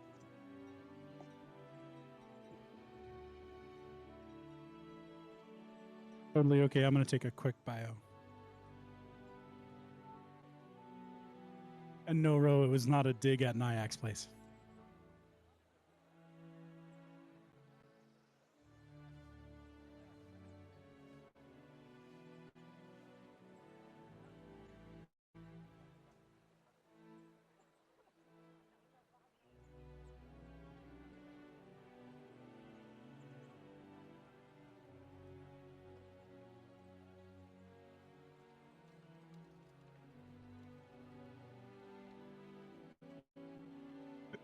Trying to have at least a little bit less background noise.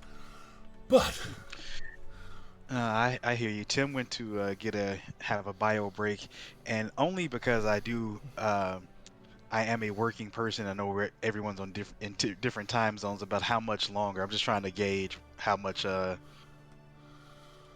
long you think we'll be going. Maybe 30 minutes. That's my okay. my plan at least. But okay, no, that's perfect. That is absolutely perfect. And then no notes. Okay. No notes. Well then, in that case.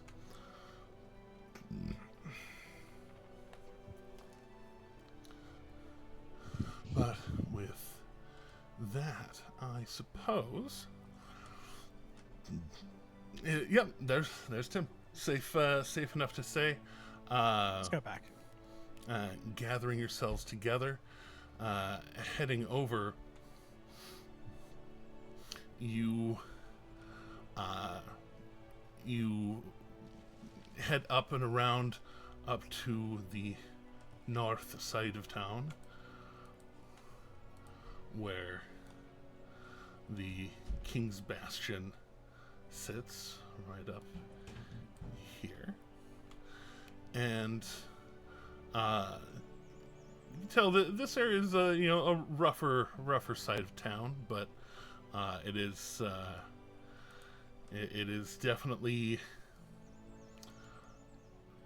where the more industrious, the not even blue collar workers, the gray collar workers reside. But heading up there, getting people together, and you find yourselves walking in, and 6 very decoratedly armored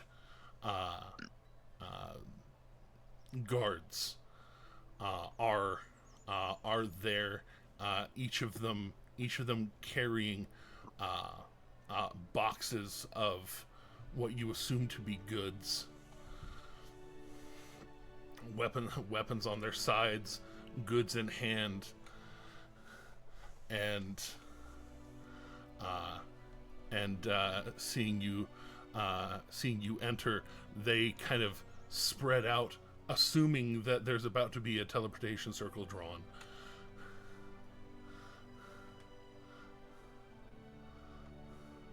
Luca smiles looks around with them. He is wearing his more noble attire, which I don't even think Akira has seen yet. It's very rare that he would dress like this. He changed into it on the way, not in front of other party members. Ooh, fancy. Yes. Just tucking on your clothes and the regalia. Yes. Blue, silver, and black. He holds out a hand forward and simply says, "Everyone, stand close." And they kind of look at each other, used to a certain protocol, and kind of step in closer. And teleport is 9, right? Yourself and 8 others, right? I think it's up to, you and up to 8 willing creatures, yes. Okay, cool. That you don't have to think of it leaving anybody behind. 6 was the number. So they pull in closer, and Darius kind of smiles as he he's standing among other high-ranking folk, and it looks like he stands up a little straighter just out of some sort of habit. And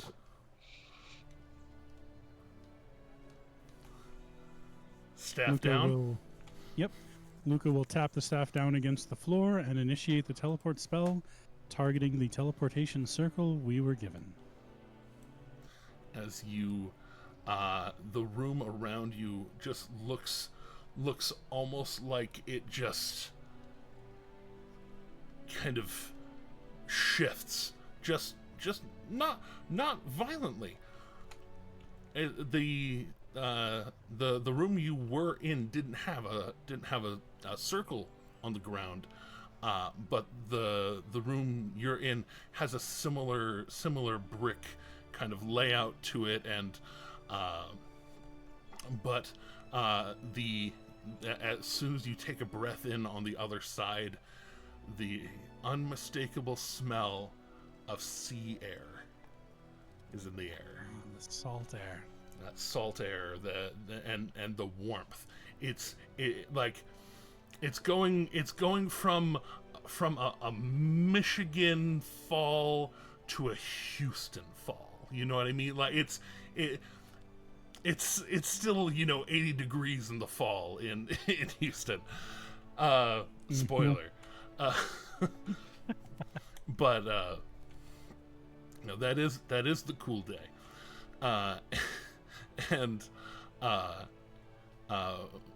But the guys, as soon as you appear, they all look around like, that was a lot faster. Good job. Hey, we like him. And they go. Luca offers just a gentle bow. They go walking off with their stuff. The guy guarding kind of looks you over and looks at a note that he's made on his little notepad. Are you Lucius? Yes. All right. I am. All right. I was told that your fee has already been arranged and paid for. Yes. All right. Exits out that way, and just welcome to Nicodranus. Thank you. And making your way out onto the Restless Wharf. Making my way downtown, walking fast. Quite literally. Out onto the Restless Wharf. Justice redeemed a song reference. So. Yes, he did. And you did. I knew we would get there. As you head out onto the Restless Wharf, true to its name, the Restless Wharf is full of, especially here in the middle of the day, people going back and forth, purveyors of all manner of things, a certain amount of what some would call shade. But it is the life in a. It's not your capital city. It's not the biggest city, but it's definitely a town where things happen. Things move in and out of this town. They were the site, the city closest to where the signing of the peace treaty between the Dwendalian Empire and the Kryn dynasty, that happened right off the coast. You got to see the dome of darkness from the Jorhassian ships, the Kryn dynasty ships, and it was a big deal. And so this is that kind of city where things happen in this city, even if it's not the biggest city in the world. But here in the middle of the day, the Restless Wharf, looking over across the open quay, Tide Peak Tower, the Wild Mother's lighthouse that is basically just an enormous statue of the Wild Mother, hair cascading out and down into a dress of leaves and things, all stonework, but still beautiful, looking out over the Lucidian Ocean.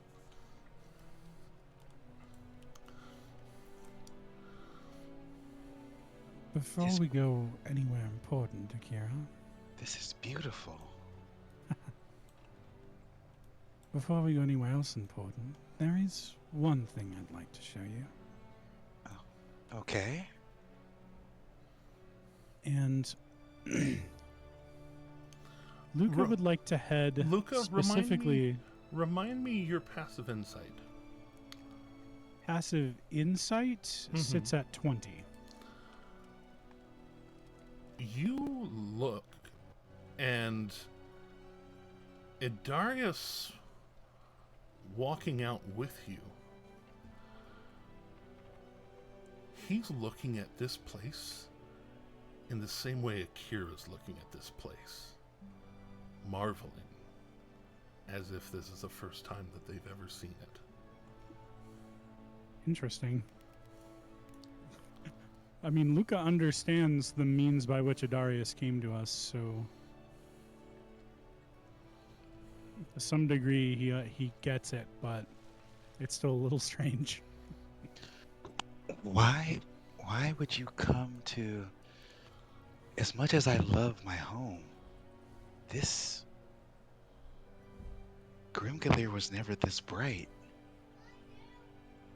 This just beautiful. This Akira slightly. I mean, and they've seen the Feywild, and they get that, but this is like someplace that is on the same plane of existence as them, and so, given the fact that they've had to bop around from spot to spot, never really getting to enjoy one place or the other in our travels, this is kind of stunning.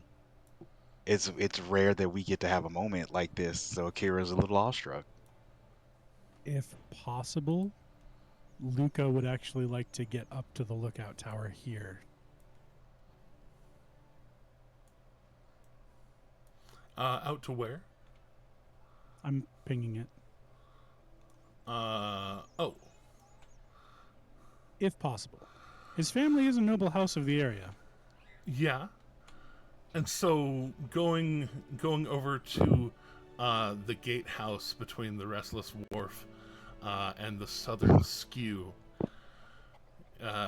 you walk up, and there might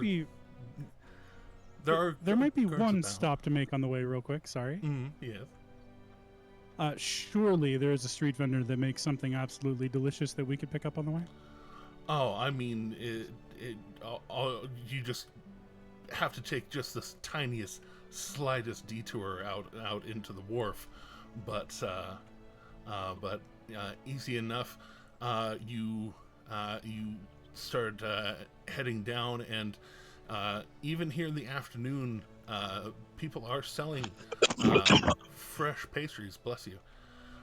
Fresh pastries that are these essentially cinnamon bear claws that are sticky like cinnamon rolls. Just big old bread, bread caked in sugar, caked in more sugar, caked with a little bit of apple and cinnamon. Luca will stop at one of those stalls and pick up one for himself, one for Adarius, and one for Akira. Yeah, that's a whole 3 copper, real nice and easy. All right. Well, little dollar pastries. And Adarius chomps on it, and he has the eye roll. Just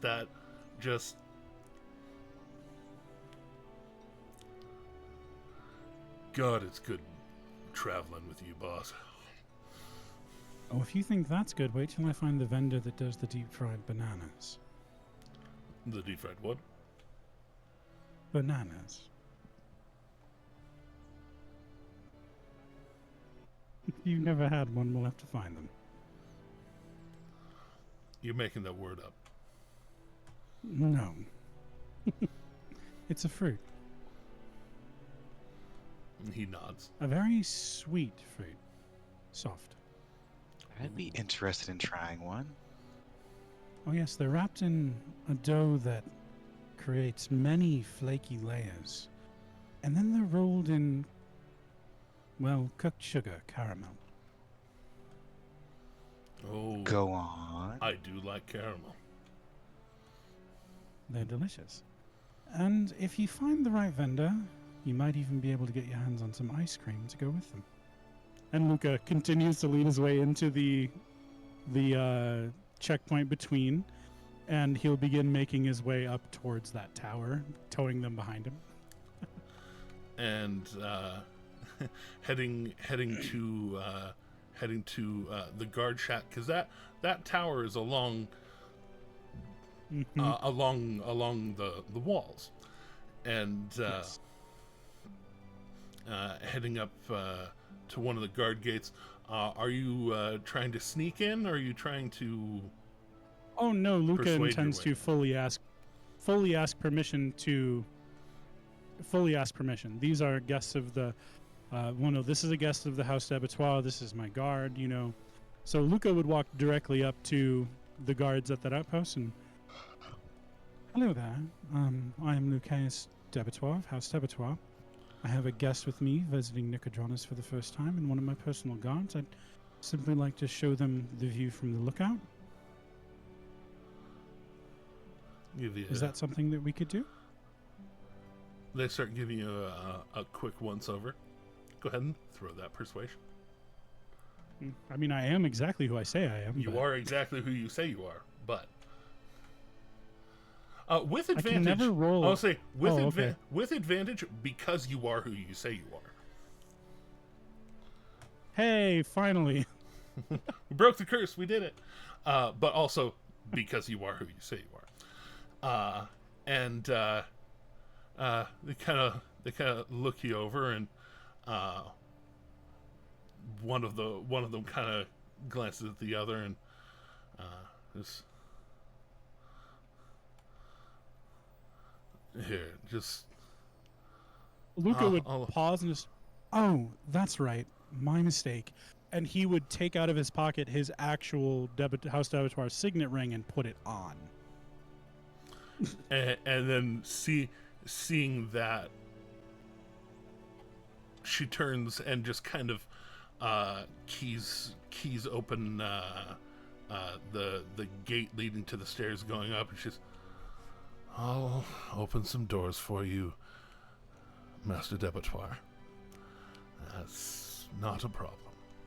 and it's not condescending as much as just that, like, I mean, okay. And how many guards are there stationed here? There are 5 guards and the one guard captain, or as much as the leader of the squad. And she is the one that kind of opens the gate and starts leading you up. Luca is Sean, going got to some set. Oh, sorry. No way. Luca is going to set down 1 electrum for each guard, 5 total. Just Wow. thank you for your time. A lot of breath.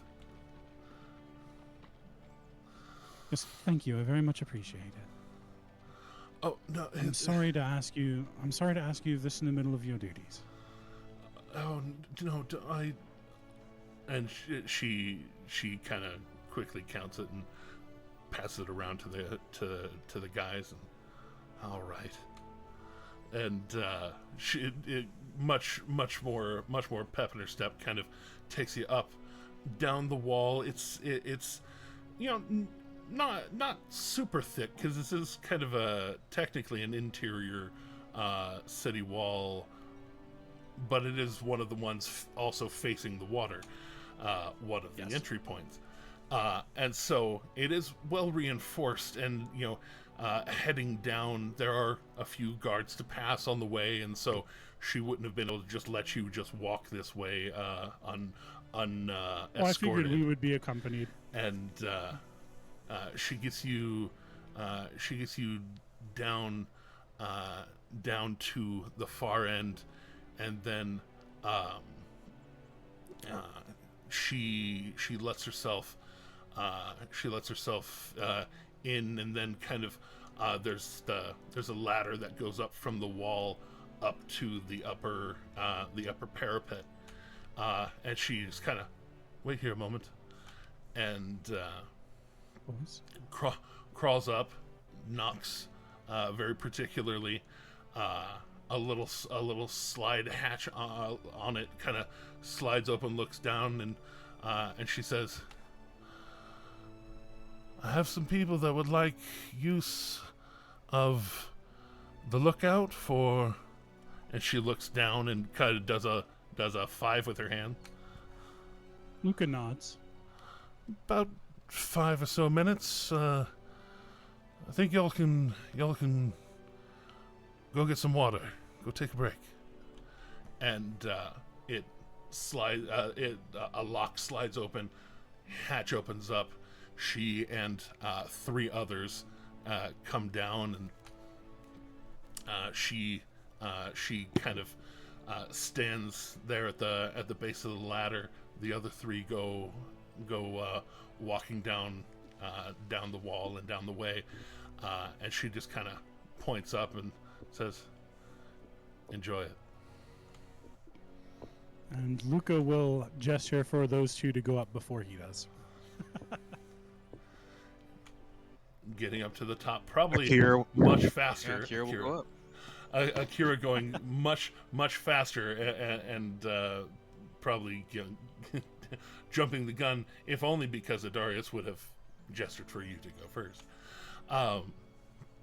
You get up there, and miles and miles and miles around to the north, kind of north and west, the coastline going,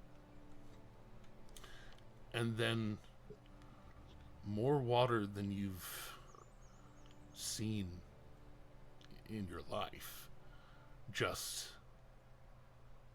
as far as the eye can see. Ships. How far up are we? Probably the better part of 150, 200 feet. And there's like nothing but water underneath? I mean, there's the little bit of stone at the base of the tower, and then water and water. Akira definitely has never seen this much water before. They are going to look at Luca and say, "You trust me, right?" Implicitly. They're gonna launch themselves off this platform. All right, you go and just like take a dive, and there's nobody else up there to watch you. There's the moment where Adarius goes, "No, wait," and then kind of realizes who he's saying no wait to. I've seen you pull out wings before. Yeah, he has seen you pull out wings before. Pretty much, Akira will dive arms back, right until they get close. You know, like not gonna hit the rocks at all. Not even gonna play with that. But they'll get closer to the rocks, and then the wings will come out, and they are going to fly and skim the water with their hand. And just flying over the water and skimming it with their hand. For us, give us a performance check. Dexterity performance, if it helps. Well, I don't know. Their charisma is pretty high these days. That's fair. I wouldn't go that far, but I'll definitely say this is in the realm of a acrobatics dexterity. I'll go with that type of performance. I'll accept acrobatics as the throw. Oh, they're both the same bonus, so it should come through. It's a 26, 17 plus 9. Woo! Excellent. It didn't come through to roll 20, but I saw it in D&D Beyond. Yeah, no, that's fine. And yeah, it does to observers, and there are other people that can see here, and you hear a few people off in the distance kind of giving that chorus of like horror, like somebody just jumped off the tower, and then you suddenly, these electric green wings just poof, and you turn impossibly sharp. For anybody else, that would be too damn close. Or for any other type of creature, that would be too damn close. Birds don't turn that sharp.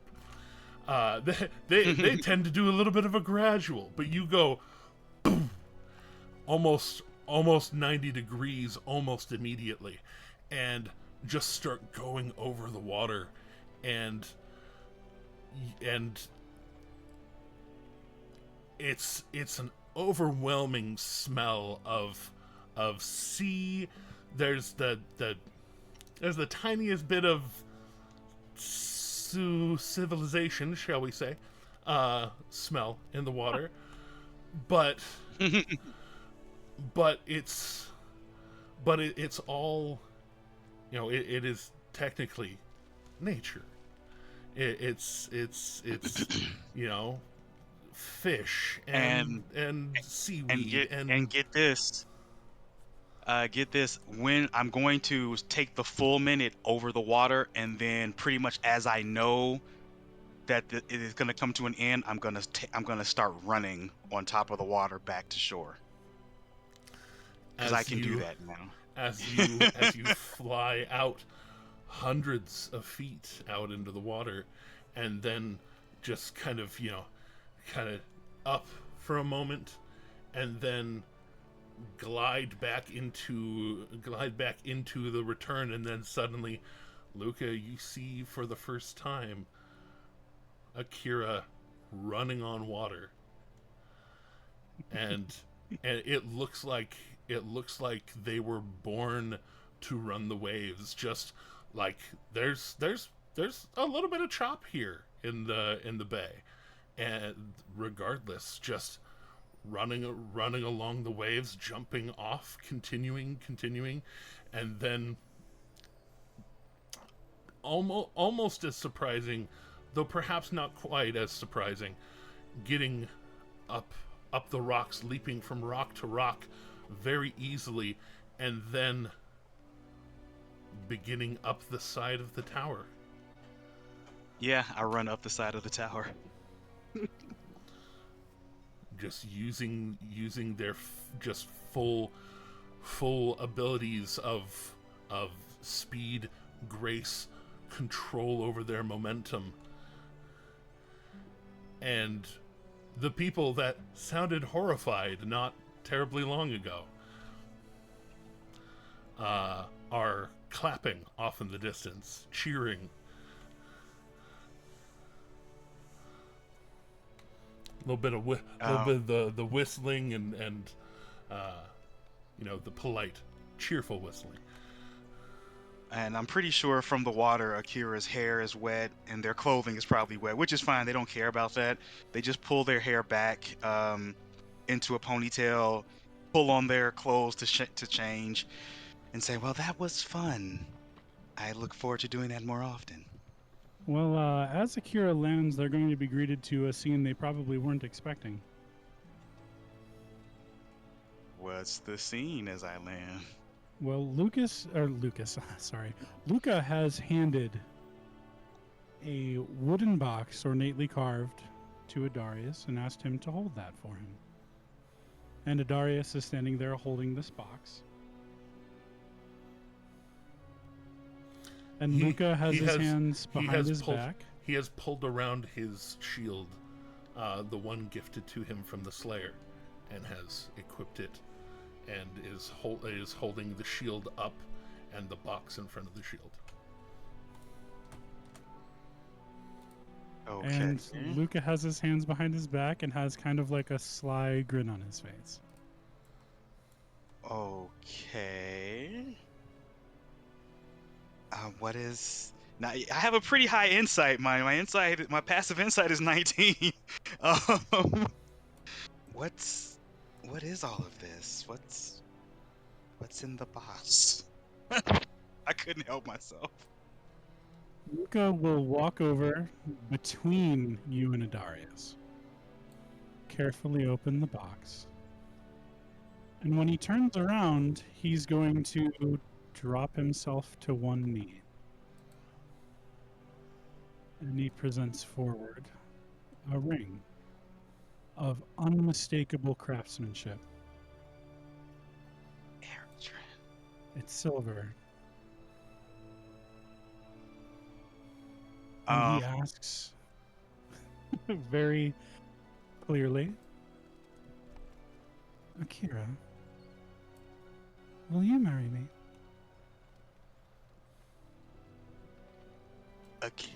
Akira cries. Like real tears stream. They were kind of still futzing with their hair as they were like asking what's the box. Just like still like pulling themselves back together. Yep. They get down on with you, pull you close, to where heads touch, and all you hear is, "Of course I will." Inside of your head, because they can't even their mouth is kind of trembling. It's not bad, they're happy. They're very, very happy. Oh wow. Luca is going to take the opportunity for the very first romantic kiss on screen of Dice Soup as he slips a ring onto Akira's finger. Of course, Akira kisses back. 100% they kiss back. They don't know. They can't stop their tail from wrapping around you. It is like a full on embrace.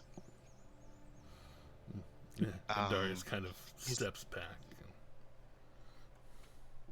And then they kind of they kind of give you a not a playful shove, but they are strong, and so they like shove you like, wait, is this what was your plan the whole time? Is this why we came here? It's not the only reason, but from this point forward, there won't be any secrets. Akira. Today you learn everything there is to learn.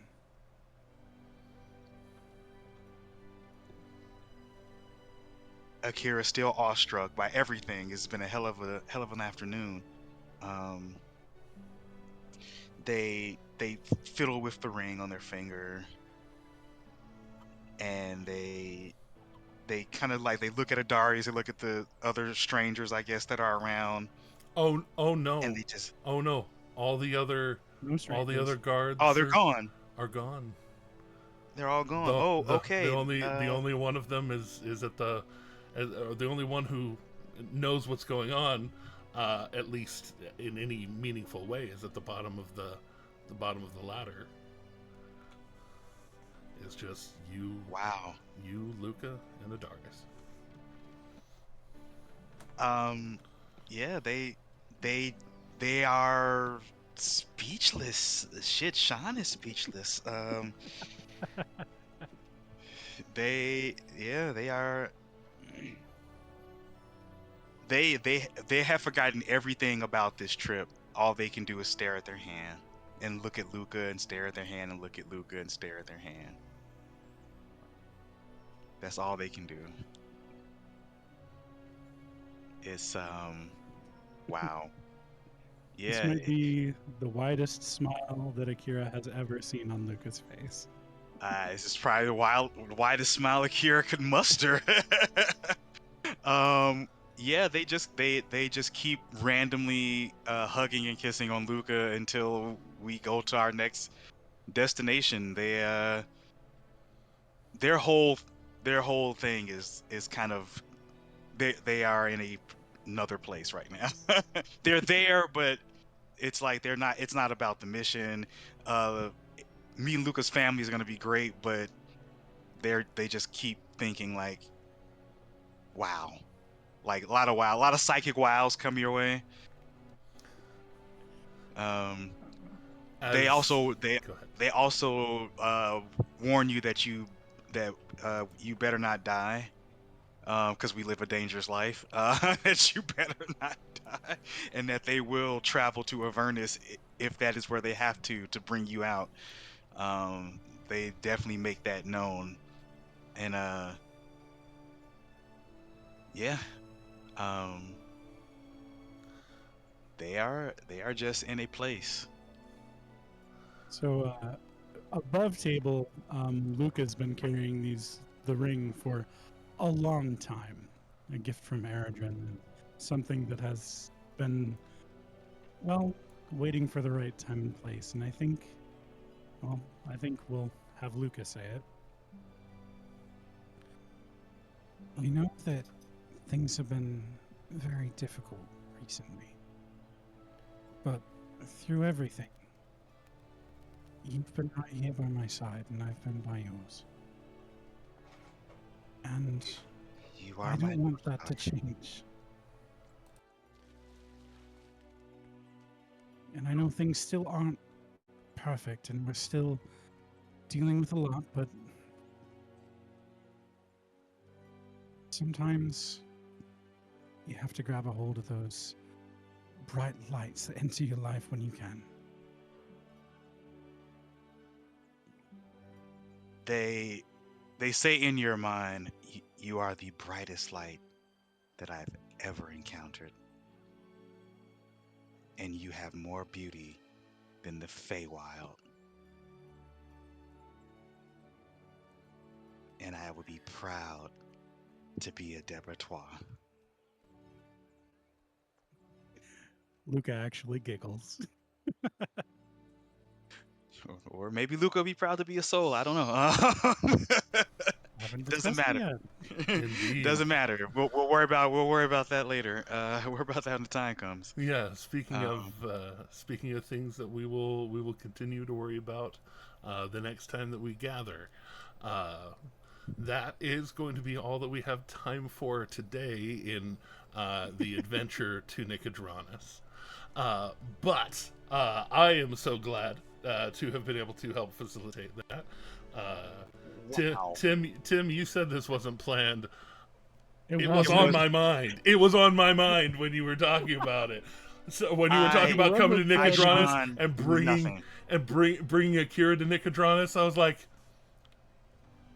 yeah, that's probably on the menu. Just Okay. To be honest, I hadn't even thought about it till right at this moment when Akira was down there playing in the water, and it seemed like I'd been waiting for the time since Eredrin gave Luca the rings, and it seemed like the time. Oh, he did tell you to not do it until you were ready, because once you were ready, that would be it. So, yes, with that, so Hard to find a more romantic place than that. No, not really. Afternoon, westward facing the sun, out over the ocean. I mean, y'all are in a capital city, the capital city of the empire, and have a private residence, have room and board taken care of here. Deciding what y'all want to do with whatever amount of time y'all are wanting to do it in. To get ready to go after the green dragon in them there hills. Y'all can figure out what that means to you before next week when we get back right to this. It's gonna be May. Fucking nailed it. So until next time, please remember that we're What's Up on D20 in all the places except Instagram because somebody stole it on Instagram. But check us out on all the places. Support us if you can. Use your Amazon Prime subscription. If you're not using it on anything else, it's a free $5 to throw our way. I appreciate it. I think they take like half of it, but point is, it's a free like $2.50 that really helps us out. So thank you for those of you who do that routinely and often. And thank you. I just got a Twitch payment the other day. That's cool. I still don't know what to do with that other than now I actually do adult finances for my business now, because I have to do adult finances for my business now. What am I talking about? What I'm trying to talk about is, please remember that kindness isn't that free. And to please keep going. Don't forget to like, comment, subscribe, hit the bell for notifications, check out the TikTok, check out the Patreon, check out the YouTube, check out the Twitch, check out all the good things. And Brandon Sanderson, sponsor us, man. I know you got that Stormlight TTRPG coming out. We'd love to help you, promote that. We'd love to give input. There you go. We have ideas on mechanics, weapons, all kinds of things. You might say we're storming ready. Ooh, By the blood of my fathers, take us out, Teddy. Until next time, have a good one.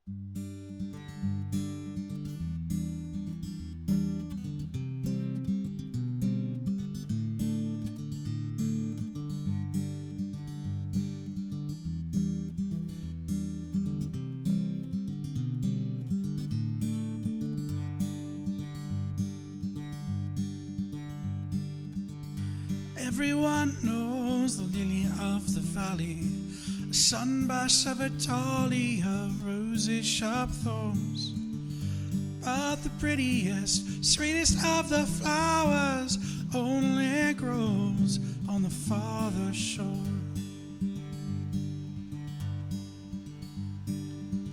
Sweet tart cherries and blackberries on the bush, bursting with nectar when the peel has been shorn.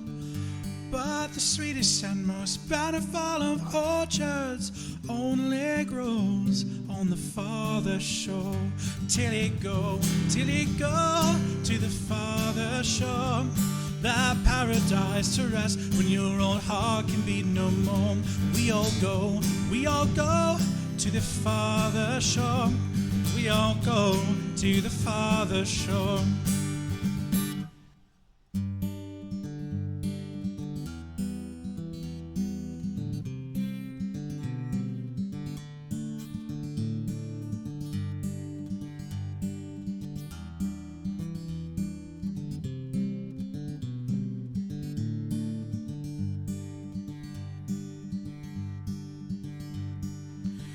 Wild temptations haunt this earthly coil.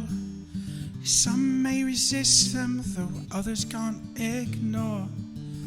But the promises of pure imagination take us all to the farther shore.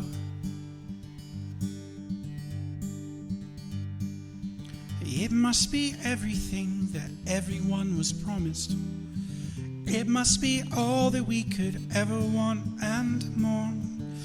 It must be better than the love we leave behind us.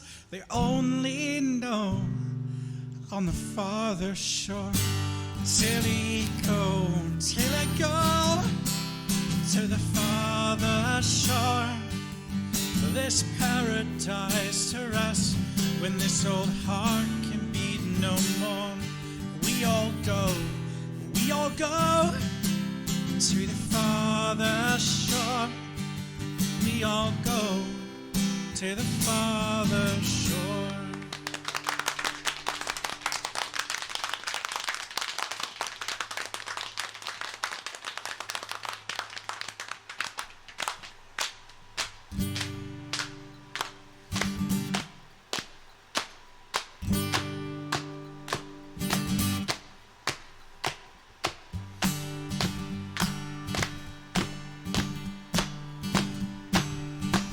I want to hear everybody, come on. Till I go to the farther shore. Till I go now, yeah. Rest when this old heart can be no more. We all go to the farther shore. Let me hear you now. To the farther shore. Show a grin, wake the dead. Till I go to the farther shore. Till I go now, yeah. Rest when this old heart can be no more. We all go to the farther shore. Let me hear to the farther shore. Let me hear your voices, everyone. To the farther shore. Sing it, everyone. To the farther shore.